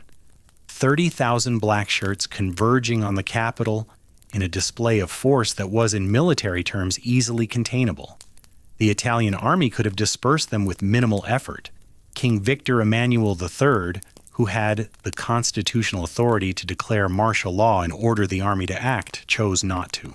Whether he feared civil war, sympathized with the fascists' anti-communist agenda, or simply lacked the courage to confront them, remains debated. What is not debated is the consequence. On October 29, 1922, the king invited Mussolini to form a government. Mussolini arrived in Rome by sleeping car, having prudently avoided the march itself, and accepted the premiership with the air of a man who had always expected to receive it. The destruction of Italian democracy was not instantaneous. Mussolini governed initially as prime minister within a coalition, maintaining the facade of parliamentary government while systematically dismantling its substance. The Acerbo Law of 1923, which gave 2/3 of parliamentary seats to whichever party won the most votes, guaranteed fascist domination of the legislature. The murder of the socialist deputy Giacomo Matteotti in June 1924, who had publicly documented fascist electoral fraud and violence, provoked a political crisis that threatened to topple Mussolini. The opposition deputies withdrew from parliament in the so-called Aventine Secession, named after the hill to which the Roman plebeians had retreated in their ancient conflicts with the patricians. But the opposition could not agree on a course of action. The king refused to intervene, and Mussolini, after a period of uncertainty during which he later admitted he could have been overthrown by a few dozen determined men, seized the initiative and declared in a speech to Parliament in January 1925 that he assumed full personal responsibility for everything that had happened. If fascism was a criminal conspiracy, he said, then he was its chief. The speech was simultaneously a confession and a dare. No one accepted the dare. Italian democracy was over. The fascist regime that Mussolini constructed over the next decade and a half was an authoritarian state that aspired to totalitarianism without ever quite achieving it. Mussolini proclaimed himself Il Duce, the leader, and cultivated a personality cult that presented him as the embodiment of the Italian nation, a man of superhuman energy and vision who was simultaneously soldier, statesman, athlete, intellectual, and man of the people. His image was everywhere, on buildings and classrooms and newspapers that were forbidden to publish photographs showing him wearing glasses, lest it suggest physical weakness. The press was controlled. Opposition parties were banned. A secret police force, the Avra, monitored dissent.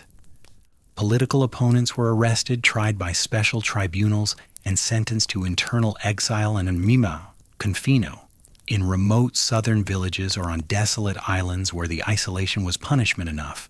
The regime's domestic achievements were real but unevenly distributed.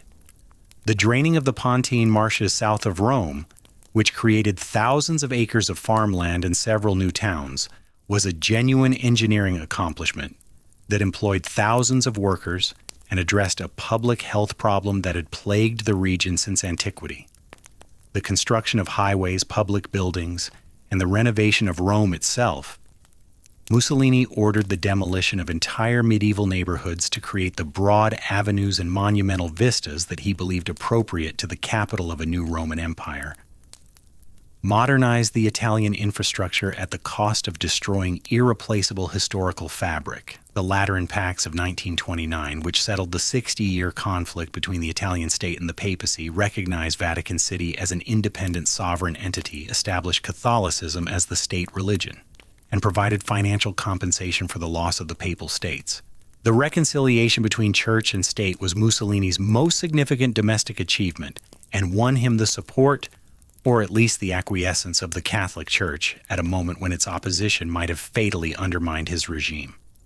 But the fundamental purpose of the fascist state was not domestic reform. It was the restoration of Italian greatness, the creation of a new Roman Empire that would command the respect of the great powers and provide the Italian people with the sense of national destiny that the liberal state had failed to deliver. This imperial ambition led Mussolini, with an inevitability that looks obvious in retrospect but that was not apparent to all contemporaries, toward the catastrophe that would destroy his regime, devastate the Italian peninsula, and leave scars that the nation would spend decades healing.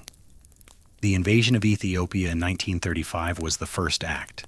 Italian forces, equipped with modern weapons including poison gas, the use of which was a war crime under international law and which was employed against Ethiopian soldiers and civilians with a casualness that reveals the moral character of the regime more starkly than any domestic policy, conquered the ancient African kingdom in 7 months.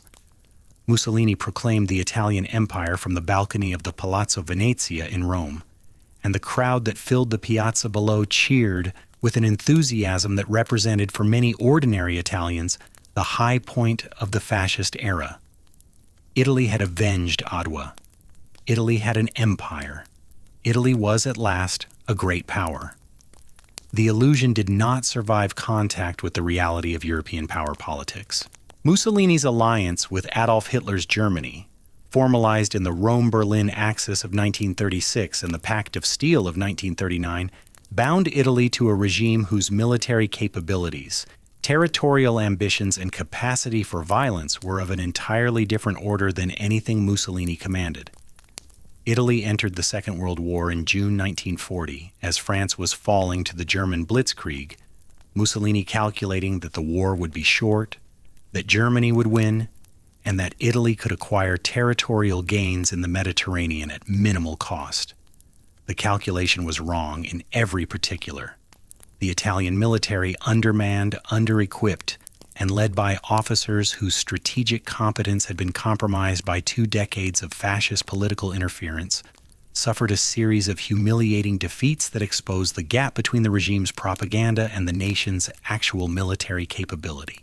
The invasion of Greece in October 1940 launched without adequate preparation and against the advice of Italian military commanders bogged down within weeks. Greek forces counterattacked and drove the Italians back into Albania, requiring German intervention to rescue the campaign. In North Africa, a small British force routed a much larger Italian army, capturing over 100,000 prisoners in a campaign that lasted barely 2 months. The Italian Navy, though possessing modern warships, was hampered by fuel shortages, inadequate air cover, and a command culture that discouraged initiative, and it suffered devastating losses at Taranto and Cape Matapan that eliminated it as a strategic factor in the Mediterranean. The war came home to Italy in ways that Mussolini had never anticipated and that the Italian people had never imagined. Allied bombing campaigns, beginning in 1940 and intensifying dramatically from 1943 onward, struck Italian cities with a destructive power that reduced urban neighborhoods to rubble and killed tens of thousands of civilians.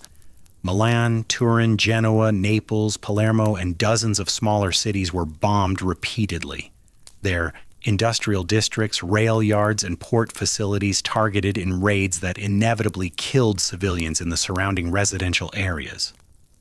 The bombing of the ancient monastery of Monte Cassino in February 1944, reduced to rubble by Allied aircraft in the mistaken belief that it was being used as a German observation post, became a symbol of the war's indiscriminate destructiveness. A building that had stood for 14 centuries, that had preserved Western learning through the darkest periods of the early Middle Ages, obliterated in a single morning. The collapse came in the summer of 1943. Allied forces, having conquered North Africa, invaded Sicily on July 10th, and the speed with which the island fell revealed the terminal weakness of both the Italian army and the fascist regime. On July 25, 1943, the fascist Grand Council voted to restore the king's constitutional authority, effectively a vote of no confidence in Mussolini. The king dismissed Mussolini and had him arrested. The Italian people, who had cheered him from the balcony of the Palazzo Venezia 8 years earlier, tore down his portraits, smashed the fascist symbols that adorned public buildings, and celebrated in the streets with an enthusiasm that was genuine, desperate, and premature. The war was not over. It was about to enter its most terrible phase. The new Italian government, led by Marshal Pietro Badoglio, secretly negotiated an armistice with the Allies that was announced on September 8, 1943. The announcement was followed by a catastrophic collapse of Italian military organization. The king and Badoglio fled Rome for the south, leaving the armed forces without clear orders. German forces, which had been pouring into Italy since the fall of Sicily, disarmed and interned hundreds of thousands of Italian soldiers, many of whom were deported to labor camps in Germany where they endured conditions little better than those imposed on prisoners of war from nations Germany regarded as enemies. The Italian fleet sailed to Malta to surrender to the Allies, and the battleship Roma was sunk by a German radio-guided bomb during the voyage, killing over 1,000 sailors in what was for the Italian Navy a final act of destruction that combined technological modernity with strategic futility. Italy was now split in two. The south, liberated by the Allied advance, was administered by the royal government under Allied supervision. The north and center were occupied by German forces, who installed Mussolini, rescued from captivity by German commandos in a daring mountain operation, as the head of a puppet state, the Italian Social Republic, based at Salo on the shores of Lake Garda. The distinction between the two Italies was not merely political. It was experienced daily in the lives of millions of people who found themselves living under radically different conditions. The South scarred by invasion and liberation, the North subjected to German occupation, partisan warfare, and reprisals of escalating brutality. The Italian resistance, the Resistenza, that fought against the German occupation and Mussolini's puppet state in the North, was one of the largest partisan movements in occupied Europe.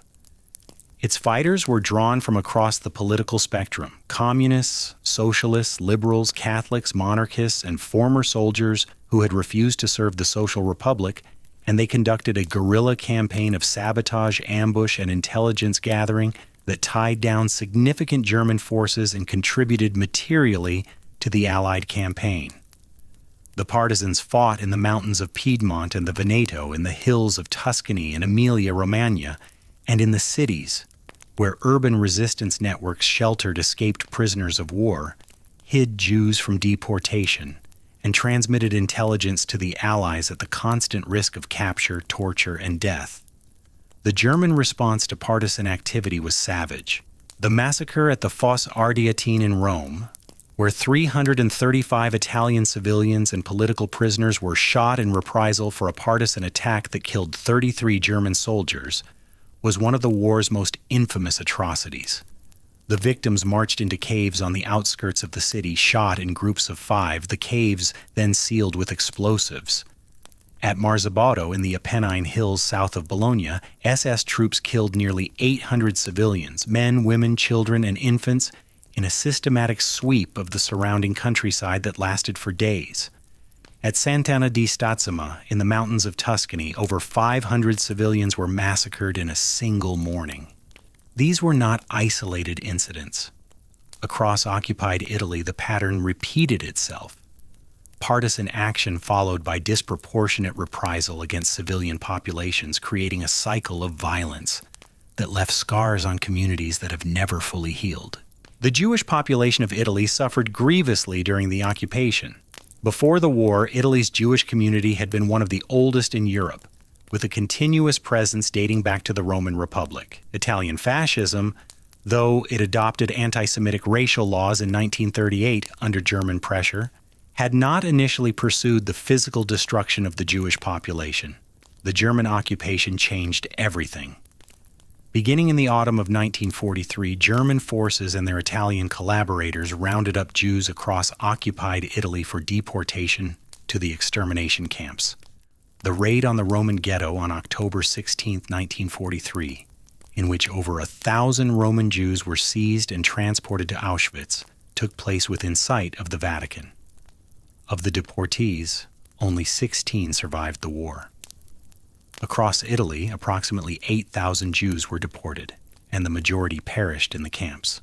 The numbers were smaller than in other occupied countries, partly because of the actions of ordinary Italians, priests, nuns, farmers, neighbors, who hid Jewish families at enormous personal risk, an effort that saved thousands of lives, and that represents one of the few sources of moral light in an otherwise dark period. The Allied campaign up the Italian peninsula was slow, bloody, and costly. The mountainous terrain, the narrow valleys, the rivers that cut across the line of advance, all favored the German defenders, who fought a skillful withdrawal from one fortified position to the next, exacting maximum casualties for every kilometer of ground conceded. The battles at Salerno, Anzio, Cassino, and along the Gothic line in the northern Apennines were among the hardest-fought engagements of the European War, and the Italian civilian population caught between the advancing Allies and the retreating Germans suffered terribly. Their homes destroyed, their fields mined, their livestock slaughtered, their communities shattered by a violence over which they had no control. The war in Italy ended in late April 1945, with a speed that belied the grinding slowness of the preceding 20 months. The partisan insurrection in the northern cities, Milan, Turin, Genoa, Bologna, liberated those cities before the Allied armies arrived, in an uprising that the partisans regarded as the founding moment of a new democratic Italy, purified by resistance and sacrifice. Mussolini, fleeing toward Switzerland with his mistress Clara Petacci and a handful of loyalists, was captured by partisans on the shore of Lake Como on April 27th. He was executed the following day. His body, along with Petacci's and those of several other fascist leaders, was brought to Milan and hung upside down from the roof of a gasoline station in the Piazzale Loreto, the same square where the previous year the bodies of 15 executed partisans had been displayed by the fascists as a warning. The symmetry was deliberate. The crowd that gathered to view the bodies spat, threw stones, and fired bullets into the already dead flesh with a fury that contained within it 20 years of suppressed rage, 3 years of occupation, and the accumulated grief of a nation that had been led to catastrophe by a man who had promised it glory. Italy emerged from the Second World War physically devastated, politically shattered, and morally exhausted. The war had killed over 400,000 Italians, military and civilian. Entire cities lay in ruins. The transportation network, roads, bridges, railroads, ports, was wrecked. Industrial capacity was reduced to a fraction of its pre-war level. The agricultural South, which had been the first theater of the Allied invasion, had suffered disproportionately. Its already fragile infrastructure further degraded by 2 years of combat operations, refugees numbered in the millions, displaced persons, returning soldiers, families that had fled bombing or reprisals and now attempted to return to homes that no longer existed. The political reconstruction that followed was shaped by 2 decisive events. The first was the institutional referendum of June 2, 1946, in which the Italian people were asked to choose between monarchy and republic. The vote was close. 12 million for the republic, 10 million for the monarchy. And it revealed once again the deep division between North and South. The North voted overwhelmingly for the republic, associating the monarchy with its complicity in fascism and its abandonment of the nation in September 1943. The South voted for the monarchy, reflecting a more conservative political culture and a loyalty to the House of Savoy that persisted despite everything. The Republic won. King Umberto II, who had succeeded his father Victor Emmanuel only weeks earlier, departed Italy for exile in Portugal. The Savoy dynasty, which had unified Italy and then presided over its darkest chapter, was gone. The second decisive event was the drafting and adoption of the new constitution, which came into effect on January 1, 1948.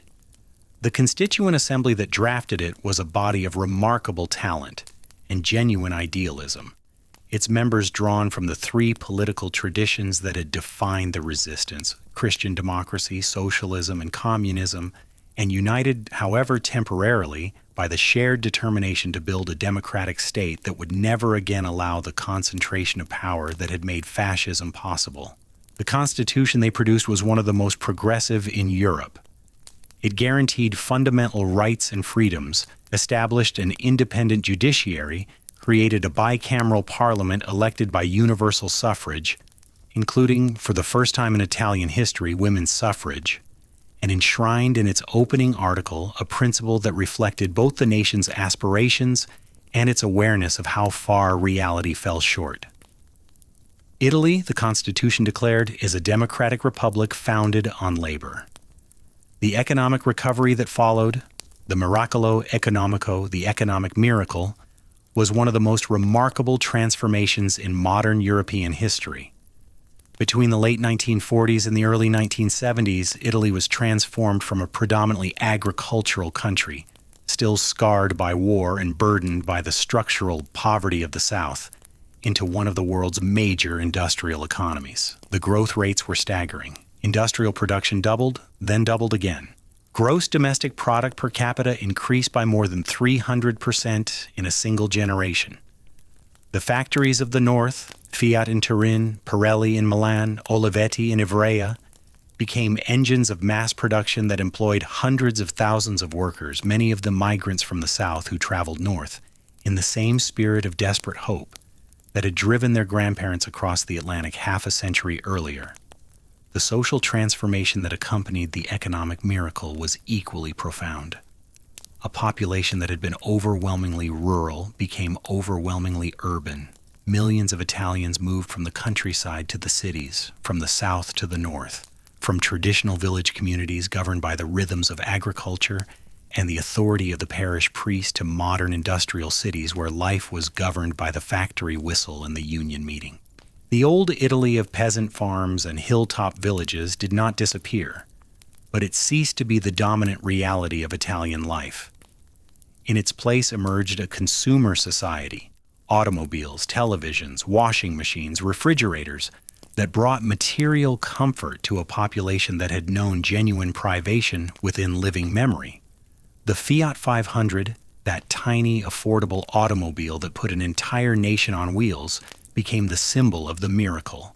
Its rounded form puttering along newly built autostrada that connected the peninsula from north to south with a speed and convenience that would have astonished the Romans who built the first highways along the same routes 2,000 years earlier. But the miracle, like all miracles, had its costs and its contradictions. The mass migration from south to north that fueled industrial growth also deepened the cultural and economic divide that had plagued Italy since unification. Southern migrants arriving in Turin and Milan encountered a hostility that was sometimes subtle and sometimes not.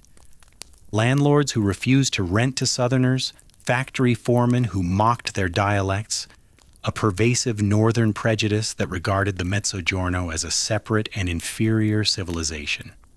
The phrase terroni, a derogatory term derived from terra, earth, meaning people of the soil, was hurled at southern migrants with a casual cruelty that revealed how fragile the bonds of national identity remained, even a century after the Risorgimento.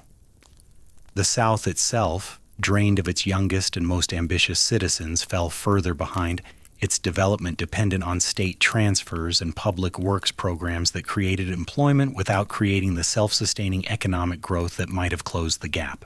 The political system that governed the miracle years was dominated by the Christian Democratic Party, which held power continuously from 1948 to 1994 in various coalition configurations, the longest unbroken reign of a single party in any Western European democracy.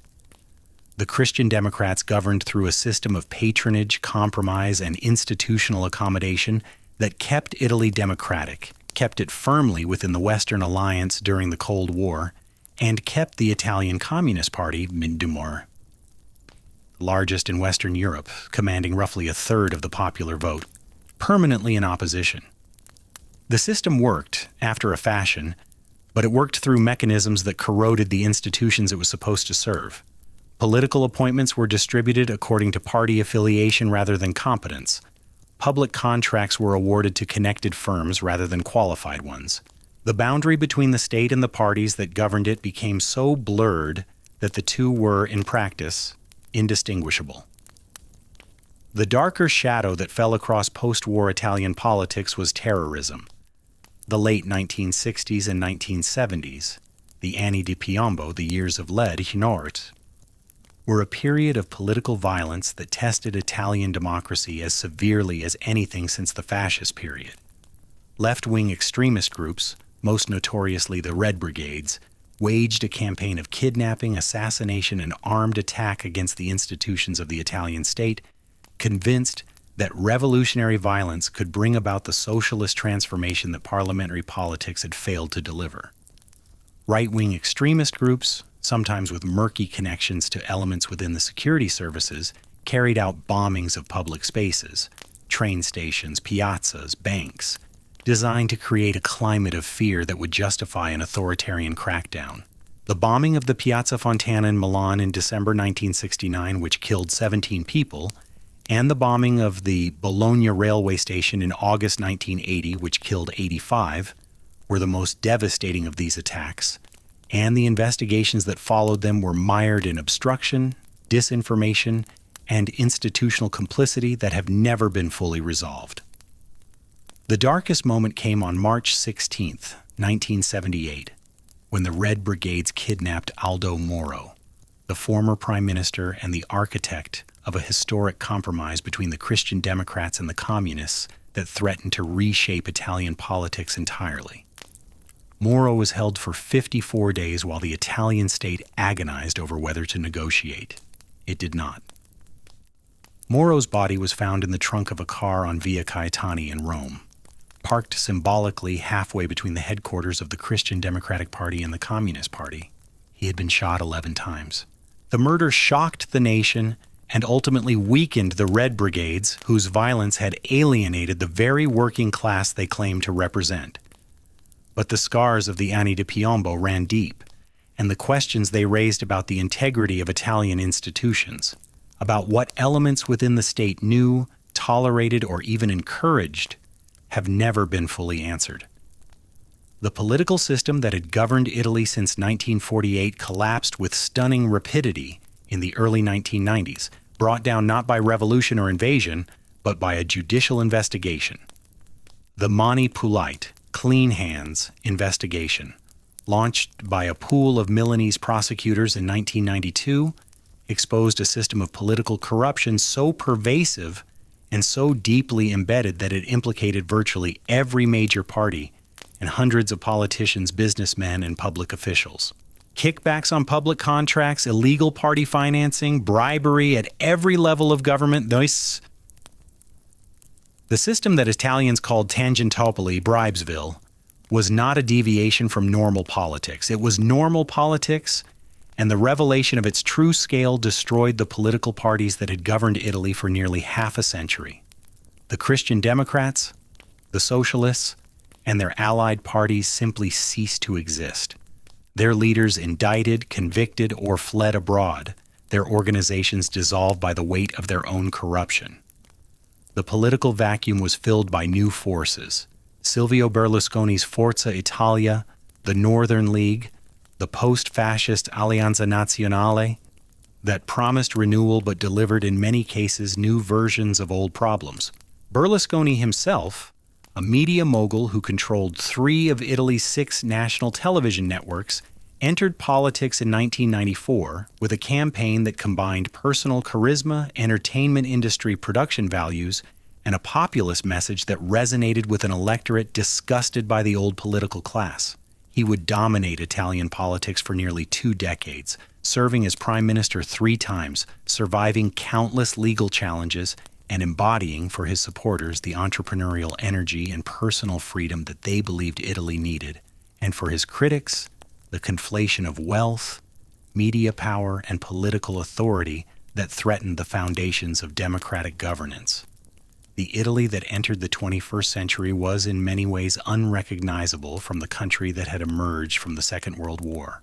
It was the 8th largest economy in the world, a founding member of the European Union, a cultural powerhouse whose fashion, food, design, cinema, and art continued to shape global taste with an influence wildly disproportionate to the country's size and population. Its cities, Rome, Florence, Venice, Milan, Naples, drew tens of millions of visitors annually, pilgrims to a beauty that centuries of war, neglect, earthquake, and political mismanagement had somehow failed to destroy.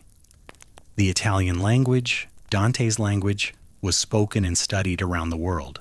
Italian cuisine had become, in its emigrant and adapted forms, arguably the most popular food culture on earth. The country that had struggled for a century to make Italians had succeeded beyond anyone's reasonable expectation, creating a national identity that was recognized, admired, and imitated from Tokyo to Buenos Aires. And yet the old contradictions persisted, transformed but not resolved. The North-South divide remained Italy's deepest structural wound, defying every attempt at remedy. Organized crime, the mafia in Sicily, the Camorra in Campania, the 'Ndrangheta in Calabria, continued to exercise a shadow sovereignty over significant portions of the South, its power built on drug trafficking, extortion, and the exploitation of the same poverty and institutional weakness that had plagued the region since unification. Political instability remained chronic. Italy has had more than 70 governments since 1946, a rate of turnover that reflects both the fragmentation of the Italian party system and a deeper cultural ambivalence about centralized authority that may trace its roots back to the communal independence of the medieval city-states. The economy, which had grown so spectacularly during the miracle years, stagnated in the early 21st century under the weight of public debt, demographic decline, rigid labor markets, and a bureaucratic apparatus whose inefficiency was legendary even by the generous standards of European public administration. But to catalog Italy's problems is to miss something essential about the country and about its history. Italy has always been a place where the official story and the lived reality exist in parallel, occasionally intersecting but never fully merging. The state may be inefficient, but the family is strong. The economy may stagnate in the aggregate, but the small businesses, the artisanal workshops, the family farms producing wine and olive oil and cheese of extraordinary quality continue to operate with a vitality that no statistic can capture. The political system may be chaotic, but the culture, that vast, deep, endlessly renewable reservoir of beauty, creativity, and human warmth, endures with a resilience that has survived the fall of Rome. The barbarian invasions, the medieval wars, the foreign dominations, the fascist catastrophe, and everything else that history has thrown at this improbable, magnificent, infuriating peninsula. Stand in the Roman Forum today, in the early morning before the tourist crowds arrive, and you stand in a place where every layer of Italian history is visible simultaneously. Beneath your feet lie the paving stones of the Republic, worn smooth by the sandals of senators who debated the fate of Carthage. Around you rise the columns of imperial temples, their marble stripped but their foundations enduring. The medieval churches that were built into the ruins, using ancient columns as their own, speak to a civilization that consumed its predecessors and was nourished by them. The Renaissance palaces on the surrounding hills were constructed by families who competed for power with the same ferocity as the medieval factions and the Roman patricians before them. The modern city hums beyond the archaeological zone, its traffic and its voices and its coffee machines all operating within a landscape that has been continuously inhabited for nearly 3,000 years.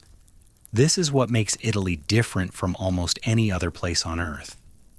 Not the beauty alone, though the beauty is staggering. Not the history alone, though the history is among the richest and most consequential of any nation. It is the compression, the way every century presses against the next, the way a Baroque fountain plays its water into a basin carved from an ancient Roman sarcophagus, the way a family sits down to dinner in a farmhouse whose walls contain stones that were quarried when Augustus was emperor, eating bread made from grain grown in fields that have been cultivated without interruption since the Etruscans painted their tombs with images of banquets not so different from the one being shared at that table in that house on that evening, under the same stars that Virgil watched from the hills above Naples and Dante watched from his exile in Ravenna. The history of Italy is not a line. It is a spiral, circling back on itself, revisiting the same themes in different registers across the millennia.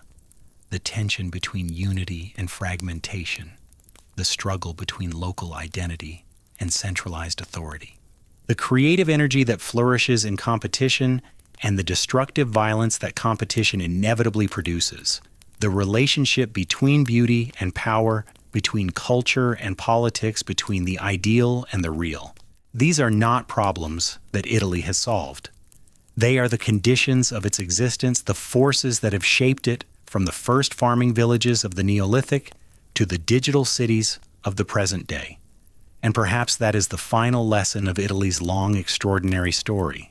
that a civilization does not need to solve its contradictions to endure, that a people can carry their fractures across millennia without breaking apart entirely, held together by something deeper than political institutions or economic systems, by language, by landscape, by the accumulated weight of shared memory, by the simple, stubborn, unreasonable human refusal to let go of a place that has given the world so much beauty and so much grief and so much of what it means to be alive.